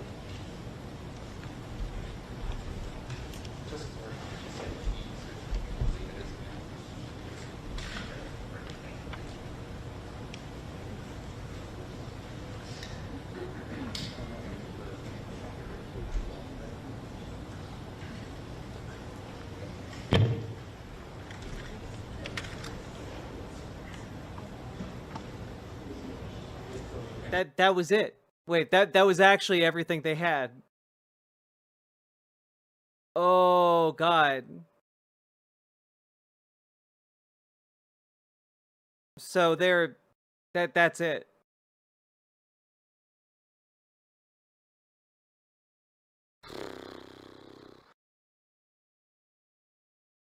So what we've got is federal agents with diddly shit and people on 4chan going nuts, speculating who it might be based on pretty flimsy and circumstantial, like, internet traffic and activity. So, honestly, this, I thought they were gonna have more than this, to be honest with you guys. So this guy is gone. It is possible that this guy is just gone.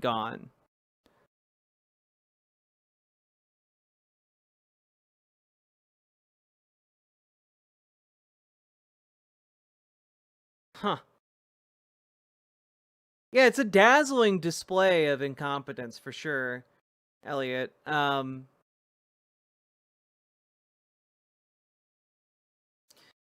Jack, was it Cash on the right, you think?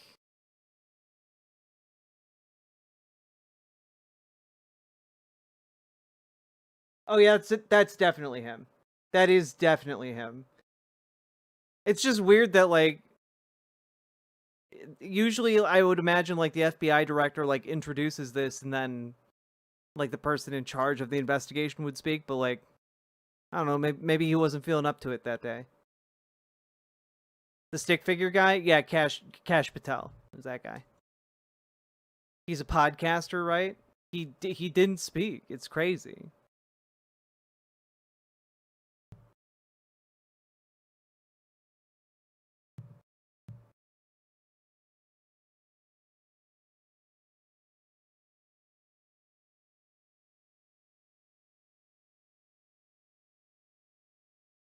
Glasses and cap didn't hide the jawline. Yeah, but also there are like a billion people on the planet with that jawline. You know, like it's not an abnormal jawline that might like be Not gonna lie, notable. but the official FBI account sounds like Susan Smith's claim where they're looking for info on some college guy. Yeah, it does just sound like they're looking for some guy, some schmuck. Hey, we're looking for any man who might have been in a Walmart in the last 10 years. Just a man in Utah who's been in a Walmart. You know, any of the surrounding states in a Walmart. We're narrowing it down as much as possible.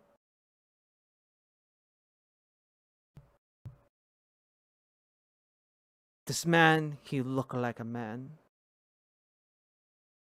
And that's if that is the right guy in those photos. We don't know yet if they got the right person. I mean, I'm fairly sure they got the right person in those photos.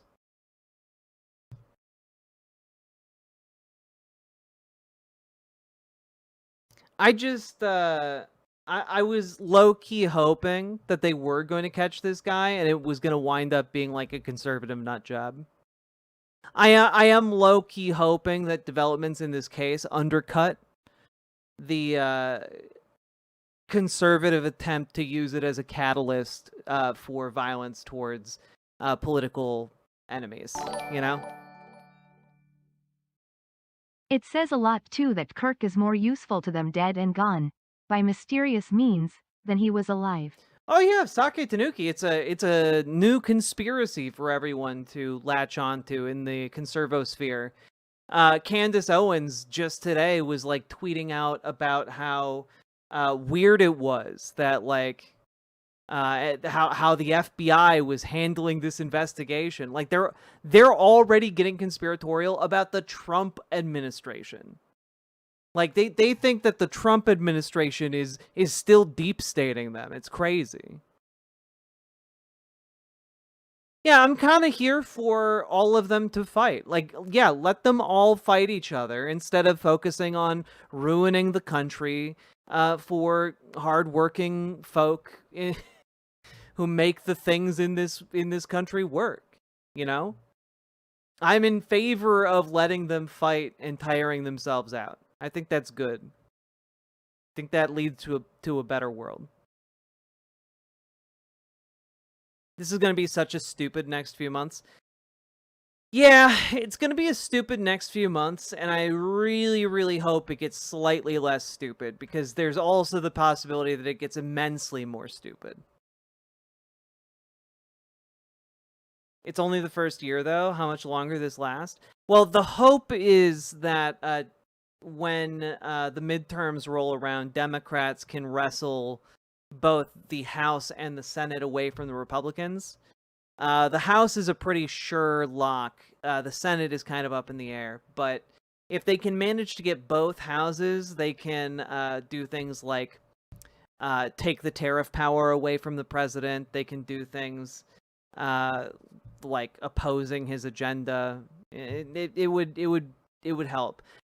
That being said, that is dependent on them actually doing good politics. So, you know, we have like a, I don't know, 30% chance of that actually happening.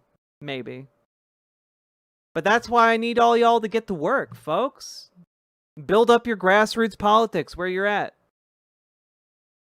I know we're tired, and I know we're upset, and I know we're angry, but like, it's kind of like we gotta do that.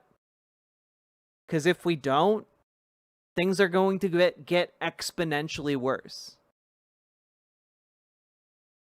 Things are going to get exponentially worse if we don't do that.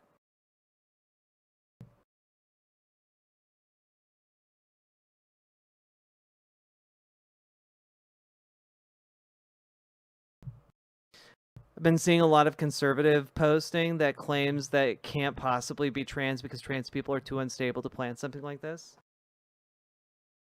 Well, you know. A lot of conservatives are wrong about a lot of things.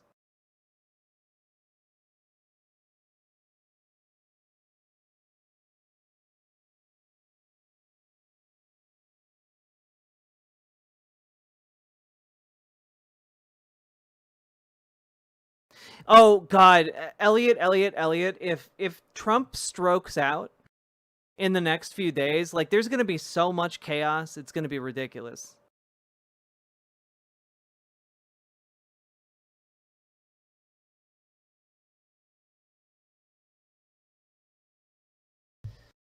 Hi. Anyway, that's where we're at. Our law enforcement officers have no idea what's happening with this story, and probably a decent portion of that is due to the fact that the Trump administration has systematically undermined the ability of groups like the FBI to actually investigate incidents like this. You know? And, you know, you kind of get the performance that you pay for, I guess.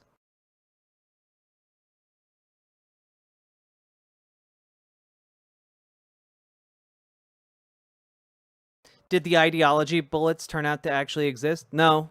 Reporting on that was retracted due to, you know, the overwhelming lack of said bullets. Who's the next Dem candidate going to be? Whose turn is it? I mean, I think we're beyond turns, right? I think that there is a very good likelihood that the field is going to include Gavin Newsom. You're going to have Pete Buttigieg making another run, or maybe it's going to be a Gavin-Pete team up to, you know, specifically give me cancer to the greatest degree possible. Or it could be like AOC, maybe a Walls, maybe I think Pritzker is a lock. I think AOC and Walls are kind of like longer shots.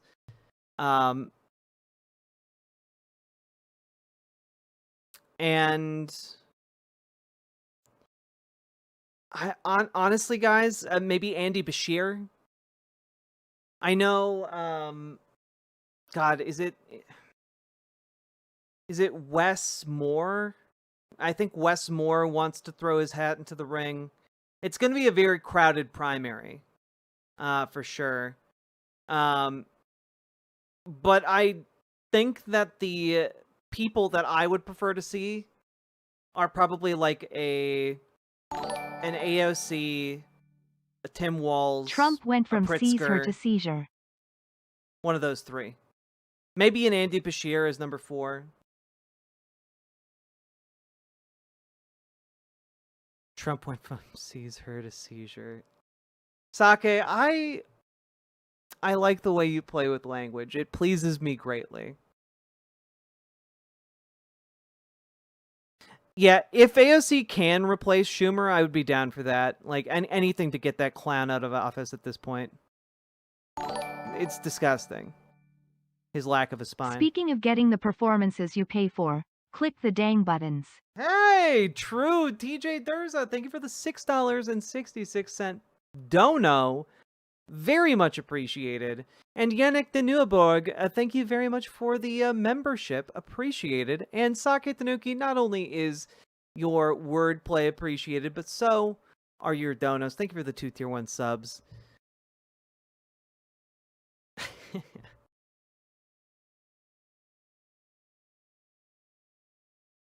I don't think Al Green is going to run for president in 2028. We'll see. But I don't really have an indication that that is gonna go well for him. I think it's gonna come down to just a couple tickets, and I think a Newsom is a likely final round contender, kind of like a final boss in the primary. If AOC runs, I think AOC would have the juice to run, but if she's going to replace Schumer and it comes down to Pritzker or Tim Walz, I think Pritzker probably has the edge just due to his massive fortune and the fact that he showed a spine and prevented like Chicago from being like occupied. I think that won him a lot of points.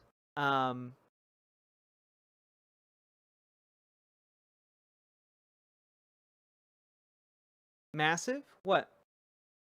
Pritzker Walz together would be nice. Oh, sorry. I'm tired. We've been going for 5 hours, and it's 3 o'clock in the morning. Mamdani wasn't born in the U.S. No, he was not.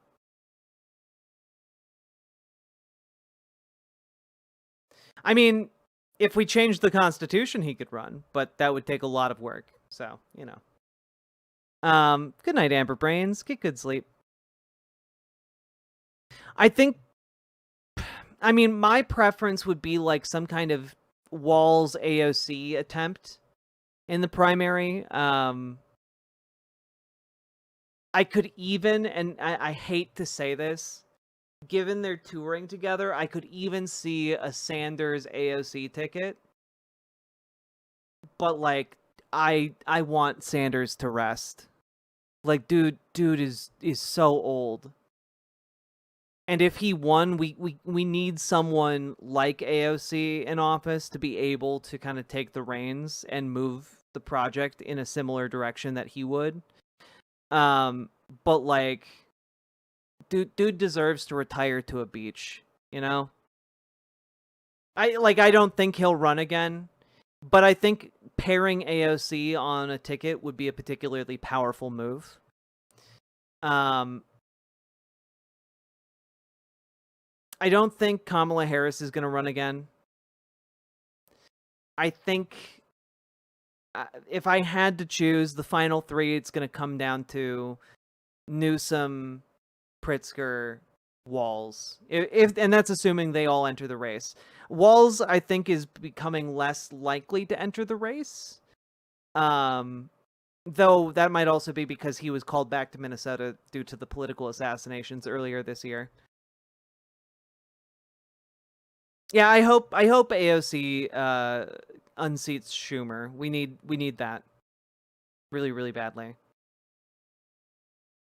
But Walz is young compared to our current slate of modern political leaders. We'll bring Biden back for one last hurrah, baby. Biden 2028, let's go, Jack. Just the 2 oldest men possible running in 2028. Let's go. You all are calling for younger candidates, but what if we went with older candidates? Yeah, all right, let's go. They tried to stop him in 2024. They have to have him in like a bubble at all times, just to keep him safe. If we get them old enough, they'll eventually contract that Benjamin Button disease and they'll regress to babies.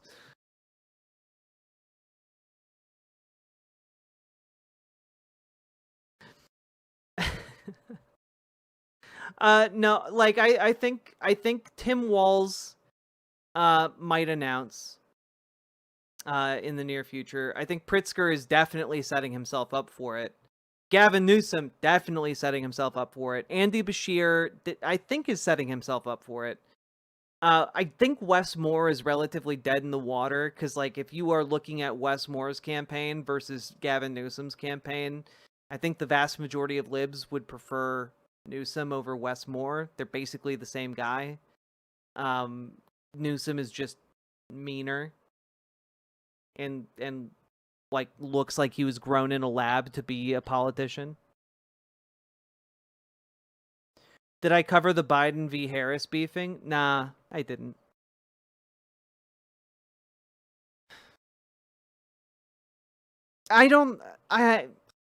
Oh, Jon Stewart replacing Cory Booker. I know some people were calling for Jon Stewart to run for president. I don't think that'll go well. But Jon Stewart replacing Cory Booker, I could see that.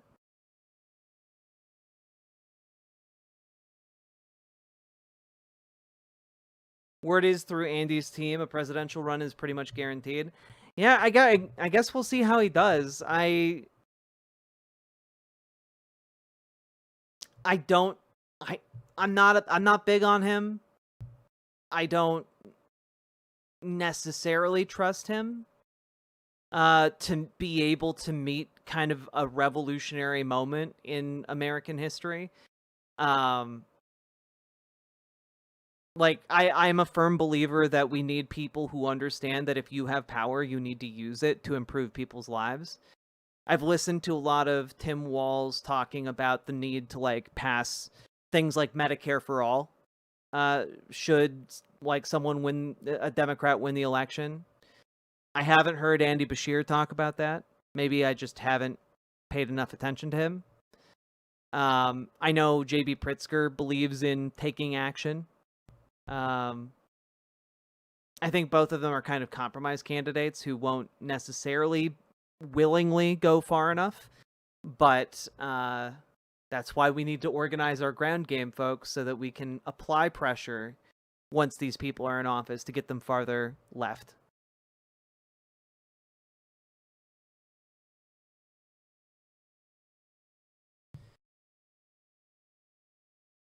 Are the MAGA folk actually going to start killing us, or are they just all bark? I think it's best to live as if they are all just bark, while taking precautions just in case. You know, have the ability to defend yourself if shit goes sideways, but living in fear is no way to live. Now is the time for bravery and to get to know your friends and not your friends, but like get to know your neighbors. Get to know your local community. Get to know your local support networks and groups. Find your people. The people you can call when things go sideways.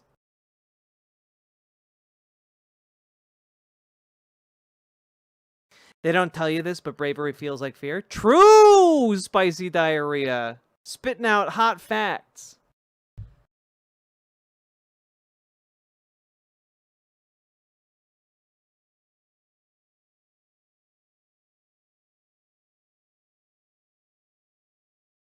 Walz isn't presidential. He's a bit wimpy. I disagree. I think when push comes to shove, Tim Walz is capable of being pretty vicious in an acceptable way for a mass audience. Dude made called JD Vance a couch fucker. Like, I think that's pretty great. I think that's the kind of energy we need to take into things. And frankly, this is maybe a blind spot I have in politics, which is like that kind of interpersonal stuff. Because I care about the policy. And Gavin Newsom's policies suck shit. I'm going to do everything I can to make sure that Gavin Newsom does not win that primary. And I expect a lot of you to help me. Walz being Kamala's VP is kind of a death sentence, IMO.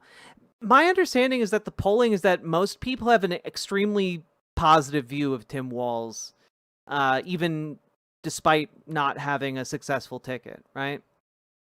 I forget which president originally ran as a VP first and then came back to win the presidency. I don't remember which one that was. Maybe Teddy Roosevelt?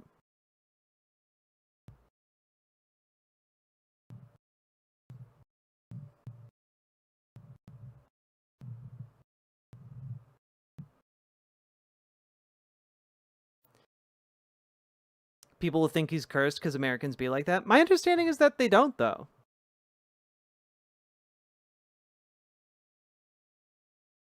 Walls is streets ahead of Tim Kaine. Ah, a fellow community watcher, I see. Someone who isn't streets behind.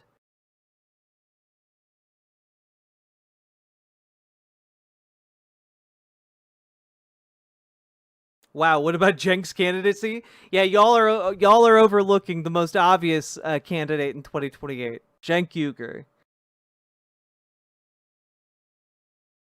If you have to ask that, LB, your streets behind.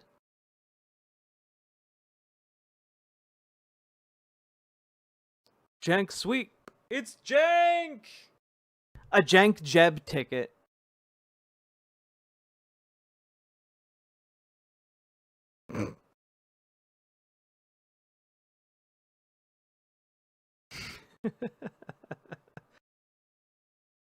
Don't care, still voting for Cenk.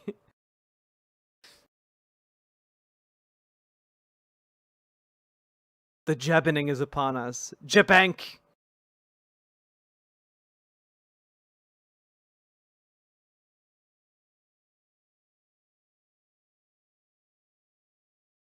Live from the Polymarket studio in the White House. Cenkeb. Jack for president? I don't think I'd be a good candidate, folks. I think I'd be too sleepy. That's not true. I would do my best to be responsible. But I don't know that I'm I don't know that I'm that kind of material.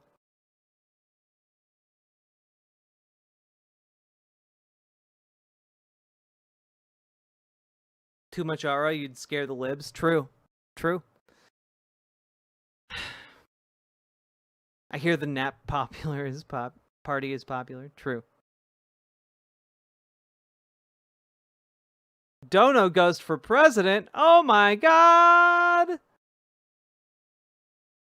Just put the trans emblazoned White House in a bag. I feel like I feel like I would get assassinated and or like sexually assaulted. I'm not a huge fan of this idea. I don't want to pioneer those waters.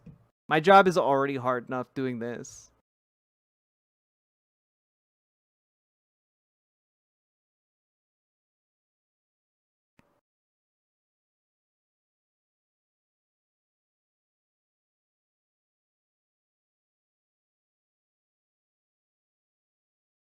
Jack 2028. We are all a bit cranky. Eat some cheese, then take a nap. I literally I forgot to eat for most of today, and then I got too hungry and I had a little crash out, and my partner made me a little cheese plate. So like I literally did that today.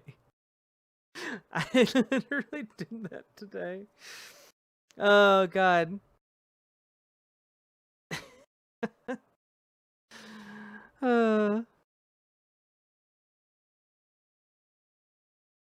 I was a cranky little babby.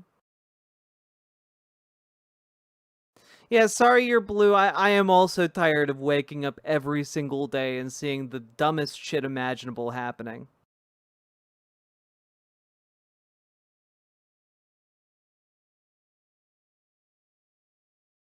Is it safe to assume everyone on my street flying an American flag is comfortable with the current situation in America, or are Americans just weirdly patriotic across the board? Oh, I'm mostly leaning towards the weirdly patriotic.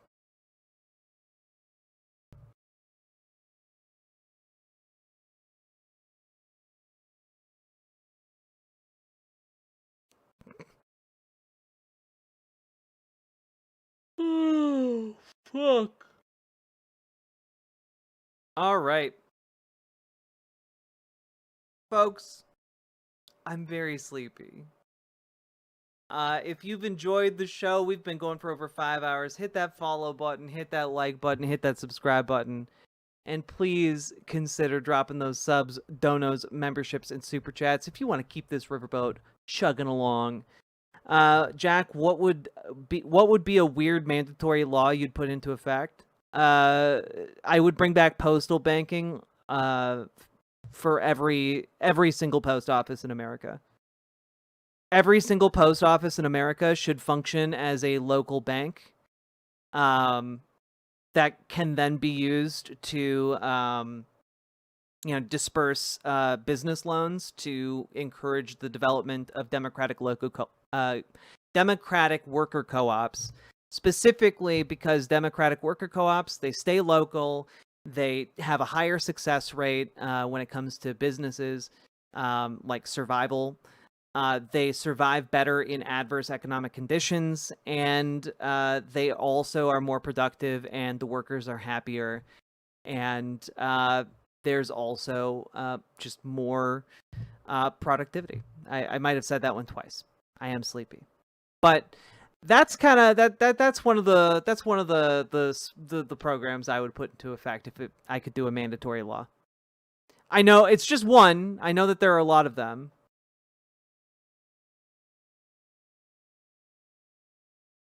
That's not weird. I mean, I think it's weird to some people because I think some people have never heard of postal banking, which we used to have. We used to have it in America, and we got rid of it so that you could be screwed over by big banks.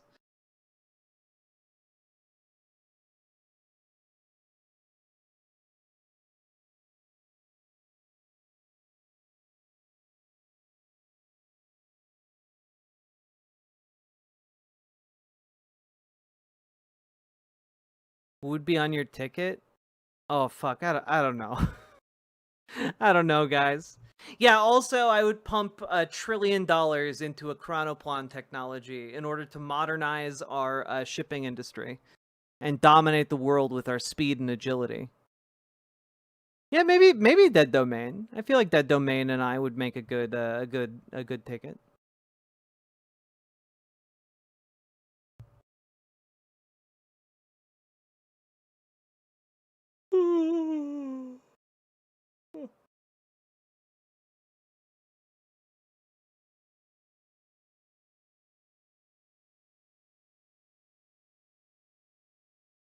All right, folks, I'm very sleepy.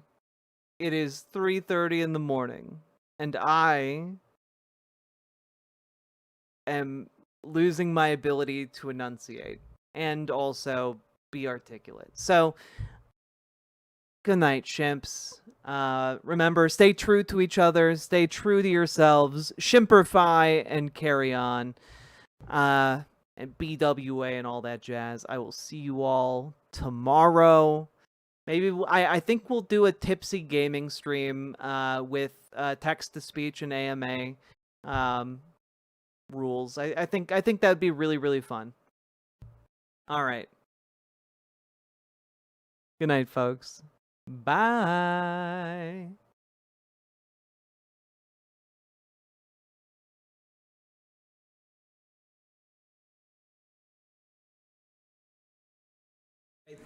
These are Woody Guthrie's words.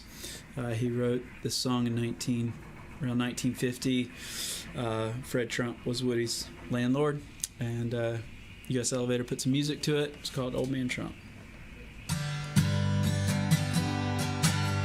I suppose old man Trump knows just how much racial hate he's stirred in the blood pot of all those human hearts when he drawed that color line down here at his Beach Haven family project. Beach Haven ain't my home, I just can't pay this rent. My money's down the drain and my soul is badly bent. Beach Haven is Trump Tower, where no black folk to go. I said no, old man Trump, Beach Haven ain't my home.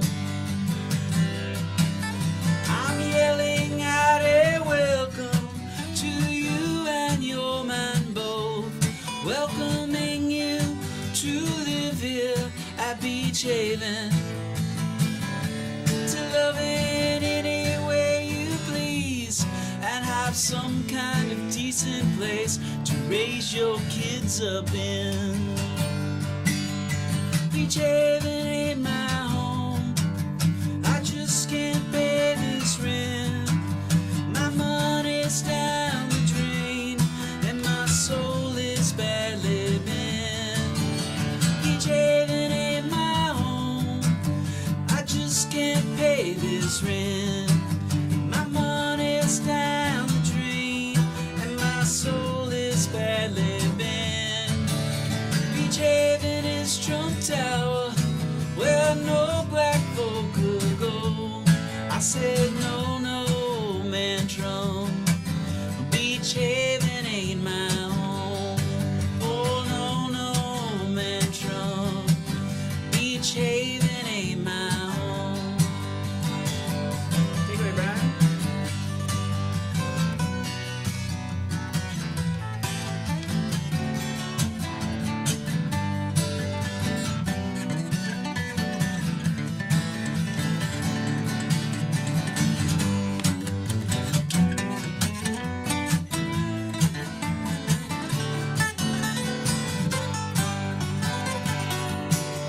I suppose old man Trump knows just how much racial hate he stirred in the blood pot of all those human hearts when he draw that color line down here at his Beach Haven family project. Beach Haven ain't my home. I just can't pay this rent. My money's down the drain, and my soul is badly bent. Beach Haven ain't my home. I just can't pay this rent. My money's down the drain, and my soul is badly bent. Beach Haven is Trump Tower, where no black folk could go. I said no, no, man, Trump. Beach Haven.